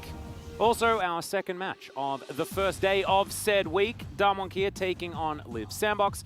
ㅣ2022 will be on the home team this time around and should be clear favorites in this moment. However, they have had some struggles, and LIV Sandbox were recently taken down from 6th place and do want to definitely get back towards that area. Yeah, the loss that we saw from LIV Sandbox in their last series was a little bit up and down against Nongshim Red Force. We saw Dove swapping back to the mid lane. Things did not look clean. And ㅣ2022, on the other hand, I think are still in the middle of their resurgence, right? I think they're looking better and better every week. So I do think this will be a clean 2-0. That's the expectation, right? But we have been surprised before. Yeah. But I think ㅣ2022 defeating Afrika, or rather Kwangdong 2-0 was like the proof that we all need to be like, okay, this team is on the right track. Yeah, they're definitely on the right track. Certainly not back towards, you know, the amount of dominance that we've seen from this team, and nowhere near favorites for the spring final. But let's have a look at some of the points of the match and really get into this one as ㅣ2022 try to reclaim some of their former glory. And will they continue holding the lead, I guess, is the question mark here. And if you notice, they're on a pretty massive winning streak against LIV Sandbox, going back all the way as far as 2020 9-match, spring. 17-game winning streak. Yeah. That is a lot of games. And that includes Kespa Cup. Yep. So. And that's also like 2 zeros, like every single time. This is one of those examples that we have. ㅣ2022 are a team that's very, very good at beating teams that are just beneath them on the ladder. You know, when you've got a team that is still, you know, trying to figure themselves out, ㅣ2022 will crush you. It's against, you know, other opposition that we've seen that they haven't been so good, but their consistency against lower tier teams is definitely very high. And this is the discussion about the swap, on putting Closer in the top lane and having Dove come back mid. It was a cool idea, and we love to see this in terms of versatility of players, but I think it was more of a symptom of, like Dove isn't ready for the top lane, he needs to be stronger, like Closer's playing Fiora top because things have gone awry, and he's going back to his Azir mid lane.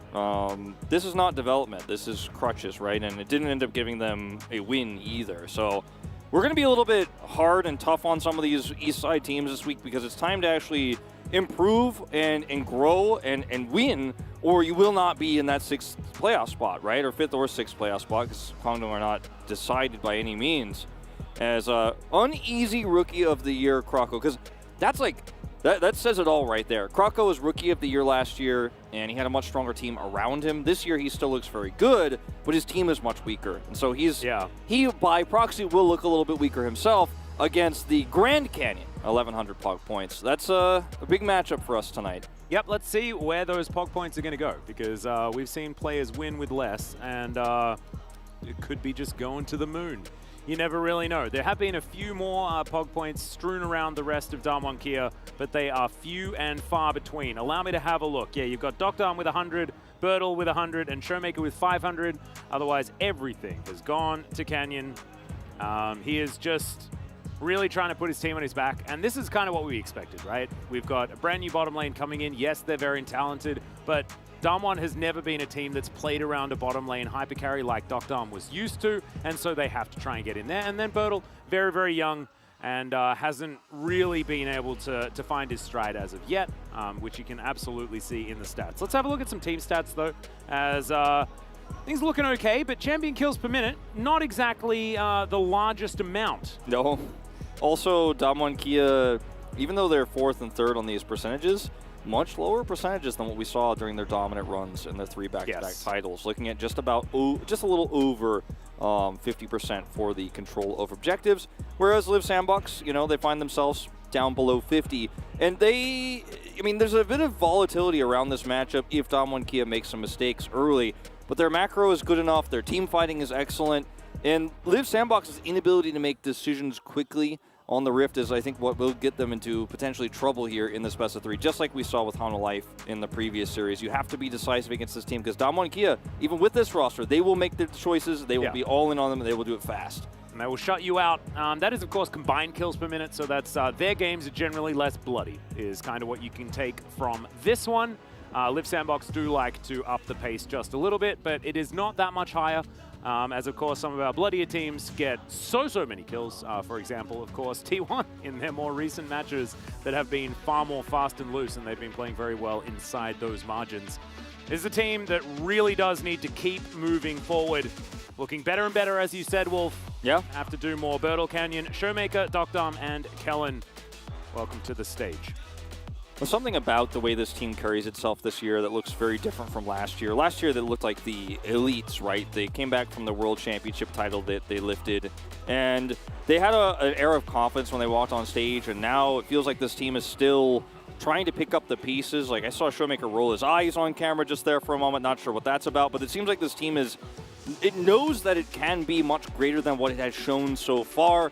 And I think none of these players, because these are elite players in the LCK, even the new Docdom and Kellen bot duo, they are a team that knows that they actually can reach higher heights. It just hasn't happened yet. Yeah, exactly right. It might have been the eye roll because Bertel tripped over trying to get towards the stage. That might have been something to do with it. But I'm not entirely sure, and I do not want to put words in his mouth. As here it is, Live Sandbox, Dove, Croco, Closer, Ice, and Kale. Ice still remains the AD carry of choice here for Live Sandbox. Envy not going to be coming back anytime soon. And yeah, I'm also kind of interested to see what the solo laners are going to do for this team. Yeah. It might be that we do switch things around yet again, but I don't think so. I think they'll probably go back to, you know, Dove playing top lane and Closer playing I mid hope lane. so. You know, because having your designated role in terms of what you're practicing, what you're preparing, your top laner should never be more proficient in a meta of Azir than you are, even if it was one of Dove's one tricks basically back in the day. Yeah. It's not a good look. Now, the strategy for Live Sandbox against Nongshin was actually to choke out one player, and that player was BDD, and then they yet still ended up flexing their top laner to the mid lane. Showmaker has the widest champion pool of any mid laner in the LCK right now at 15 champions played as we crest into the second round robin. So I think there will have to be a different approach to the draft if I had to guess here. Maybe it's going to be around Canyon and shown a much smaller pool. Speaking of which, take a look at these stats. You know, head-to-head here, you zoom in on the jungle matchup, and Croco's stats in the ones we've chosen will look great compared to Canyon. In fact, even a higher kill participation. And, you know, the first blood percentage as well here. You could see Croco not too much further behind Canyon. Yeah. But if we look at some of the stats that aren't shown here, like, you know, how much damage per minute and stuff like, oh, damage per minute is actually up here, but it's not one of his better ones. In terms of how much he performs, how much gold he gets, not as great of the stats here compared to his opponent. Feeling a little bit like Croco is mini Canyon right now based on these statistics, but we know that things are played out a little bit more differently. The kill participation stat being so extraordinarily close, I find very, very interesting because it feels like there's more action in the early game in Live Sandbox games, but we have to go back to that combined kills per minute stat and notice that Damwon here don't do a lot of killing throughout their games. They like to get a whole bunch of control and only fight when they need to. It's not necessarily the most fun, but it is definitely a great way of winning the games eventually. Yeah. Keep things under control and make sure that you fight on your own terms. It does They have been good at that in the past. It does go to show how, even though these teams fight and play around the game very differently, they both are key members, right? And Canyon has the most POGs in the league for a reason. He's been the most important player, the MVP for this team every win they get practically. And so, you know, the team relies on his engages, which is why he plays champions that other players aren't playing, like the Diana, for example, so much more. And for Croco, he's playing a little bit more meta, right? He's relying a lot more on the Lee Sins of the world, the Xin Zhaos of the world. But he also gets early leads for his laners in the wins that Live Sandbox take. No, exactly right. Looking forward to seeing how this game is going to go. And I want to see some tidy gameplay from both sides. I think that if Live Sandbox, even if they don't win here, right? If they show us that they can be coordinated, that they can make the smart plays, then we know that they can at least get 8th, right? Like, what we saw in our previous series was not necessarily the highest of level, and you could imagine that Live Sandbox were watching that saying that they're smelling blood in the water because it wasn't tidy. So I'm just hoping to see more from this team. I think that they have so much potential on it. Croco and Closer definitely with a lot of talent behind them, and they have to be strong against Canyon and Showmaker. And there's an opportunity here for Dove as well to try and punish a newer top laner. Even though Dove new to the role, he's certainly an experienced player and has been in the LCK for a long time. That's the exciting thing about the top matchup, right? Is it's two misfits in a way, right? Birdall being the one who sticks out like a sore thumb in terms of his experience versus a role swapping player who is more experienced, but is he as experienced as Birdall in the top lane? Not yet. So it does become a really interesting, equation here in terms of where that top draft is going to go. It is blue side, of course, for Damo and Kia. They are the home team in this, so one extra advantage they have stacked up against Live Sandbox in the second meeting of these two teams. That will feel pretty frustrating. As mentioned, they 2-0'd them last round robin. We'll see if Damo and Kia can keep the streak alive here and solidify the space in third. 17 game wins in a row versus Live Sandbox. They haven't lost against this team for a very long time. There's a first time, though, for everything. As Akali going to be the first ban, Damo and Kia on our blue side as we hop into the pick and ban. And Live Sandbox, let's see where they're going to sit as well, because, of course, this is only our second match on 12.4. Some slight changes have happened. We'll see how much it shakes things up for two brand new teams that hit the rift. We saw not a lot of differences in our first match, but sometimes it takes a little while for them to settle in. Yep. Rise taken off the board here with Twisted Fate, so two of Showmaker's champions are already removed here. But like I said, you could do this against BDD, try to put his champion pool down, but Showmaker's will not be restrained. He's played more champions than anybody. And it's really reminiscent of Chovy back in 2021 spring, where he was playing an inexorbitant amount of champions, as he loves to do. Yeah. Certainly, I feel like it was a flex for Chovy. As Lee Sin going to be banned away once again on our blue side. We have seen this many, many times. Haven't seen Lee Sin let through so far today in all four of the matches that we've seen so far, as that is going to be an Ahri ban. So Showmaker has taken all of the attention here from Live Sandbox. Zeri is available. Jinx is available. There's a lot of choices. This is the same strategy that Live Sandbox tried to do and failed against BDD. And so I'm a little bit worried about this. The Hecarim will be prioritized here for Canyon. It's also one of Croco's favorite champions and champions he's best at, so it feels strong in that regard. And his Lee Sin is banned. And it looks like Damo and Kia have really planned out what they wanted to do here. They've taken away the Lee Sin. They're going to take the Hecarim first pick. Showmaker's like, how? You can ban these champions. I've got a million more. Now, the Zeri does go over, and this is the first time Zeri will get through the draft today on this new patch with her nerfs. See if Ice can play this one out, because it is a champion he also has a lot of experience playing. Yeah, and it's interesting as well, because I feel like Zeri and Hecarim have two very different ideas on where you want to play the game, right? Zeri wants to get to a late game and really start taking control, whereas Hecarim wants to win very early. As Caitlyn, similar in mindset there, will be able to certainly bully this Zeri in lane. Yeah, this should be a case with the Hecarim here too, where, Zeri is sitting under turret a lot of this early game, trying to farm it out. Caitlyn Karma is available as well. Yeah, you should just take it too, Kellen. I put it in there right now. As Live Sandbox, they can ban two more mid laners for Showmaker, and then he'll play something for the first time he hasn't played yet this season and won't even care. There's the Karma. So now you have this insane pushing lane where actually Hecarim dives are viable against Zeri and can actually kill maybe potentially the enemy bottom laner, deny even further farm, and hurt Live Sandbox. Now, Lawless is going to be massive in terms of keeping her alive there on the bottom side. And it's a great denial pick since it is one of the soft counters. I also think it just works really well with short-range AD carries, just because Nautilus gets to pull the enemy towards him and just has a lot of ruckus that he can cause. Vex is going to be locked in here. It's blind, so definitely an interesting choice here. And I think Live Sandbox obviously have themselves a pick mindset for this particular composition. Seems that way, and Showmaker, this is going to deter him from picking the LeBlanc, but we haven't seen that Vex has dominated in what has been somewhat of a counter in the matchup. So Live Sandbox don't have to ban the LeBlanc here because of it. They'll focus more on the other champions, the Syndra. I think it's really interesting banning away Showmaker champions, just because I feel like he has all of them. That's what I'm saying. Yeah. Like, I knew this was going to happen because of how they drafted against against Nongshim, and I'm like, But you can't do this to Showmaker. He will not care. He would just ride the wave. He'll probably just play Cassidy. He probably wanted to play Cassidy anyway. Well, he's just getting more and more excited. He's like, well, now I have the opportunity to maybe play a first-time pick. Like, you guys are just going to give the coach a reason. He's like, Danny, I refuse to play Syndra again. And Danny's like, no, you will play Oh, wait, it's banned. Oh, never mind. All right. Okay, Showmaker. This is not really Katarina time. It's not really the Orianna angle for this draft for Damwon Kia, although I think Liv Sandbox are considering it. The Victor is his most played at 4 games. They do ban the Orianna. No orbs allowed. No orbs allowed. I also like the Orianna with Hecarim.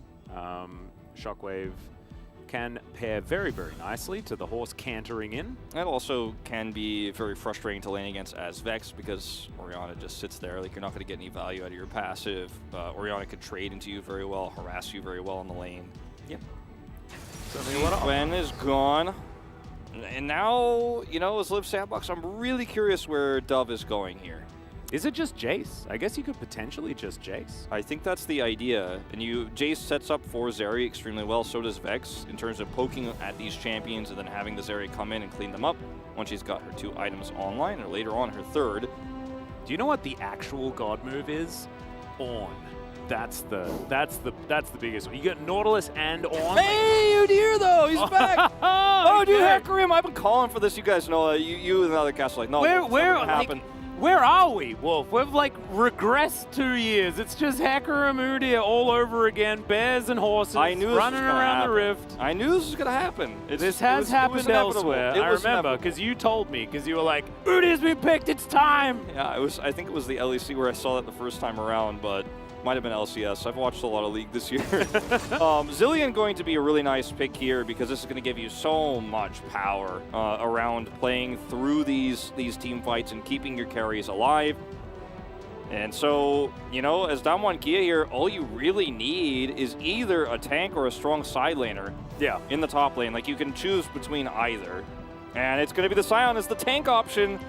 This is not calm, but it feels like we did go back in time. I'm actually kind of loving it. You know, you've got like the bomb delivery service of the really fast horse, which is kind of cool. And then you've got so much movement speed manipulation on Damwon. And when they're often getting behind Canyon, this is exactly the way that you do it. I mean, Zilean should be able to survive through all of the pressure in the early part of this game with no problems. That's assuming it is going to be a Zilean mid played by Showmaker, because it could also be Karma played by Showmaker mid. I hope not. I don't think so. I do press X to doubt on that one, but we've seen crazier things. But what did I say? You try to ban Showmaker, and he will play another unusual, weird pick. You cannot actually target ban this guy, and I think it's a poor choice. And also, Zilean is so good into Vex. Any champion that resets, you're very, very happy to have a Zilean against them as the opposing team, because then Chrono Shift will deny the extra Shadow Surges, right? Yes. Also, if you are going in as Vex to try to reactivate your ultimate to go inside of the enemy team fight, and then the person you were trying to pick is resurrected, then you're actually you're in the worst possible place as the Vex. Like, you're deterred from engaging. Not to mention that the person who gets hit by it, who she would like to use her ult a second time on, can just get sped up and then run deep into the team fight. She's like, whoa, I'm not going in there. I'm not going in there with a crazy horse, an insanely tanky Sion. I really like what Damwon Kia put together here. And now I don't hate the draft on the enemy side. I think it has a lot of power. If they can get those health bars low, Zeri can pop off later on. It's a very sticky comp, too, with Udyr. You can get on top of somebody and repeatedly stun them, be very obnoxious. But I do worry about how well they'll be able to execute through this early game. And also, like, this is the most short-range composition ever. If I just want to, like, jump in before Chronicler gets a chance to talk about it, this is a great opportunity for Conqueror Hecarim. If you're playing Conqueror Hecarim, you're against a lot of short-range champions. You can build that Trinity Force and really go to town. Of course, not happening. Phase rush. Yeah, it's not happening this time around. Especially, like, it's even better for the Conqueror Hecarim because you have double Enchanter, so you can actually do damage, theoretically. He's sped up a whole lot, things like that, but it's all right. We've got definitely not Udyr, and this is one of the best skins in the game. I absolutely love it. So he's just going to be wandering around as a bear for now. So last year we kind of regressed to Udyr Hecarim trades in the LCK because basically of one item, which both of these champions will build, the Chem Tank.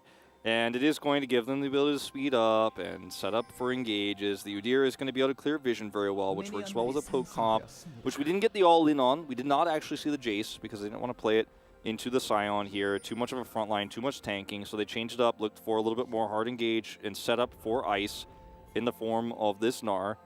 Alternatively, the Ornn you were kind of jokingly saying could have been a thing, would have been very good here.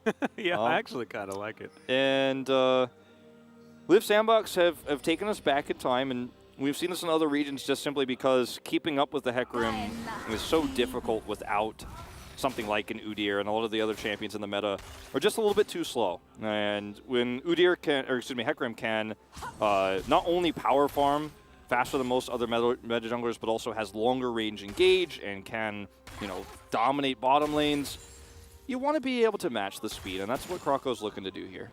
Yep. Might be able to do it as well. Let's have a look at how this early game is going to go, because one of the things that Canyon is extraordinarily good at is maximizing his time early on in the game. So against an Udyr is something that he's not necessarily as used to this time around, as we're having a look at the fact that Karma and Caitlyn together is one of the most unplayable lanes that you can play against. And that is precisely what's happening here as Canyon presses W inside his jungle. And on the other side is 7-0 for Canyon on this champion. That's his spring stats from last year, and then of course the ones from this year. Yep. The one thing I want to point out is, as we've talked about before, is Zeri also lanes very poorly in the early part into a lot of different matchups, but this one is the worst one. This one is the one where she gets outmatched the most. As this is his most played champion, as you could see, the Udyr here. I think that's what most one is supposed to mean here. Yes, I believe that is correct. Of course, Kroko and Pyoshik were both gigantic fans of this champion, Pyoshik being the one to debut it here in Korea as 7-8. But this was when sort of Hecarim was discovered later as the Udyr meta had sort of started to die down. Yeah. And Hecarim was really, really, really strong at that point in time. Yep. The term most in Korean often is like the word for like main, like what's your main, like what's your most. It was used like that a lot back. I remember when Overwatch first came out, everyone was asking me always, what's your most? I'm like, I'm not good at aiming. Meanwhile, Showmaker in a little bit of unknown danger. Yeah, he's just going to bomb Closer a couple of times, and no one's really going to do too much. Canyon as well was in the area, as the Udyr not going to come any closer, and Closer's going to look for a back. So it's also a really interesting situation. You can see Closer is actually taking the teleport. We see so many Vexes taking Ignite to try and get control of that mid lane, but Closer understanding that he wants to be able to, match insides and things like this and be more mobile. Yeah. Give Liv Sandbox a little bit more control of the map.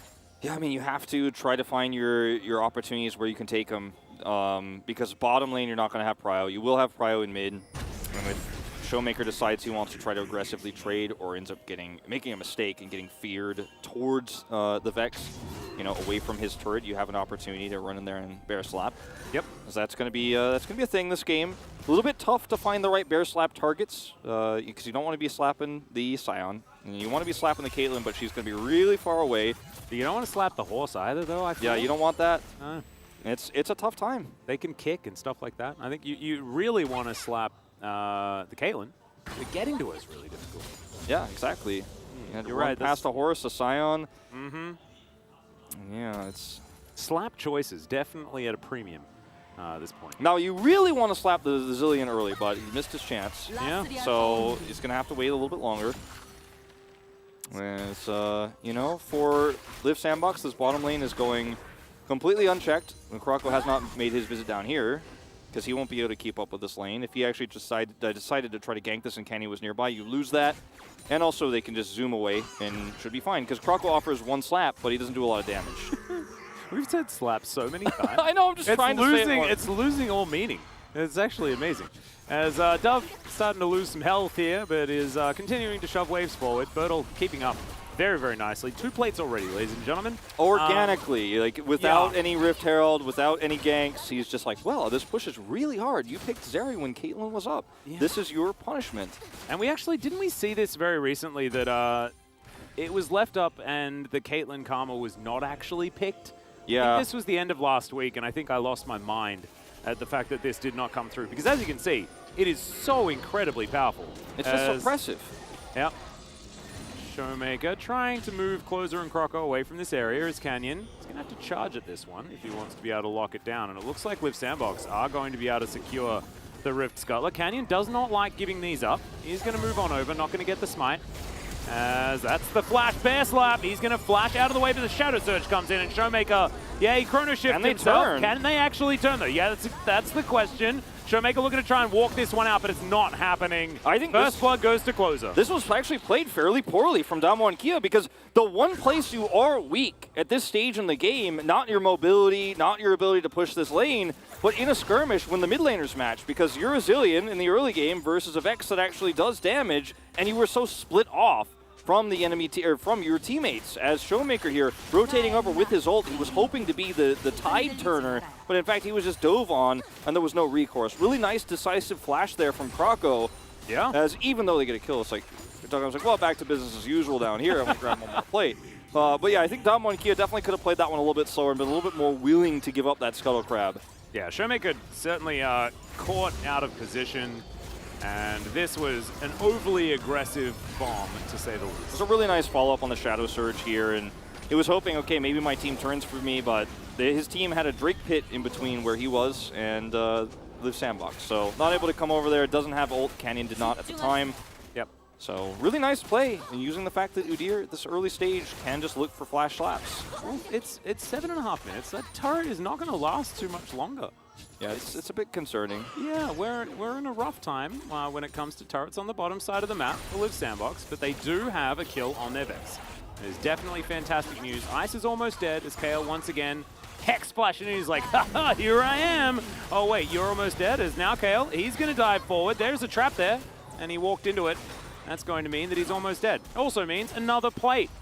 Yeah. If someone wasn't so concerned about crockery, then they might have been able to get a kill already. But no, they want to get these plates, and they want to get them fast. And they will. They will get all of them very fast. This is going to be the last one going down here, or second to last here, and the last one should go with it with this wave.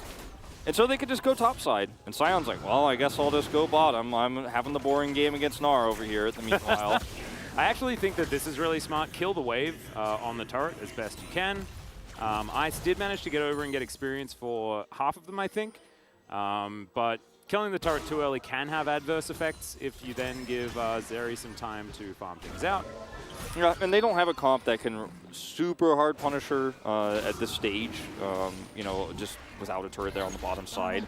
The Liv Sandbox are going to try to hope to start this Rift Herald up, and that will shore up some of the gold that was robbed from them on the bottom side. And once again, as Damo and Kia realized last time, Showmaker is at his weakest state right now, and unfortunately will not be able to help them turn this into a delay, into a rotation up.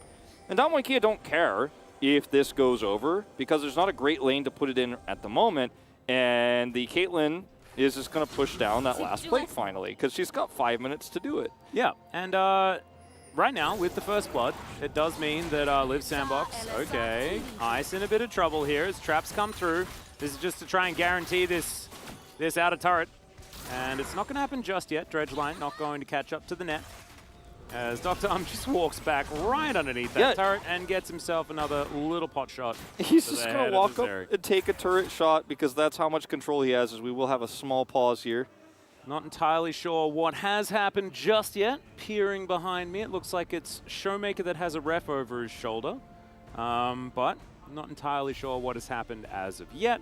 He's currently backing, so it looks like there hasn't been anything that's severely a problem.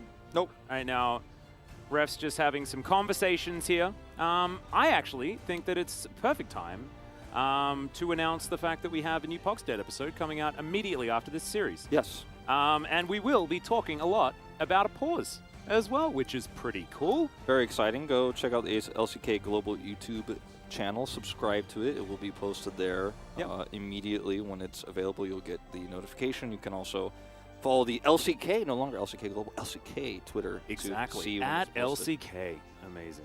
Takes Or a the lot of Pog State effort Twitter. to get 3 letters. I actually really want at LUS.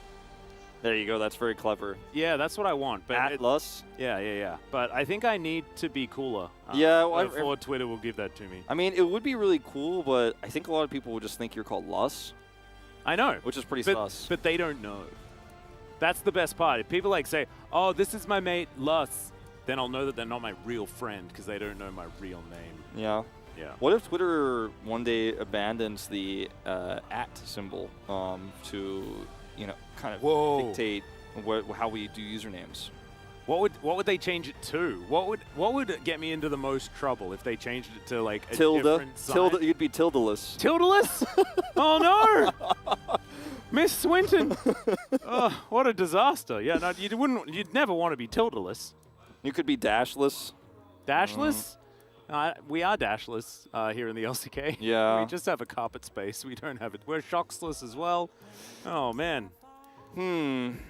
What else could I be?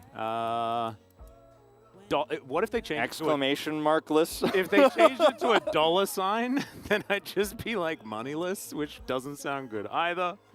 Oh. Yeah, I think they'll probably keep the at, but you won't get the Lust tag. Yeah, Sorry. I don't think I'll get it. It does belong to an account that has been deleted. So no one else has at Lust right now. So there's still hope, ladies and gentlemen. Yes. Yeah, and maybe one day you'll no longer be lustless. Yeah. But anyway, just to give you guys an update, it's a UI issue for Showmaker.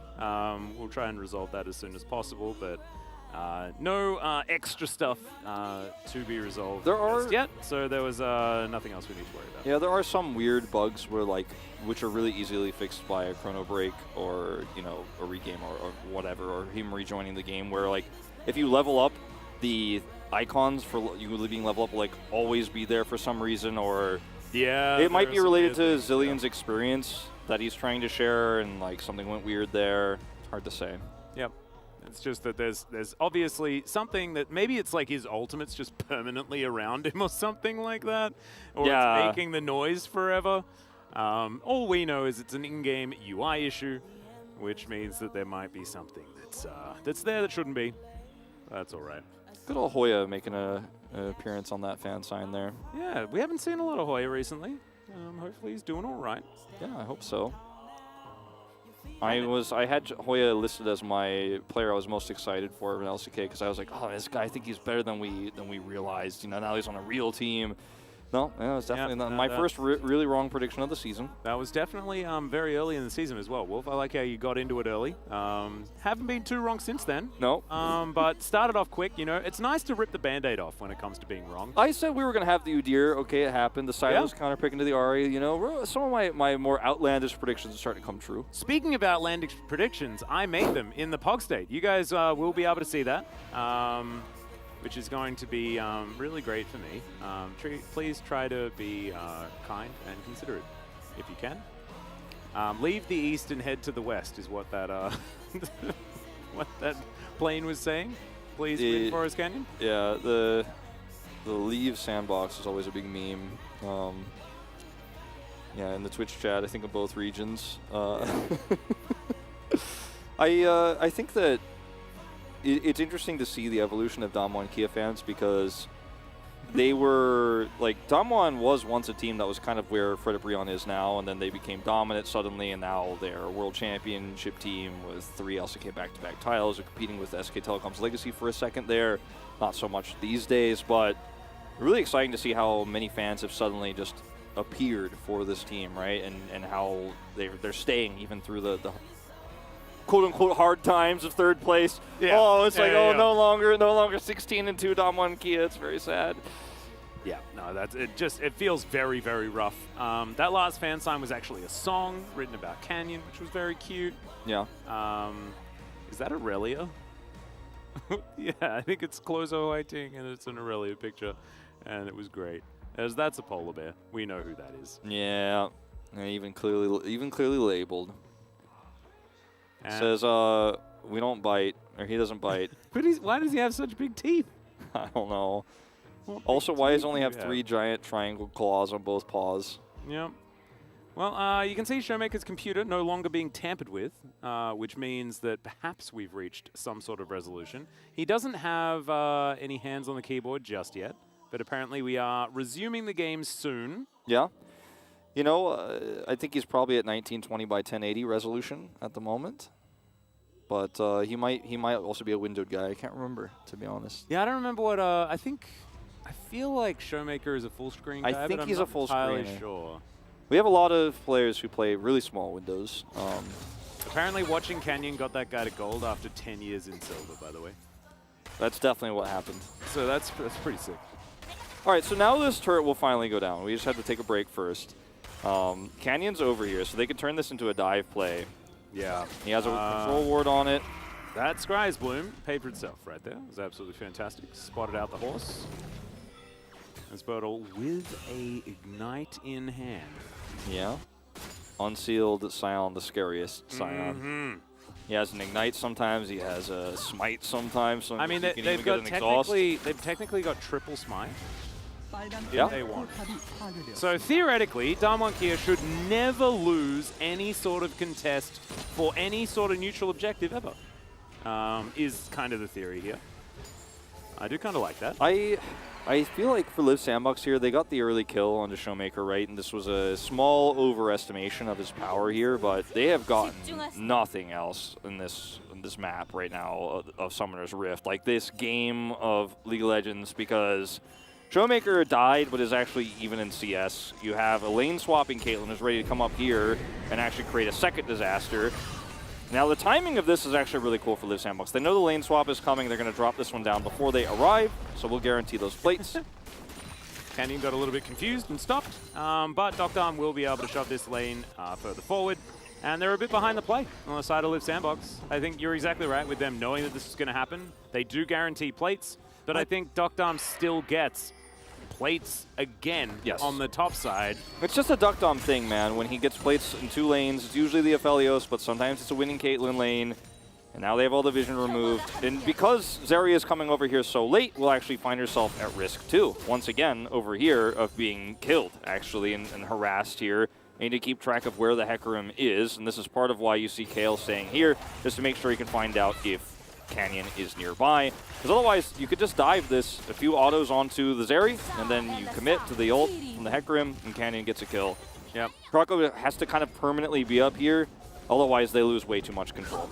And also, like, Kroko is going to get slowed down. As soon as they try and get onto Doctarm, then Kellen's going to be there in order to A, tether the Udyr, and B, speed up the Caitlyn. It's going to be so difficult. As now Closer out of position, and that is the double bombs to come through. This is one of the terrifying combos in this game, and it's Showmaker that grabs that first kill. As Kellen fighting with Kale. It seems a bit dangerous, but he's still at full health. And you can't say the same for Kale as Doctarm dashes forward. Gale Force comes out and in goes Canyon. He's got a bomb to give over to Kroko. And you can see Kroko's pretty upset about it with that emote. Well, and now Doctarm getting plates. Yep, getting plates. And yes, Dove took a pretty big CS lead here and is going to push this wave into the turret. But that's because Birdall was doing Krugs during this time. Yes, he just did Krugs. And then he came over here. And now Doctarm's going to get this plate with the last 2 ranged minions. And that was a bit of a mess up on the top side because there were ways to play this one out better, but unfortunately for Closer, he went way too far forward, ran into an angry Canyon, ended up getting killed pretty instantly there, and then, as Kale, you're sticking around way too long. And because of this, like, this is a 40 CS down ice in this game. Like, we talked about Zeri's a little bit weak early into the Caitlyn, but this is something else. I mean, that's 9 plates for Doctarm, so you can talk about 40 CS, but I'm looking at, like, all of that money as well. And he has a kill, like, hi. Oh, I mean, I'm just saying, like, it's really good for the Caitlyn. Like, she is extremely fed, and this is insane. But also, Zeri has lost so much money that, like, she's going to be, like, I think it's more significant how much she's lost versus how ahead Duckdom is, because he was so ahead that it, like, almost didn't matter. Now it's just like, well, this is just freebie. Like, we're trying to set records here. He will actually get the 10 plates. The second time this has happened this season. Yeah. The second time this has happened this season, that a player gets 10 plates after a winning lane. But now Zeri is just like never going to be a champion in this game. Well, I mean, we kind of thought it was going to be difficult for her to ever be a champion in this game. Like, if things had have gone like half this bad. Like it was Yeah. already going to be really hard just because you don't have any range. As Canyon just going to put himself in exactly the right positions, close, nowhere to flash, nowhere to go. Up here, Kale decides to tether to the enemy Karma and then puts himself in harm's way, and Kellen trades back. Like, this is a ranged support that actually does a ton of damage. So if you tussle with her, you're going to pay the price. When a Caitlyn is there to shoot you from a million miles away. Look at the items for Duckdom. He's almost to his second one here at sub 15 minutes. Yeah, it's absolutely absurd. Still sitting at 150. There we go. 1,600 gold worth of plates. And guess where they all went? To the hungry Caitlyn. Yeah. The sheriff is in town, Wolf, and she has demanded that we all pay her the like, it's like they were paying bail or something like that.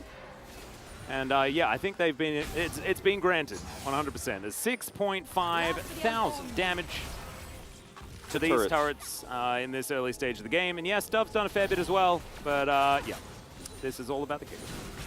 Well, this is going to be a really easy Rift Herald fight, or rather take, because there will be no fight. There will be no exchange. There will be no scuffle. If you decide to go in now kill, you're going to pay for it. In fact, he's in a pretty risky spot at the moment. He's taking Look a at lot of these ace in the holes as well. Must be getting frustrated. Ice is just going to have to sit back and try to get minions and then not be able to get them. Like a lot of this game. Because every time Duckdom ults him, he's just out and he has to walk away. Hecarim could dive him. He has no survivability. And Nautilus is not with him either in a lot of these moments because he's trying to help get some of the vision control back in their own jungle. I wonder how this, I don't know how Live Sandbox try and get themselves out of this position as Duckdom rotating towards the bottom side as Dove is going to get jumped on by a big mean horse. And the train's going to crash into him as well. Like, hit by a horse and a train? Oh, so many different generations worth of transportation getting smacked into your face. And Dove is going to bear the brunt of it. I hope Khan gets to catch this VOD, you know? Feels like a bit of a throwback. Bit of a throwback, yeah. Yeah, feels like a little bit of a shout-out, you know? Well, Canyon trying to throw bombs on the back of his horse as well. As Croco, yeah, well, I don't know whether you want to be here, buddy. Who runs faster, I guess is the question. It looks like the horse is winning that one for now. Hey, he got his moon plate. He's getting up there in terms of movement and mobility. Yeah, Croco, you know, the early part of the Udyr is great at punishing, you know, very low mobility mid laners. There's another ace in the hole just to take the health bar down. It's good at punishing early low mobility champions. You know, a lot of mid laners do struggle when the Udyr is on the field, but not so much the Zilean, who's very fast. And he's had no other opportunities really on the map to gank anybody. They've had no control, no prio. As we'll just watch Dove die again because he went past the equator, and that's just, he went in a no-fly zone, a no-nar zone, and they were like, well, we're going to have to enforce this. I think he walked onto a highway. That's what it looked like.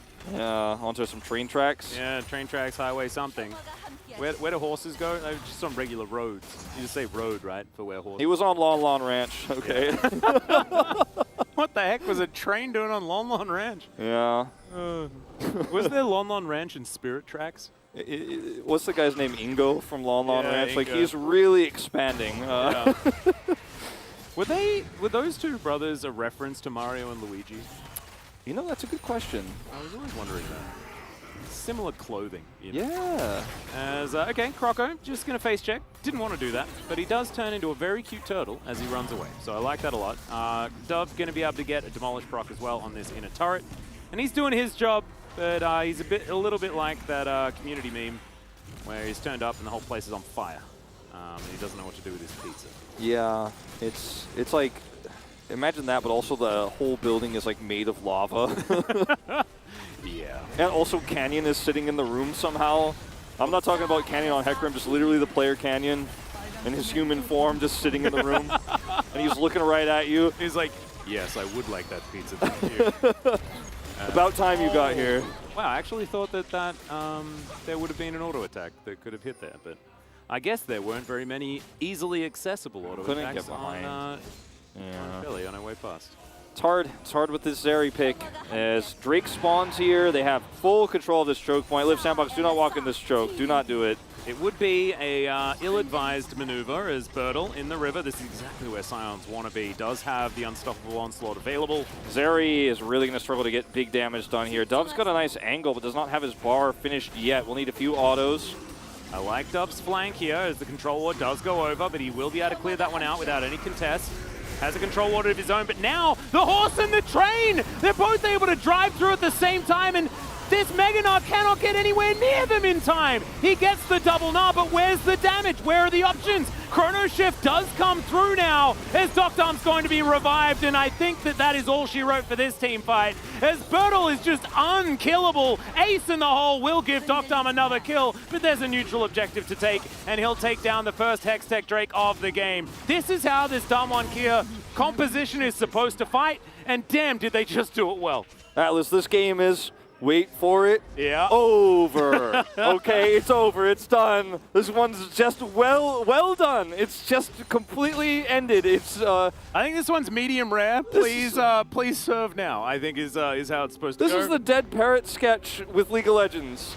This game is no more. Okay.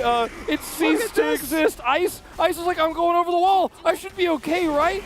Let's watch this again from a different angle. I'm going over the wall. I should be okay, right? Yeah, you're okay, but the rest of your team is totally not. Yeah. And this is a fight that Live Sandbox decided to take. But, like, what choice do you have? You could give this one away for free, but can you even freely farm anywhere? If you're not grouped up, then Damwon Kia outside lanes you anyways, and they just put Canyon on this alone solo. Because, yeah, Ice was not safe in the end, but... I mean, it's a one item Zeri. It was Trinity Force against the world against an extremely fed Damwon Kia, who now have a 4,000 gold lead. Yeah, no, this is pretty dunzo. 4 minutes. As Ice was a little bit too scared. Yeah. Did not want to give away that minion wave. So he wasn't scared. There was actually so much vision around the Baron, but he didn't want to lose all of the experience dying to the turret, so he will go back and now try and kill that one again, as now Birdle has been found by Dove, and Canyon can run real quick. Dove, yeah, you're not going to be able to get there. Okay, Hop does come through, but there's the Unstoppable Onslaught. So Onslaught of Shadows. You really do need to figure that one out, as now Canyon is going to lock down that kill. We just need a Malphite in this game, so you've got Unstoppable Force, Unstoppable Onslaught, and Onslaught of Shadows for the 3 most confusing names. Doctor, I'm just going to go for a solo he's kill. He's just going to kill him there. That's the thing that just happened in the mid lane. Cool. Yeah. Uh-huh. You know, I wish we had a Zillion, like a Zillion Steamboat skin, and maybe just an automobile skin for the Karma, so we could talk about all the ways that Damwon Kia have like evolved through like what humans ride on. Like we got the horse, the train. We're missing like Steamboat and probably like a Ferrari with all these really fast champions on the Rift. Yeah, is there? I mean, theoretically we've got Hot Rod Blitzcrank, so we really needed Blitzcrank in this game as well to represent the cars. And we need Corki for the airplane. Yeah, because, I mean, obviously Caitlyn isn't going to really go that fast. She's going to putter along with her... No, but someone needs to actually get in the train, you know? Otherwise, we're not accurately representing it. So we need Zillion and Caitlyn. But actually, it kind of works, right? Because it's like Wild Wild West transportation. Yeah. That's sort of like Caitlyn's vibe. And I reckon you've seen Zillion at a saloon somewhere, right? He looks like that kind of guy. This is when Duckdom right-clicked the enemy's area a lot and then pressed the Gale Force button and she died. Yep. Now, is that a rocket or a horse? I'm not even sure which one it is. As Ice throws out some of the cues, but it does not really work. That's a teleport to come forward from a big old Scion. He's going to get feared, but he's not actually scared, ladies and gentlemen. And neither is this horse. There's the flash ulti. Big ol' knock up. The Vex absolutely nowhere for her to go, as Birdle's going to pick up a bomb and then run around in circles with it. Dove, he's playing a different game, I think. He's just in the bottom lane trying to play PvE, hoping that Damwon Kia doesn't come his way, as he will be able to probably get this inhibitor turret. Yeah, he's looking for it. He will get the turret, but he won't get much else, as Birdall will push him away and we'll clean up this wave. Man, it's rough. I think Croco's family's here in the audience, some of them, and you know, it's a Damwon Kia match day, and it's not feeling good. No, this is not the Live Sandbox day. However, this is definitely a good look for Damwon, because this is a different composition to ones that they often run, as Croco could also steal... Oh wait, how many smites are there? Showmaker's got one, Canyon's got one, so not exactly a 50-50, and that's going to be secured. Showmaker and Canyon coordinate that one quite nicely, both of them. In fact, Canyon didn't have his. No, wait, no, it's back up. You just switched to back. Yeah, never mind. I got a little bit confused. It's okay, it's okay. This game has gone crazy. It's gone off the rails unless you're Birdall, in which case you're the train on the rails. He's well and truly on the rails, but this is a absurd. very fast horse, dude. Like that, should that even be allowed? Like, is that okay? That's over the speed limit. But because he's a horse, right? Like, they don't have a speed limit because it wasn't in cars time. Yeah, they didn't have those back then. Yeah, although I think when you're in town, you're probably not supposed to gallop through the street. Yeah, there was probably some like signage that was like, please don't gallop loudly after certain hours, and don't run through where the school is too quickly. You don't want kids to get hit by a carriage. Yeah. Duckdown is riding in the carriage. He's the VIP. He's got his plates, as we are going to have another small pause here, it appears. Yep. I'm not sure. Floating Caitlyn issue. We do have. She ascended after those 10 plates. She did indeed. We do have a fun fact for you, provided by G-Sun. Hecarim in the Korean community is called Harari, which I think is actually really cute. So we do have a Ferrari in this game, actually. Yep, there we go. It just wasn't on the Zillion like I was hoping for. No. Or on the Karma. So I think this is just going to be a little bit of a reload type scenario, just to bring Caitlyn back down onto the ground. Yes. So just a quick one, and we'll be back into this. It's with that Skinner. She's being all floaty and cool and stuff, and and she is just like riding on a rocket class shoes. to come watch? What if your teacher was watching the LCK? Yeah, I should have covered your face better. Yeah. Look, now you've really done it. Fans these days with the mask, they feel like that's safe enough, but the teacher is going to be kids sending you an these angry days email. just wagging school and then announcing it on live television. Yeah, this is just back in my day. What's a television? It's almost as egregious as picking the Zarya into the Karma Caitlyn. Yeah. All right. The televisions were back in my day. I don't think people watch them anymore.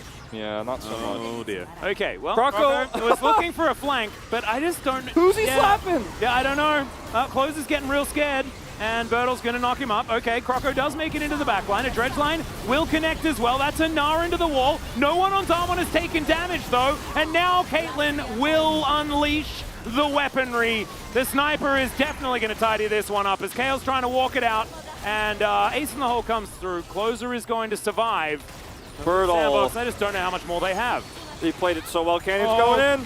The fastest horse in the West is just going to go down to Chrono Shift. Of course, no one dies in this game outside of Showmaker at the very beginning. In fact, yeah, that's literally the only kill that has happened. 12-1 at the moment. 7,000 gold the lead. 26 minutes into this game as everyone's just going to get out of here. We're going to take a Drake, get to Soul Point, and look to take that last remaining inhibitor, I would assume. It was so close to, you know, if Live Sandbox were a little bit further out, maybe we could have seen that Duckdown pentakill. But he's reached 5 kills now himself in this game. Yep. I mean, watch Birdall in this fight. It's just insane how he peels. Like, when they do decide to go for the engager with the Udyr, Birdall exhausts. The exhaust was actually and double really big. Exhaust, ult, double Q. Dove and Closer don't have a chance. It's just really sad. I'm like, they tried so hard, and Closer was like, I'm coming for the slap, guys. Like, please collapse on them. And Birdall said no. He said, I'm going to exhaust. I'm going to get a double knock up at point blank range. And then Canyon's like, well, we can go anywhere. We can do anything. Well, let's have a look at the train driver here. As you can hear Showmaker actually making a lot of these calls as well. Fight. 보고 있어. Let's wait and see. Go. 절대 아껴. 무조건 아껴. And just back off. So, you know, the pretty clean comms here from Showmaker. Looks very determined. Doesn't look like the kind of guy who's playing a 12-1, 7,000 gold league game, but he's the conductor. He is indeed. Now Dove trying to make his way over here. The Narbar is half full. But look at this. Birdall is the front line. How do you get past this? I guess, I don't know whether you do. Maybe you just don't. as Kale tries to get forward, but they can't get past these meat shields. Yes, Dub does find his way back in there, and honestly, Doctor's taking way too much damage here, but then gets a big old shield. There was also Chrono Shift, guys, so I don't even know why I was getting excited, because he's actually just never gonna die. Oh. Ah! Zeri's trying to use her own inhibitor, the husk of the inhibitor, to extendo beam to slow down the push. It's a bad time. Well, there's bomb delivery service. Canyon going to send that one in and then just rotate his way out again as this Nexus turret is going to go down. Doctor very close to dying. He wanted to reset his health bar, and there we go. But now he's going to respawn maybe at suboptimal positioning. Kale baited into it as he sidesteps Inspire. Pretty good ability, and that's going to speed him up in order to get out of the way of the dredge line. And this game, ladies and gentlemen, was already over. But now it is even more over. Over to the point where the Nexus is dead, and we are going on to game number 2. Damwon, that was a shellacking. Yep, very dominant win here. I guess I'm gonna give Duck Dom the POG because he killed a lot of plates and he killed a lot of Zeri, and he pressed his ultimate button on cooldown, and he did a lot of work through the mid game to maximize the advantages that were had there. I think Canyon will definitely pick up a lot of votes here because he also set up a lot of those fights around the mid game, punished some of the overextensions from Live Sandbox, but do not ever pick Zeri into Caitlyn Karma again. Oh, I'm really glad that we did see the ultra punishment of that lock-in. It's just, I know it feels like oh man, is this even real? Like, they left us this, like, I will take that. They left Zeri up and they didn't take it.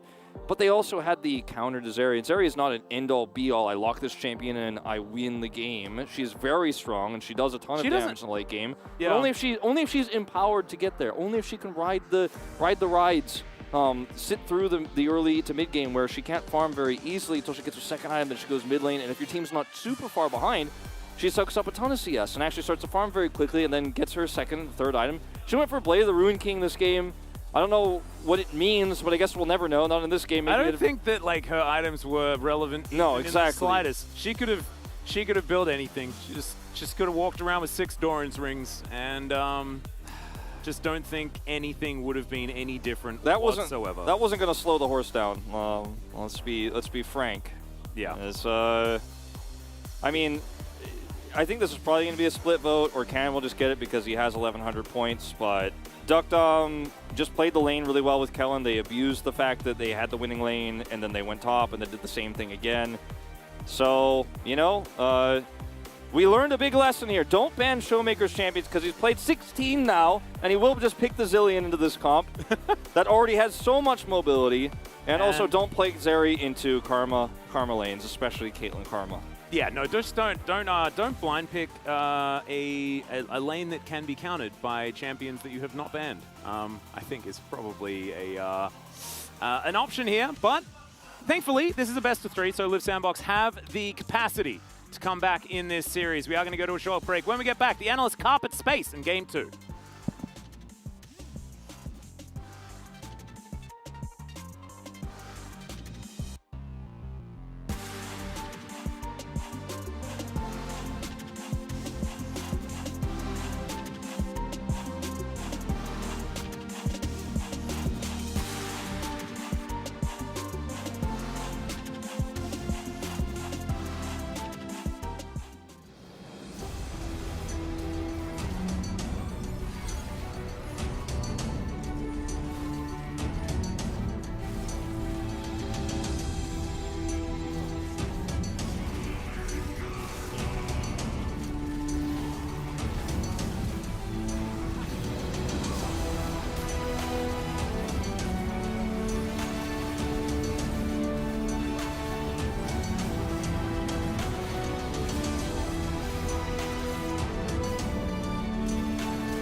나 타워 칠게. 타워 치기. 나 탈진 있어. 백스. 웨이브. 나 살려줄게. 오야 바텀 백도 빨리 줄게, 빨리 줄게. 바텀 웨이브. 나 살았어. 나 살아. 살았네. 너 봐줘. 봐줘. 캐틀 봐줘. 캐틀 이속 있어. 캐틀 이속. 이거 타워 치자. 타워 치자. 노플 제. 타워. 나를 10초. 타워.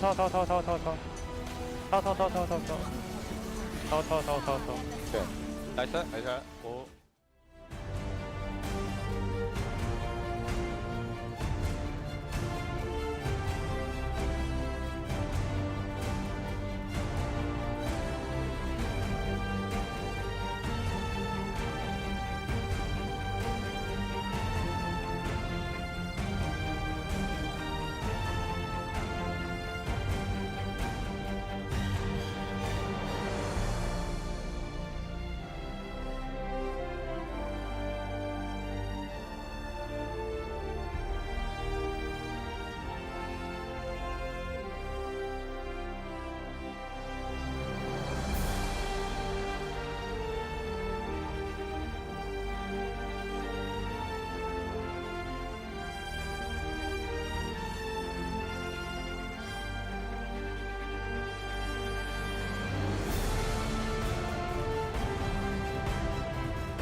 When the sky falls and the sun turns black, when the earth halts, then don't look back. Hold me closer, can you feel my heart? We can conquer and win back all. The tide is changing, floods are coming clear to see. The page is turning, can you feel this energy? Light breaks through the darkness, they are fires in the night. Nothing can break us when we rise. We run on the edge and across the flames. The world we knew is not the same. Feel your soul, feel your desire. We walk through the fire. Leave this place and watch it burn. Let the king and queen return. See the sun so bright and high. We walk through the fire.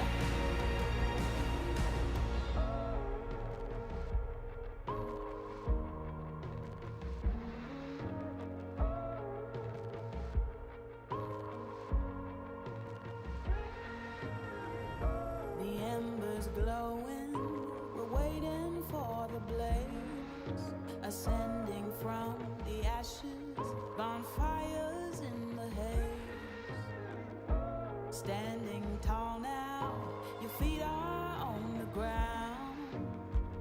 You fought your demons, nothing breaks you down. The tide is changing, floods are coming clear to see. The page is turning, can you feel this energy? Light breaks through the darkness, they are fires in the night. Nothing can break us when we rise. We run on the edge and across the flames. The world we knew is not the same. Feel your soul, feel your desire. Walk through the fire. Leave this place and watch it burn. Let the king and queen return. See the sun so bright and high. We walk through the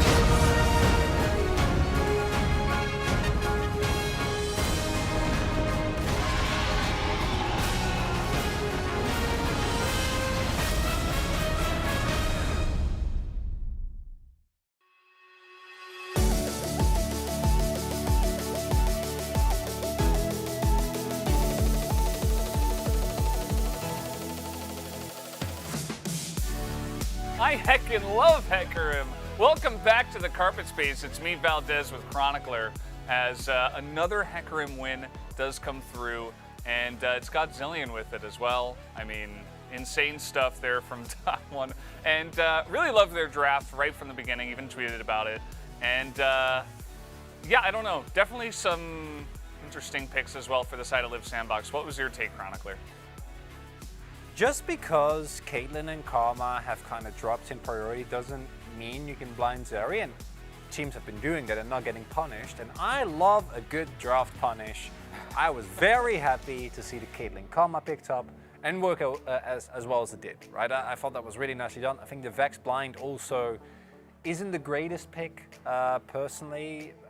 Yes, there were a lot of mid lane bans, but I still think that champions like Syndra, that they then ban themselves, provide a lot more flexibility in how they play. With this, you're kind of stuck in the dive position, right? Otherwise, Vex isn't really going to have the impact that you want. Yeah. Udyr is also back, and I think the Udyr pick felt okay. I don't think he's in a particularly great spot, but obviously into Hecarim, we've seen that matchup so many times, so it's a lot of familiarity. But then good old-fashioned Sion comes back. Dom on Kia, having found a weak side king in Birdle, say, good luck. Have fun.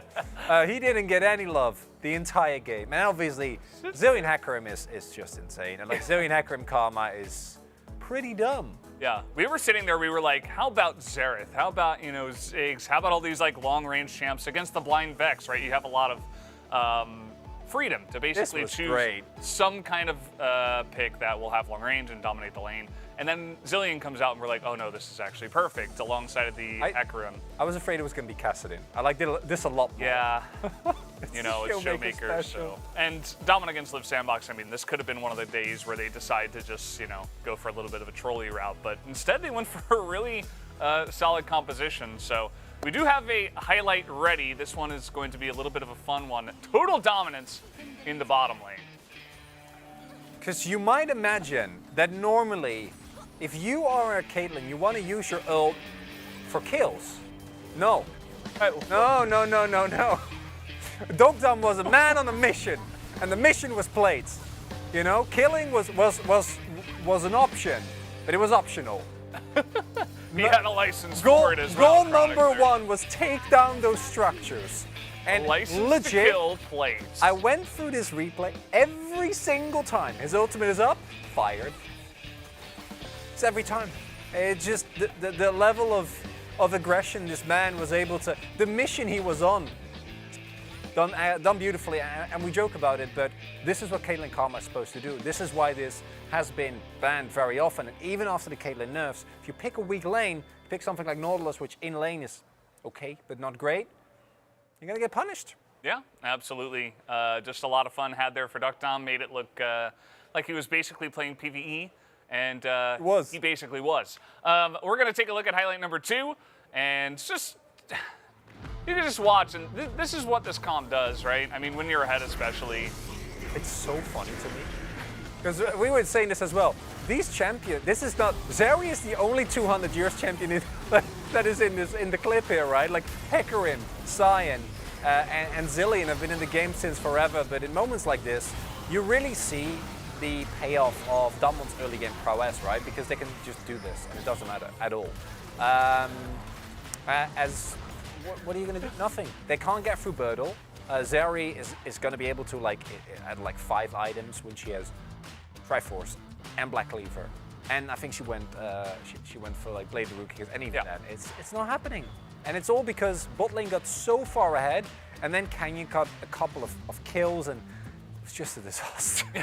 Like for Sandbox, I want to find some light in the darkness, but couldn't be done. Well, yeah, it was like you know, playing AD carry in 2022, except all the champions are from 2013, I think, at the latest. AD carries in a fight. Did you see Doctor this game? He was having a great time. He's having a great time. Thankfully, one AD carry got to have fun. The other one, not very much. Not in the lane, not out of the lane. It's just a fun game for Damwon. We're going to take a look at the player of the game for game number 1, and it will be the polar bear cosplaying as a horse. There were two choices this game, right? I really wanted to vote for Birdle, but I don't think I could actually justify that, so I didn't. I went with Doc Dom, but it was one of the two. It's either do you vote for the Caitlyn that is enabled by the Karma and Canyon's great plays on the bot side of the map as well, or do you go for Canyon, who's empowered by, well, anyone on this team, really. Karma, Zillion, like all make the champion. Really dumb. It's not fair. Man is now 8-0 on Hecarim, and honestly, I think Hecarim is in a powerful spot. I do think there's answers to it that we haven't really seen yet, but Zillion Hecarim is a different beast altogether, as it turns the normal horse into some kind of super horse, and it's not really something that anyone should want to deal with. Didn't look very fair trying to run away from that horse. In fact, nobody could do it at all the entirety of the game. Canyon, 1,200 Pog points. You know, we've had players win with like 800, 900 Pog points. We're not even done with the season. He's already at 1,200, and there's more to come. I mean, we still have another game tonight, so looks like you guys did vote for the Caitlyn, which does make sense because, of course, Duckbomb got really fed. But at the end of the day, the horse, of course, will get the win. But that's going to do it for us here on the Analyst Carpet Space. Let's throw it back to Atlas and Wolf for game number 2.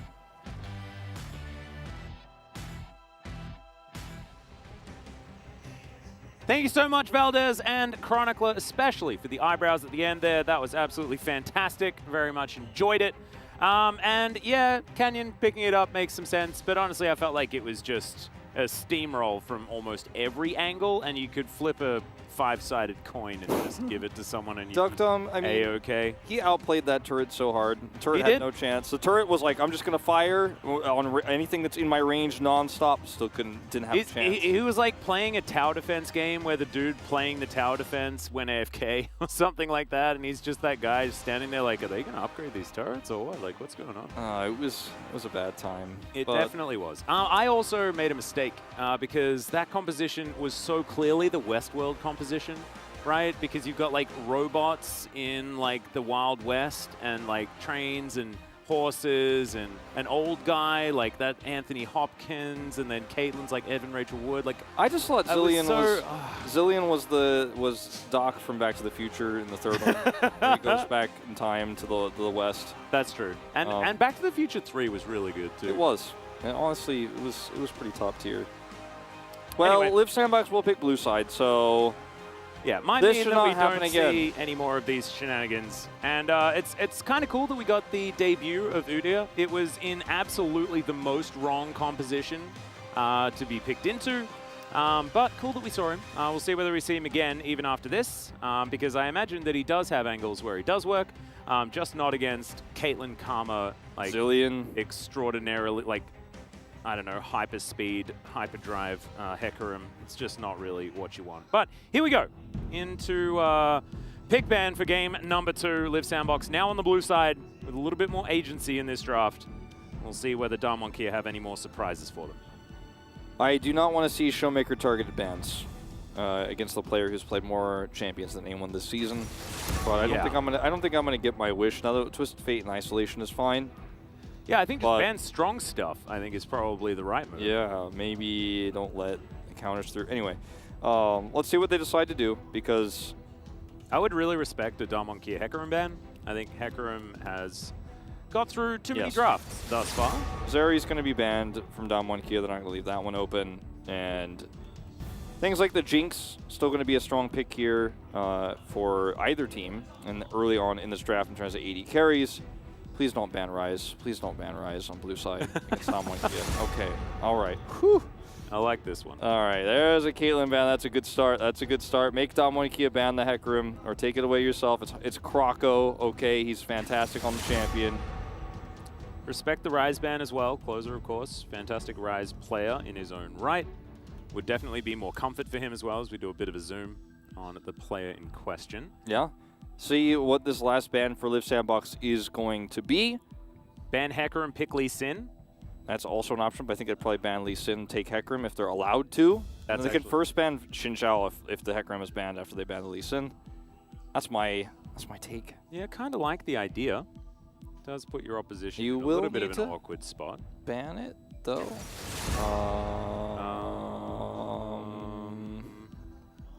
Okay. This is the other strategy. What is happening? It's not banning. It's never. I know we always go, anything. what if they just didn't ban on purpose? No, it's always worth it to ban. Actually, there's no circumstance in which you would not want to ban. I wonder whether something might have gone wrong and then we'll redo, but looks like we're just going to continue. So Tryndamere going to be banned. Liv Sandbox will first pick Hecarim. Yep. So Hecarim to come through, but that means the Lee Sin is open, and I think that will probably be the response here for Damwon Kia. They can take Jinx and Lee Sin if they'd like to have a little bit of bot lane stability for the late game and a little bit of mid game power with the Lee Sin. Yeah. This seems to be a pretty easy choice, but I think they're thinking about what they're going to do next, so they're utilizing that time wisely. This time they actually lock in the pick. Yeah, Hecarim, pretty obvious to be the choice here. Canyon can just go for the Lee Sin if he would like to. Also, Xin Zhao we saw work to relative success in our first series, but our first series was a very weird one. Showmaker thinking about the Ahri, and that was, of course, banned by Sandbox in the first series, the first game. Yeah, so Ahri going to come through here as somewhat of a really nice utility pick into the Hecarim, as we saw in the first series, as you mentioned. The Jinx comes with it, so not going to take the Lee Sin because they can pick that next. It's still open and available. There's nothing Liv Sandbox can do about it. Yep. As for Liv Sandbox here, just don't pick the Aphelios, and there are a lot of good options into this lane. You can get the Nautilus early too, if that's going to be your MO. Oh, please. No. I mean, Ice is a really good Aphelios player, but I'd still rather not see that at this moment in time. I would not like that one.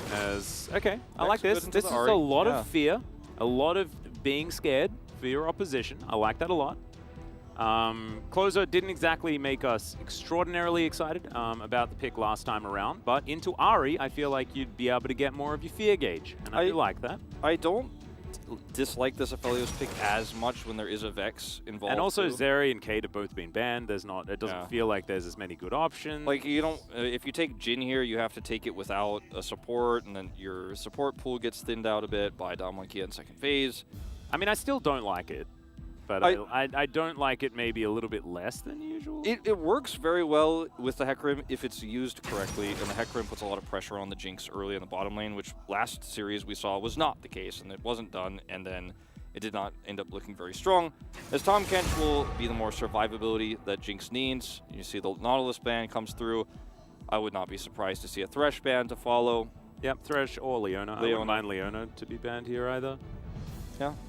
Strong peel Leona gives against the Ahri, oftentimes when she's trying to engage. Yep, I'd imagine that Lee Sin... Oh, Viego actually going to be the first ban. I thought it would be Lee Sin, maybe, to be banned away. But instead, the Viego is going to take precedence here for the moment. Yeah. I guess there's like some crazy outside chance that it's a graphical bug and that is a Lee Sin ban for Liv Sandbox in the third jump That's box. actually what Lee Sin looks like when he takes off his blindfold. That's what happens. The blindfold actually holds back his mane of white hair. That's how that works. Thresh. So they could take the Leona now. And the solo lane here for Liv Sandbox, the top lane, will have to be picked very likely blind, as now Canyon will get his jungle pick of his choice. I like the Viego considering the pick potential this composition has already with the Ahri. I think Lee Sin is just still a strong ban. There it goes. Yep. So in the end, didn't matter that they missed that ban earlier in that regard.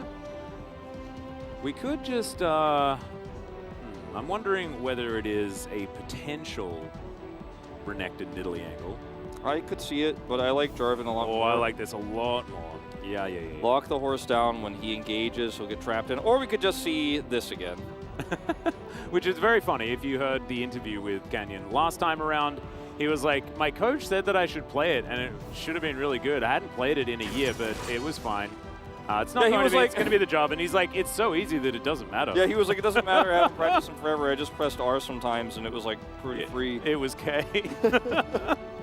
Well, Leona is going to come through here now for Kayle in the bottom side. Not a shocker. But what will the blind top pick be here? Gwen is still open, and I think that it's a pretty good choice here for Liv Sandbox. They need a little bit stronger front line, a little bit more follow-up, some side lane potential.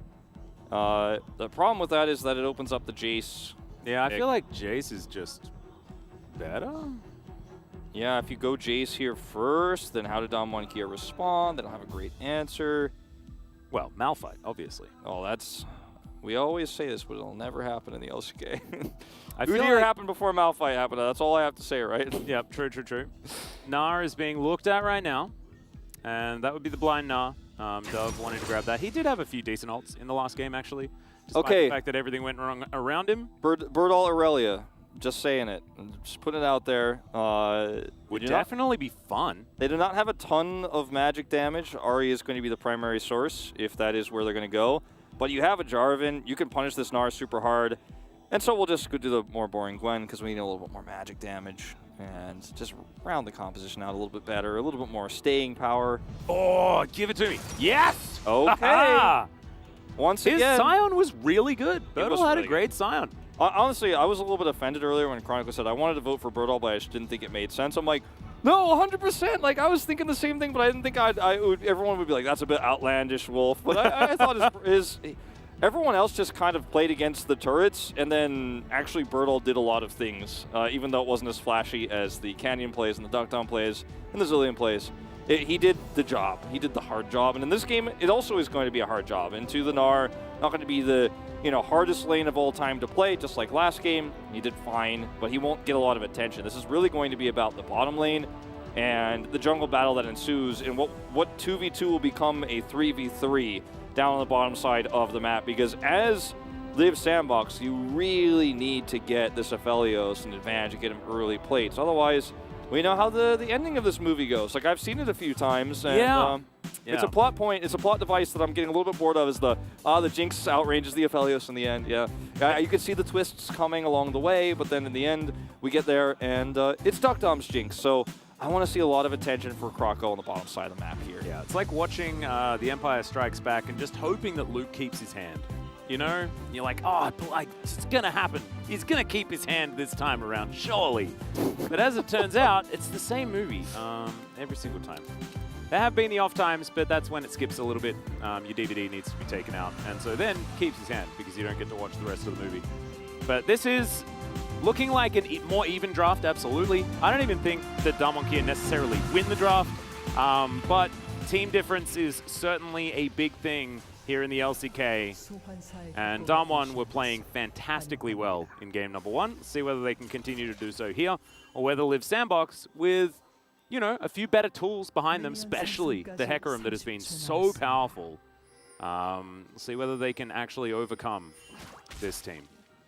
Yeah, I mean, that's the name of the game, and why the Aphelios pick doesn't seem tragic. It feels very difficult to pull off, but not impossible. And you can see the potential of what happens if Ice gets ahead.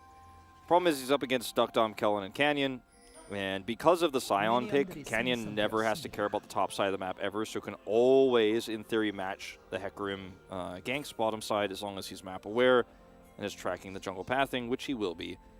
He's not going to be able to clear as fast as the Hecarim, so that is one way he'll lag behind, and that does give Croco kind of like first right of refusal of ganks on the bottom side. Like if he wants to make a play happen down there while the lane's pushing, he'll always be there a little bit faster, and will cost Canyon some farm if Canyon wants to keep up with it. Yeah, and I think that initiative will really be helpful for Croco in this game, because they really need to get some stuff done, especially like just to feel better about how this series is going so far. It really has not been a great news story for them. As Kellen going to poke his tongue out just for a moment. Good vision here. He's going to spot Canyon walking towards the blue side jungle of Liv Sandbox, and I don't think there's going to be too much of a response here. Yeah, there are, kind of 3 ways to look at when you're Liv Sandbox, right? And as we were talking about both of the teams that are vying for playoffs that played in the previous series, Ohana Life and Fred Brion, there are expected wins, there are realistic wins, and there are unrealistic wins, right? And for Liv Sandbox on their schedule, this is the unrealistic win. No one on Liv Sandbox is walking into the studio today going like, oh, we're about to 2-0 down one Kia. This is going to be the win we're going to take. But if you do get the unrealistic win, it's more valuable than the other ones because it's one that your opponents are not going to be necessarily be able to take. Because Krako's coming in. Yep. He's just going to nudge Showmaker a little as he moves towards the top side of the map. Canyon's going to move on over. Orb of Deception. Just going to rough up the horse a little, but not too much. Rotation over. Spots the fact that there is... Oh, yeah, he was pinged. W comes out, and Kroko just going to do this in front of Canyon, feeling with the fact that Closer has the push, it's so good he will be able to get it. It's forcing Showmaker to split his attention between the cannon wave that's crashing in and his teammate. Well, big old smite from Kroko does nudge Canyon back, but yeah, we're not going to have too much more from that one. And it is going to be a camp lead here for the Hecarim. That's the kind of stuff you want to do. Start taking away the camps from the Jarvan early, threaten the mid laner, force a response, maybe cost Showmaker a little bit of CS. I don't think lost any actually because he handled it so well. But if he made a simple error or overcommitted to try to help out his jungler, would have actually cost him some farm. So really nice, cool move there from Kroko. Yep. This is the tough matchup that Birdall is going to have to play in the early parts, and he is going to get almost no attention. As Kroko can hover around here, steal this camp away, there's nothing Birdall can do about it. Yep, does spot him out, so they do have full information of what's going on there. And it does mean it'll be a 3-buff start. Doesn't really mean that much, honestly, with the fact that, you know, the camps are worth relatively similar amounts, and you did have Kroko move towards that top side and make things work. And see, we've seen this matchup quite a few times here in the LCK, 22 to be exact. Most of them from last year. Yep, a lot of them, yeah. Just simply because these were the common weak side champions, and they end up running into each other a lot in drafts like this one. Can be very aggressive as the Gnar early, so the hyper procs with his autos, and it's very annoying for the Scion to lane into that, especially when the enemy jungler is nearby. Can't trade efficiently, have to deal with the Mega Gnar as well afterwards, which is what Birdall is dealing with right now. So you do just kind of sit back and farm under turret. But you're going to have a more realistic opportunity to engage when you want and dictate later team fights because you're not reliant on a Narbar, whereas Dove in this game will have to really plan that one out, and often that can be very predictable and easy to counterplay.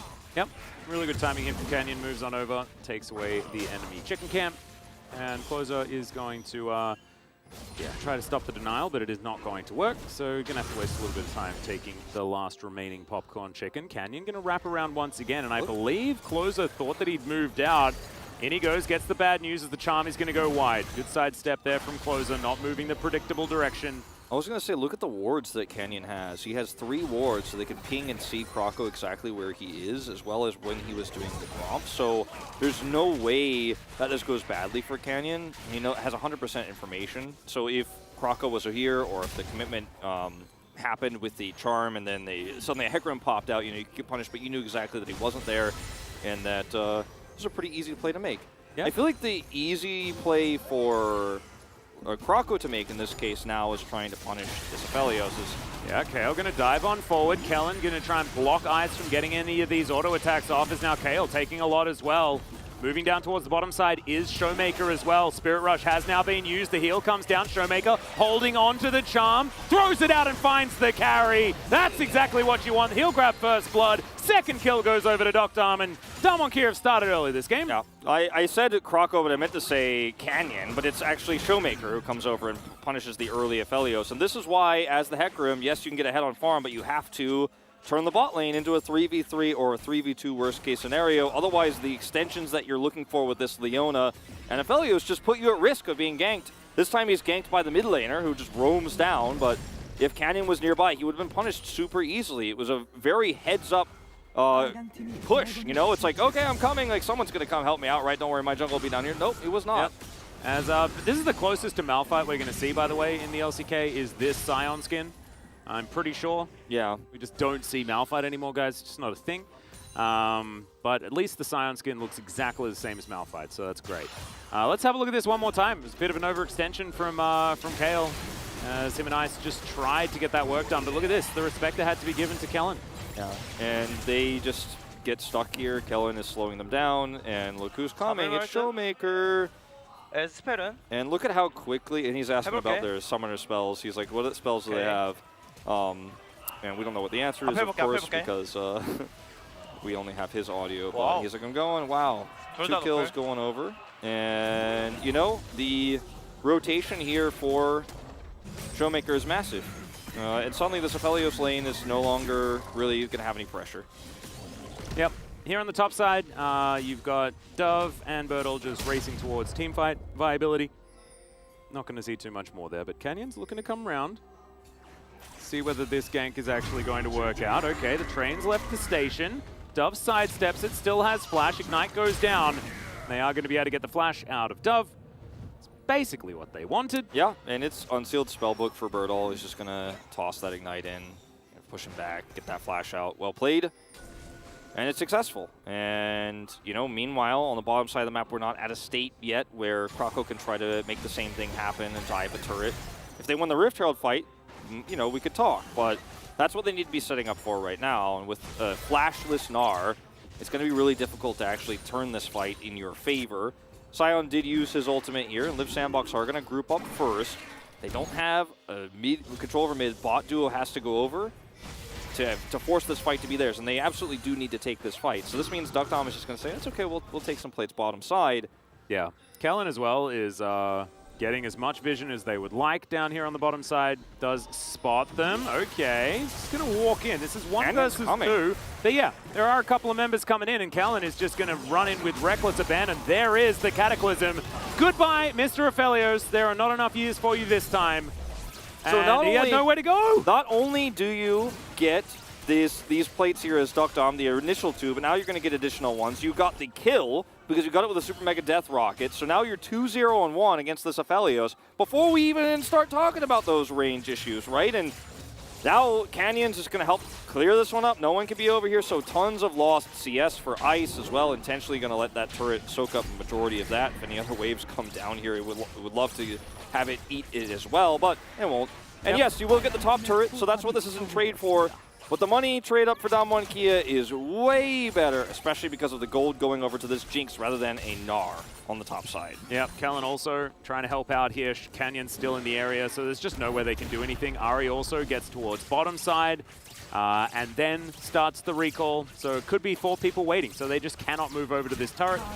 A lot of minions are going to get wasted. I believe Bertle still had a decent wave to catch as well underneath that turret as it did come down, and this is sort of what happened. So it's so transparent here that the rotation is down because they have wards, again, everywhere on the top side. So you could see the Aphelios turn back around, and Canyon has the opportunity to set up this donut for a bomb to get dropped in. And Jinx is like, yep, just let me know when it's up. I will press R, and I'll kill him. Tracking the summoner spells. Every part of this was premeditated from Damwon Kia. And it turned what was a pretty casual 2-plate take play on the bottom side into 2 plates plus a kill plus CS denial plus a whole turret. And what do you do as Live Sandbox? You don't want to be the Aphelios just staying on the Rift Herald and taking a fight that doesn't exist.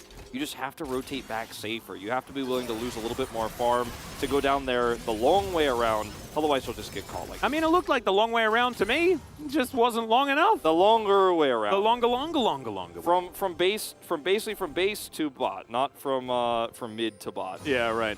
Yeah, it's just a really rough scenario. Now you've got Damwon Kia moving into side lane territory. I feel like Showmaker's probably more than happy in this situation. 1-0-1 now on the Ari. Exactly the champion that you want to have early kill involvement.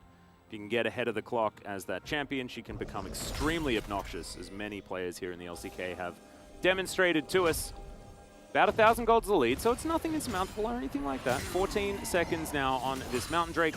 But I just feel like the front-to-back nature and the range advantage that you will have with this Damwon comp, it's going to be so much easier to navigate the later stages of the game. And the gold that Live Sandbox picked up was not insignificant, but it's on to the wrong champion, right? It's on to the Gnar. You can see he's 1,400 gold up on the top side of the map too, with the turret going down and the second crash now onto the inner turret. He might even be able to pick that gold up here shortly because it's a winning matchup for the Gnar.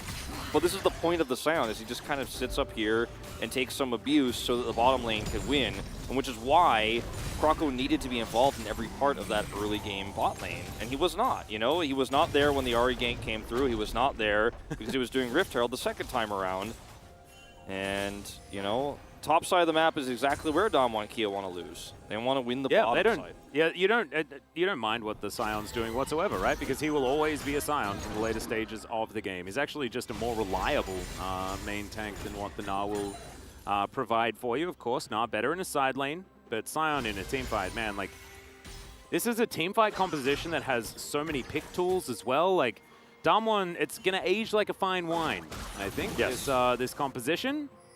And Live Sandboxes won't age like milk, but it will, I don't know, it's going to age, maybe it's slow, more, it's going to age well, slower. And that's, and Damwon and Kia are not going to give him time. Yeah. Like, Damwon and Kia are already, like, you know, wine from the 80s. So, like, Live Sandbox is, like, 2016, you know? It's like... I mean, if you came to the party and someone didn't have Damwon Kia's wine bottle there, you'd feel really good about it. Yes. But you come to the party and then somebody else brought that, and you're like, oh, well, I've just been upstaged, haven't I? It's kind of what it feels like, you know? Like, Live Sandbox is going to have the nicest yellow tail. Yeah. It's a sad time. But, look, there is still hope. If they can team fight just once properly around this upcoming soul fight, for example, have a really nice Gnar engage or a big Hecarim ult, or somebody gets picked, or Damwon Kia drop the ball. Like, there's a lot of ifs, but if any of these things do occur and Live Sandbox win just one team fight, there is a window back into this. The problem is Damwon Kia doesn't do that. And look at this gold graph. Well, I mean, that's why they have the lowest combined kills per minute in the LCK, right? Because they often get to situations like this where they have a little bit of a lead and then they just don't let the team do anything for the rest of the game. Yep. And it's very frustrating.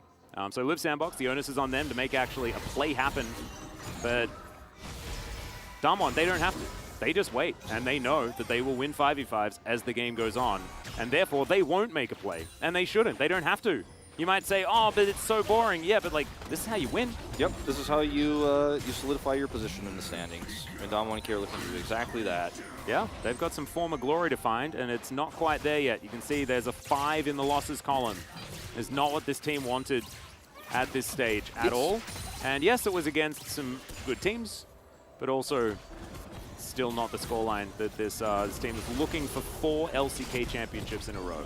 It's also not a comp that, if we go back to the Aphelios for a second, it's not a comp that where you had great other options in terms of 80 carries. It's not a comp you could run Jhin with, you know, with the draft they started. And you kind of can, just because you can follow up with the curtain call when Croco's running really far ahead. Like, it does have some decent. Like, if Croco has a great engage and you do have this, the Vex ult, like, it could work, but it's not as easy as, like, a Syndra, Tryndamere comp, or...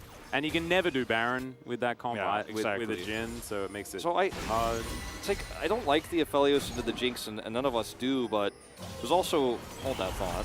Oh, it's a great charm. An even better Everfrost, and then ults. Yeah. To get himself out of the way. This is why Ahri is so good at side laning, because you cannot catch her all of the time. Well, now, you can often catch an Aphelios who's going to get licked, but does Gale Force, and that's going to get himself to relative safety. The one 80 carry I think we could have had picked for Ice that was open that I think would have been really good is Ezreal. And I think that would have given you a lot more. Tristana, I guess, has some more mobility options as Croco ults forward. That's a great Devour from Kellen.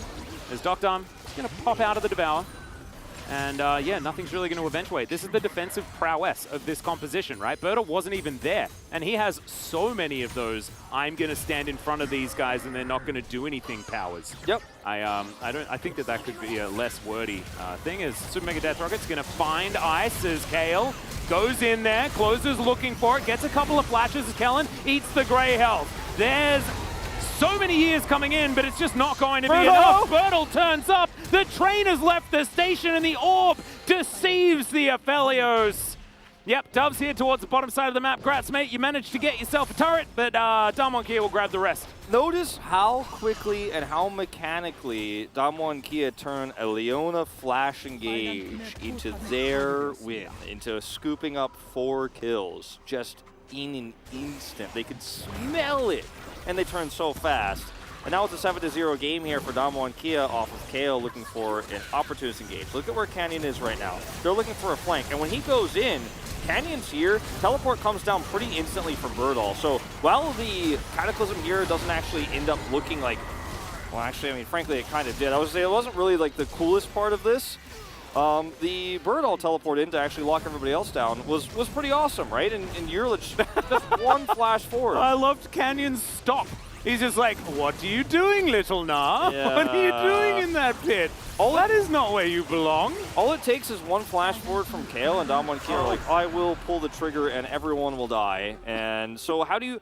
you mentioned Damwon Kia not doing anything, not getting kills, and just playing aggressively on the map. If you flash forward once as Leona looking for engage and it results in 4 members dead on your team, like, how can you do anything? How could you feel safe on the map? How could you want to be anywhere? Like, how could you farm? This is, oh man, it's so sad. As Kale, yeah, I don't think you're going to be able to do too much here, mate.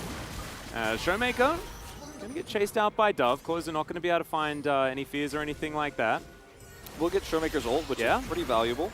He is going to use it to try and do some damage here to Dove, but he'll be able to take down the inner turret. So, some positive news for Live Sandbox, and they're not extraordinarily far behind, 2.2k.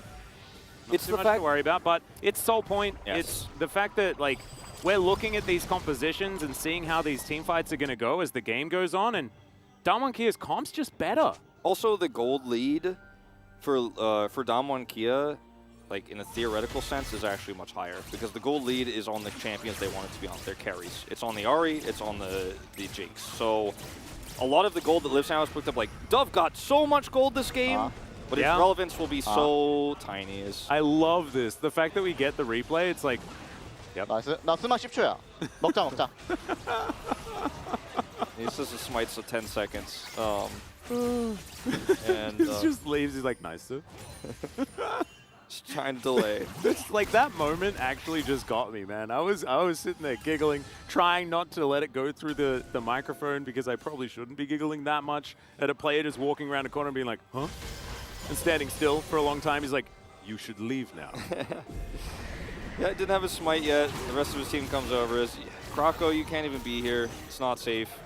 Dr. going to avoid the Fury Circle, and that is an offensive devour. Put him on the chops. Onto the horse, yep. Put him on the chops. Oh no, sit on the choppers. It's timeout time. It's timeout, horsey. Oh no. Into the stable. We're not running any races today.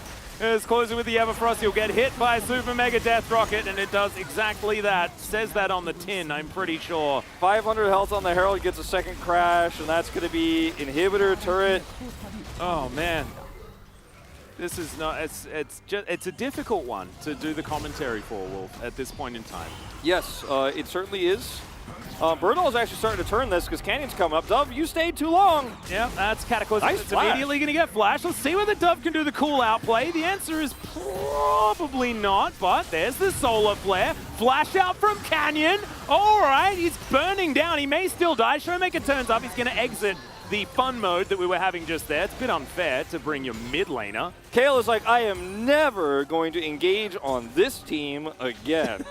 I'm not actually going to make, this will not be a choice that I make ever again. This is the last time. There are so many like solo queue cliche things you could say after that engage. Oh man. I feel bad for him. I mean, he tried his best to try to turn it, but also like the rest of Damwon Kia was going to come home eventually, so I'm not entirely sure what Dove was expecting. It's desperation. Like, what else are you going to be able to do? I mean, right? like, he's also playing into an extremely tanky Scion, who, even though is 0 kills, has 4 assists now picked up. Before this, did not, but has his chem tank, is building into his second item here, has plated steel caps, and is very difficult to kill, just in general.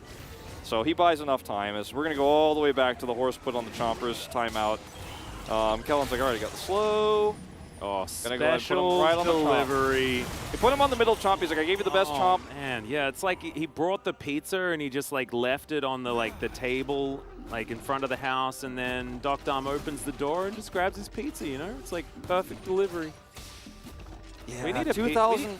Actually, you remember the pizza delivery Civ skin, or I like to call it the sneaky skin. I remember everybody wanted that so bad, and then Riot made it, and they were like, oh my god, they actually No, it's amazing. It's an incredible skin, but we need a pizza delivery Tom Kench as well. We actually need all of them. I just want the Yoshi one. Make it happen, Nintendo. I want it to be. Where's the collab? The big Yoshi Tom Kench. Yeah. As Everfrost comes down, Solar Flare avoided there by Doc Dom. The zap is fantastic as he Gale Forces backwards. The Devour is going to be used, and Kellen is now going to pop the Jinx out with a huge shield. He flashes, gets himself out of the way, avoids the Everfrost Super Mega Death Rocket, and now he's excited. Closes in trouble as well. Everything's landing. Man, Doc Dom deserves the POG this time around. If he didn't get it last game, he should get it this time.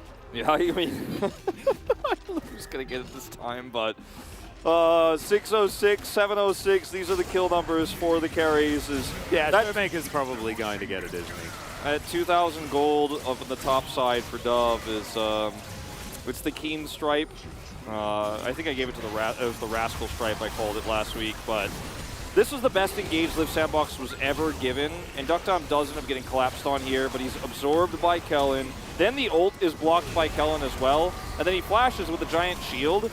And that's the end of it, because you're trying to chase this invincible AD carry who's just, I mean, sped up. And I mean, it was actually just so incredibly well played. As, yeah, Live Sandbox are going to start off another dragon that they're not allowed to start.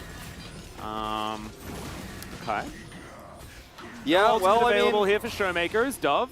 He's charging up that Naba. He will have it for a potential scuffle that is going to happen here as the Tahm Kench wanting to make his way forward. Duckdom gets here, and Live Sandbox should probably leave. You should probably get... It's getting scary in here. Yep, and thanks for the leash. I really appreciate it.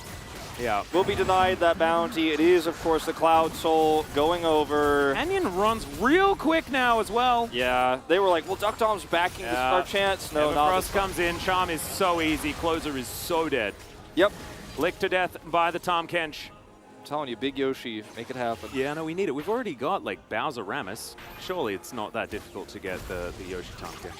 I mean, I've seen a lot of... Could you imagine if whenever you, like, spat out your AD carry, it went blam? Yeah, exactly. Wouldn't that just be the best? And it's Big Yoshi. It's everybody's favorite. It's just, it's too easy. It is. It is. What was your favorite Yoshi game? That's a tough one. Yoshi's Story, probably. I really like Yoshi's Story, but I think, like, oh, okay, Ice might be dead. Nope, not this time. Mine was probably the island, Yoshi's Island. Yoshi's Island, the Super Mario World 2 or whatever. Yeah. Yeah, that was a good one. I really liked it. The music was so good. Yeah, I really want that. It was really good. Duckdom is the baby in that game, and this. Yeah. Like it's just Kellen catching him crying from the top of the screen. Oh, yeah. And then the baby gets angry and it kills everybody in this game. That's exactly what happens. This is the baby with a shotgun. It's like a, yeah, no, not a fan. I liked it when it was all innocent. Well, that's... Dove, yeah, the little mini Nara is just going to die. Okay, Foxfire comes out, and that's going to secure it. And this inhibitor's going to go down. This game is well and truly over. We still need to take down some Nexus turrets and kill a Nexus. As Croco's going to turn up. Yes, he's running pretty quickly, but there's just no options. Dalmonkey are way too far ahead. And it's 25 minutes into this game, and it is just about over. Showmaker pushes the top lane. Now all three inhibitors are dead. The Live Sandbox, only 15 seconds for Dove, but I don't know if they're gonna last that long. One last option, one last engage. Canyon's behind them. Yes, Canyon's flanking them from behind their own Nexus, and that's a great Cataclysm. Gets himself out of there as well as Birtle's dived on in.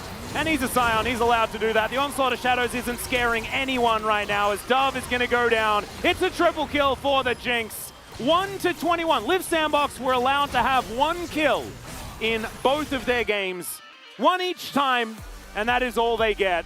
That was a decisive victory. Back-to-back shellackings here from Dalmonkey.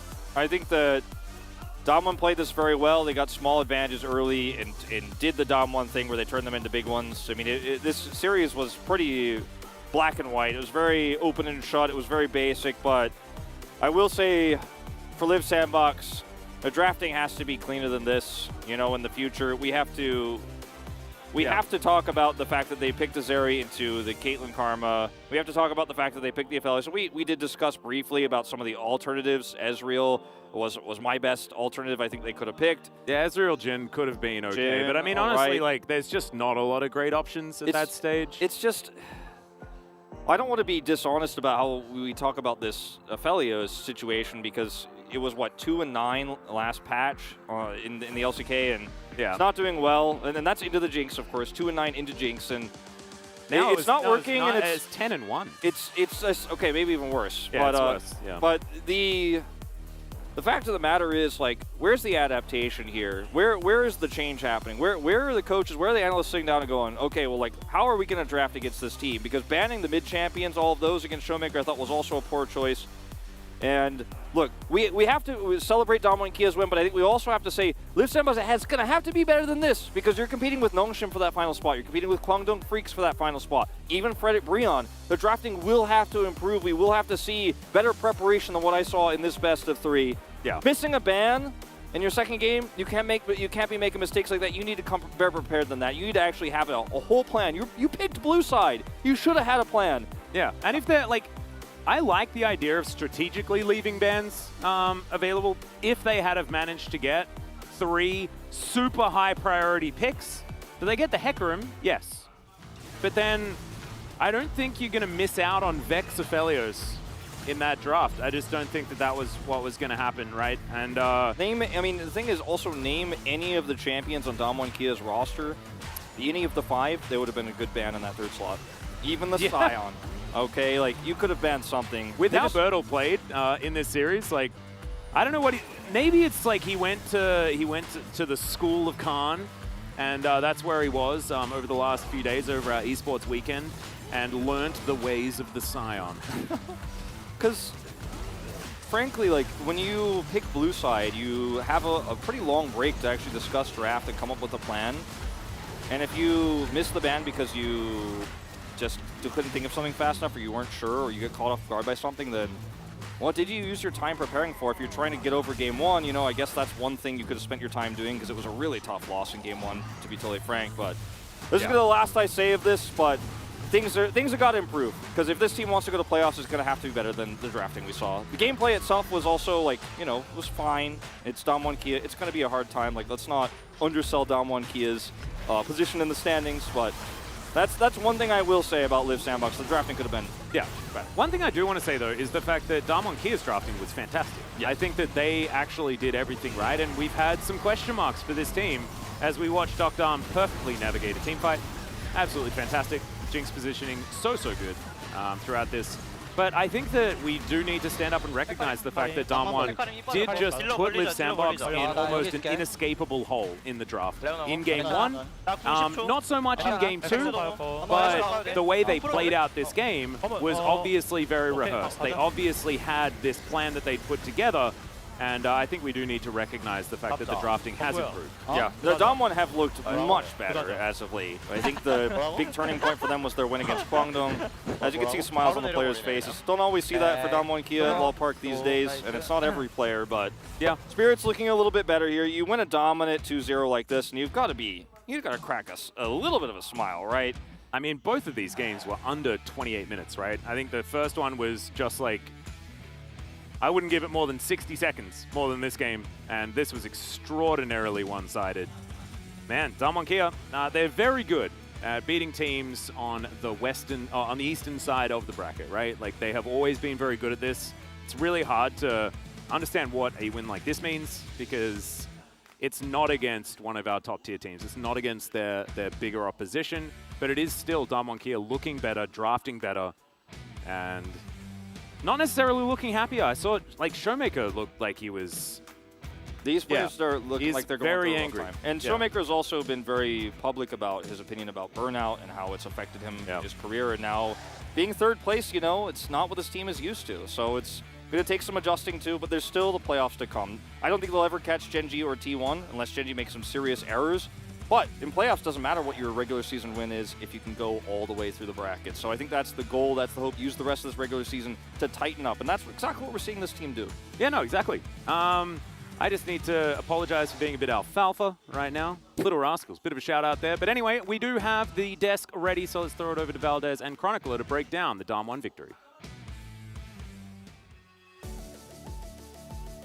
Thank you, Alfalfa and Wolf, for that wonderful breakdown. It's me, Valdez, with Chronicler, and we're here at the Carpet Space. And to be honest, I mean, this is what Damwon does against the lower teams. And I'm glad that Atlas pointed that out. That's exactly what I wanted to say. But specifically, they haven't been doing that as much of late. So I'm glad that they're kind of back into that kind of form at least. And maybe that means that they're on the rise here, Chronicler. I think Damwon have been on a steady improvement curve ever since, like, I want to say week 4 maybe, when they stopped trying to play with Hoya and when Bertle had like a couple of weeks of LCK under his belt. And this is a continuation of that. They are slowly starting to figure out more and more what works for them. Spurtle on Cyan is not only a nice throwback, but also completely understandable. And I really like that they're playing more towards Dogdom. I think that they haven't always done that as much. Showmaker tonight looks, again, against weaker opposition, and we have to keep mentioning that. But still looks better than I think he has in the past, barring the one death that he had on the Zillion. Didn't die the entire series and just played well. Draft, I do agree with the casters that, again, obviously missing a ban is always really unfortunate.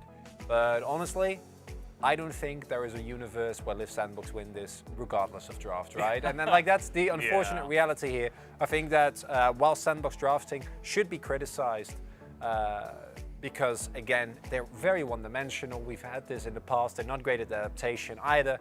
At the same time, I look at this draft from Sandbox, I'm like, this can work. I don't think you're feeling particularly great about it. I don't love Blind now. But it can work, but it didn't. And I don't think it was a big thing. I think it was team diff overall. Like, yeah. I think you're right, Chronicler. I think it was a bit of a team diff. And Dalmakia, I love what they did this time. They didn't get to play the Hecarim this time, but they still got the win in the end. So that's about all we can say about the draft. I mean, we once again get the Aphelios and the Jinx. I think that teams just think that Aphelios is really good as well. So they're like, we're okay to play this champion anyway. So they do that a lot. We are going to take a look at highlight number 1, as Chronicler shakes his head. Is not happy with the Aphelios in general, as we will take a look at him in the bottom side. And the Liv Sandbox issues are pretty apparent. When you look at a place like this, they're shoving in the wave. Just because you can find and engage doesn't mean you need to go for it. Even in the 2v2, this would have been somewhat questionable, bit of a flip. But your mid laner is shoved in. And the moment that you know, Showmaker sees this play, he leaves his lane. Ari has a lot of mobility here. And honestly, this was, from this point on, it was just a downward hill. And this is like, what? Ari is 6, so it was like... That was, like 7, 8 minutes. I remember the timestamp. It was like end of minute 5. Oh, it was like 5:48 to 6:04 or something. So, it was really early on in the game. And this is to be expected. Liv Sandbox is a team with an unexperienced, well, yes, they want challengers, love challengers, but that doesn't mean you're going to do well in the LCK, right? Yeah. And individually, I think that we see some players like Karis, of course, do okay, but the experience that the team is lacking with a role swapped of Croco, who is great, but can be a bit tilted, as we saw in the Hecarim play. Happens to the best of us. I think is always going to have a tough time here, and really in these type of plays where you don't have any setup, this was always going to happen. That was pretty rough for them, and guys, we're going to take a look at highlight number 2 and kind of see the culmination of what happens here and just how good Dalmakia can be when they're ahead and in control. Because I understand the idea here. Again, it's Kael, and like, he's really good at finding these angles, and I think the angle itself is fine. But Liv Sandbox needs to learn that just because you get that flash on Jinx doesn't mean you actually need to go in. And this is something that I think Damwon does as well as our best teams, which is if you make a open play on a Jinx with the summoners up, she's just going to flash it. And Dogdom does this like 2-3 more times, but they try everything to throw at and he gill forces out and he flashes out and he lives. And for Sandbox, just force that flash and then back off. You know, like that's the type of plays that you're gonna have to go towards, because you can't just always all in. And I think that's one of the core issues that this team has, both in draft and in terms of play style. Yeah, well, guys, we do have the player of the game ready to go, so let's hop in and see who does pick it up for this one, as Kellen will get the vote this time around. You were kind of saying it jokingly, but man, he had a great game. I actually wanted to point out in that last highlight, he jumped in front of the Vex ultimate to save the Jinx as well. Did a lot for his team this time around. I actually love this. Good for you, Kellen. Yeah, I can see it, right?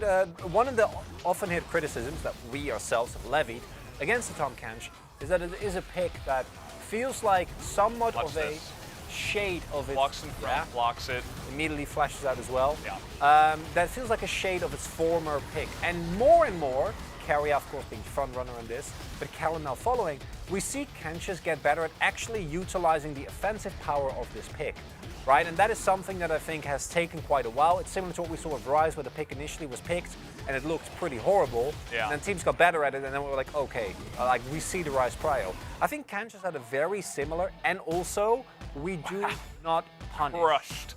we do not punish it at all. We don't punish, not even a little bit, at any point, the Kench blind. So maybe we should start doing it, because there's picks that do that. We don't, and we should, because if you keep picking Leonas into it, it's not happening. Yeah, it's not happening. Turns out, you were talking about shade of his former self, Timothy Kenchins, but he still has a stasis for his ally while he can move with the speed buff and a huge shield. So, we talk about stopwatch all the time and how good that is, but imagine you've got that on a shorter cooldown, on a Tahm Kench who's really tanky. It's still pretty good, guys, and, it doesn't get punished, so might as well just keep picking it here in the LCK. We do have the interview ready to go. I'm going to hand it over to Jisun for the translation.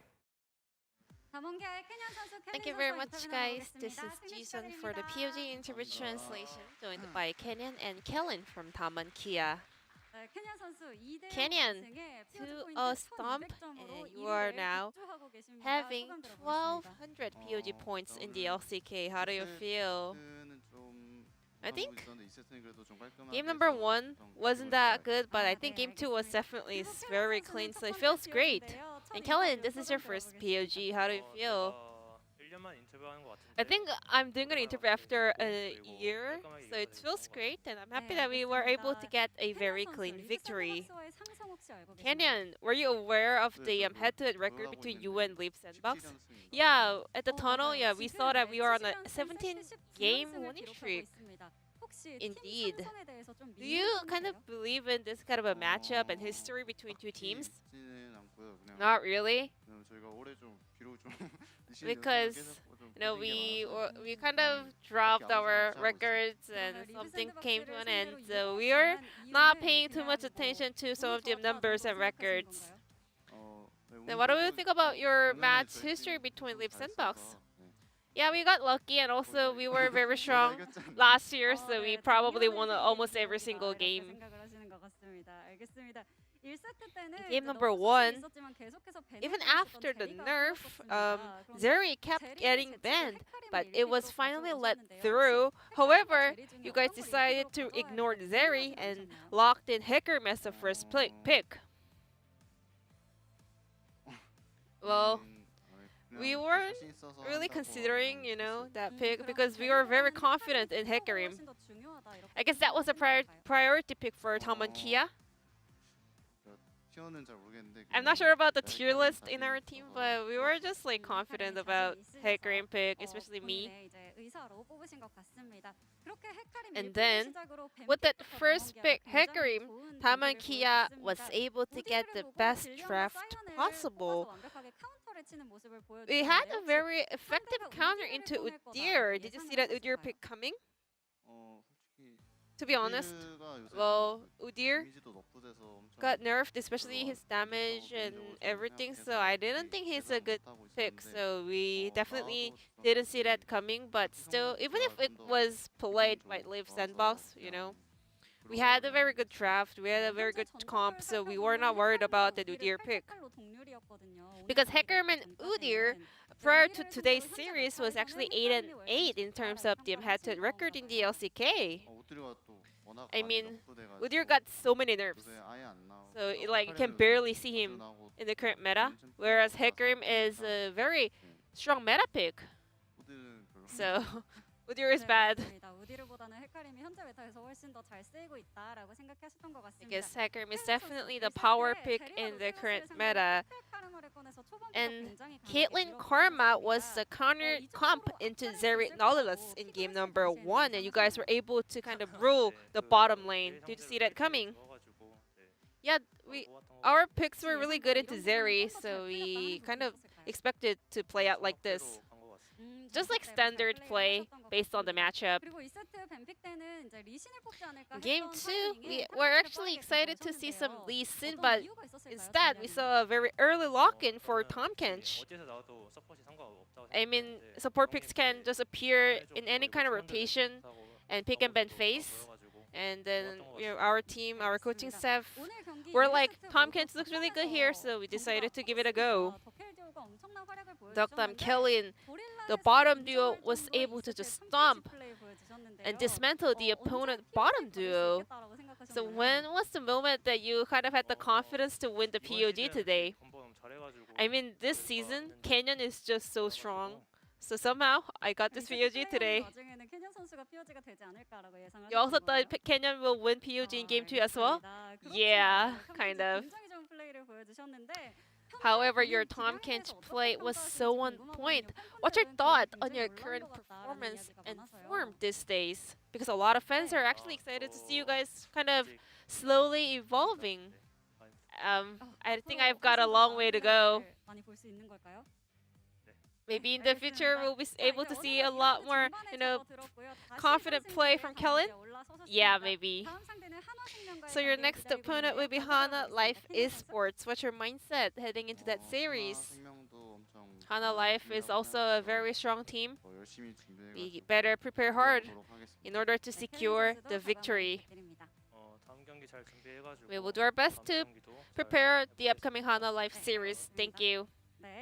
And this will be the end of the interview from Kellen Canyon from Taman Kia. I'm going to pass it back to Valdez and Chronicler. Thank you. Thank you, Ji-sun. As always, great to hear from Canyon and Kellen, as it was awesome that Kellen even said, oh, Canyon's so good this season, right as they were standing together. We're going to take a look at the standings and see where Damwon will stand after this. They're still 2 wins behind Gen.G, but they're still on the climb. And the biggest difference, of course, between Damwon and DRX, which I think kind of puts them in a category of their own, is, of course, the game score. Like, you can see how much of a difference it is between them and DRX, who, of course, had a really rough loss recently. Not quite, as you point out, getting close to Gen.G, T1, can't even think about that one. That is way beyond. But if they keep stringing together these wins, I think they are going to be our decisive third-place team with...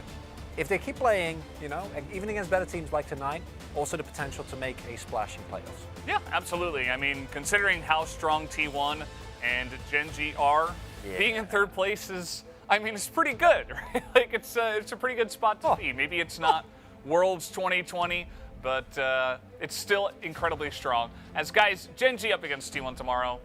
There's not much else to say. If you're not watching that, I don't know. You disappoint At least watch the second match. The second match is honestly very important. Nongshim want to keep winning. Also a great match. It is, but it's the first match, guys. Come on, like we don't have to. Yeah. Say anything. Don't even have to say anything else. I mean, T1 against Gen.G, top 2 teams going head to head. You do not want to miss it. It's going to be awesome. But that's going to do it for us here tonight, guys. Hope to see you tomorrow for more of the LCK. But until then, have a great night.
He's not done yet. He picks up the hook after the flash.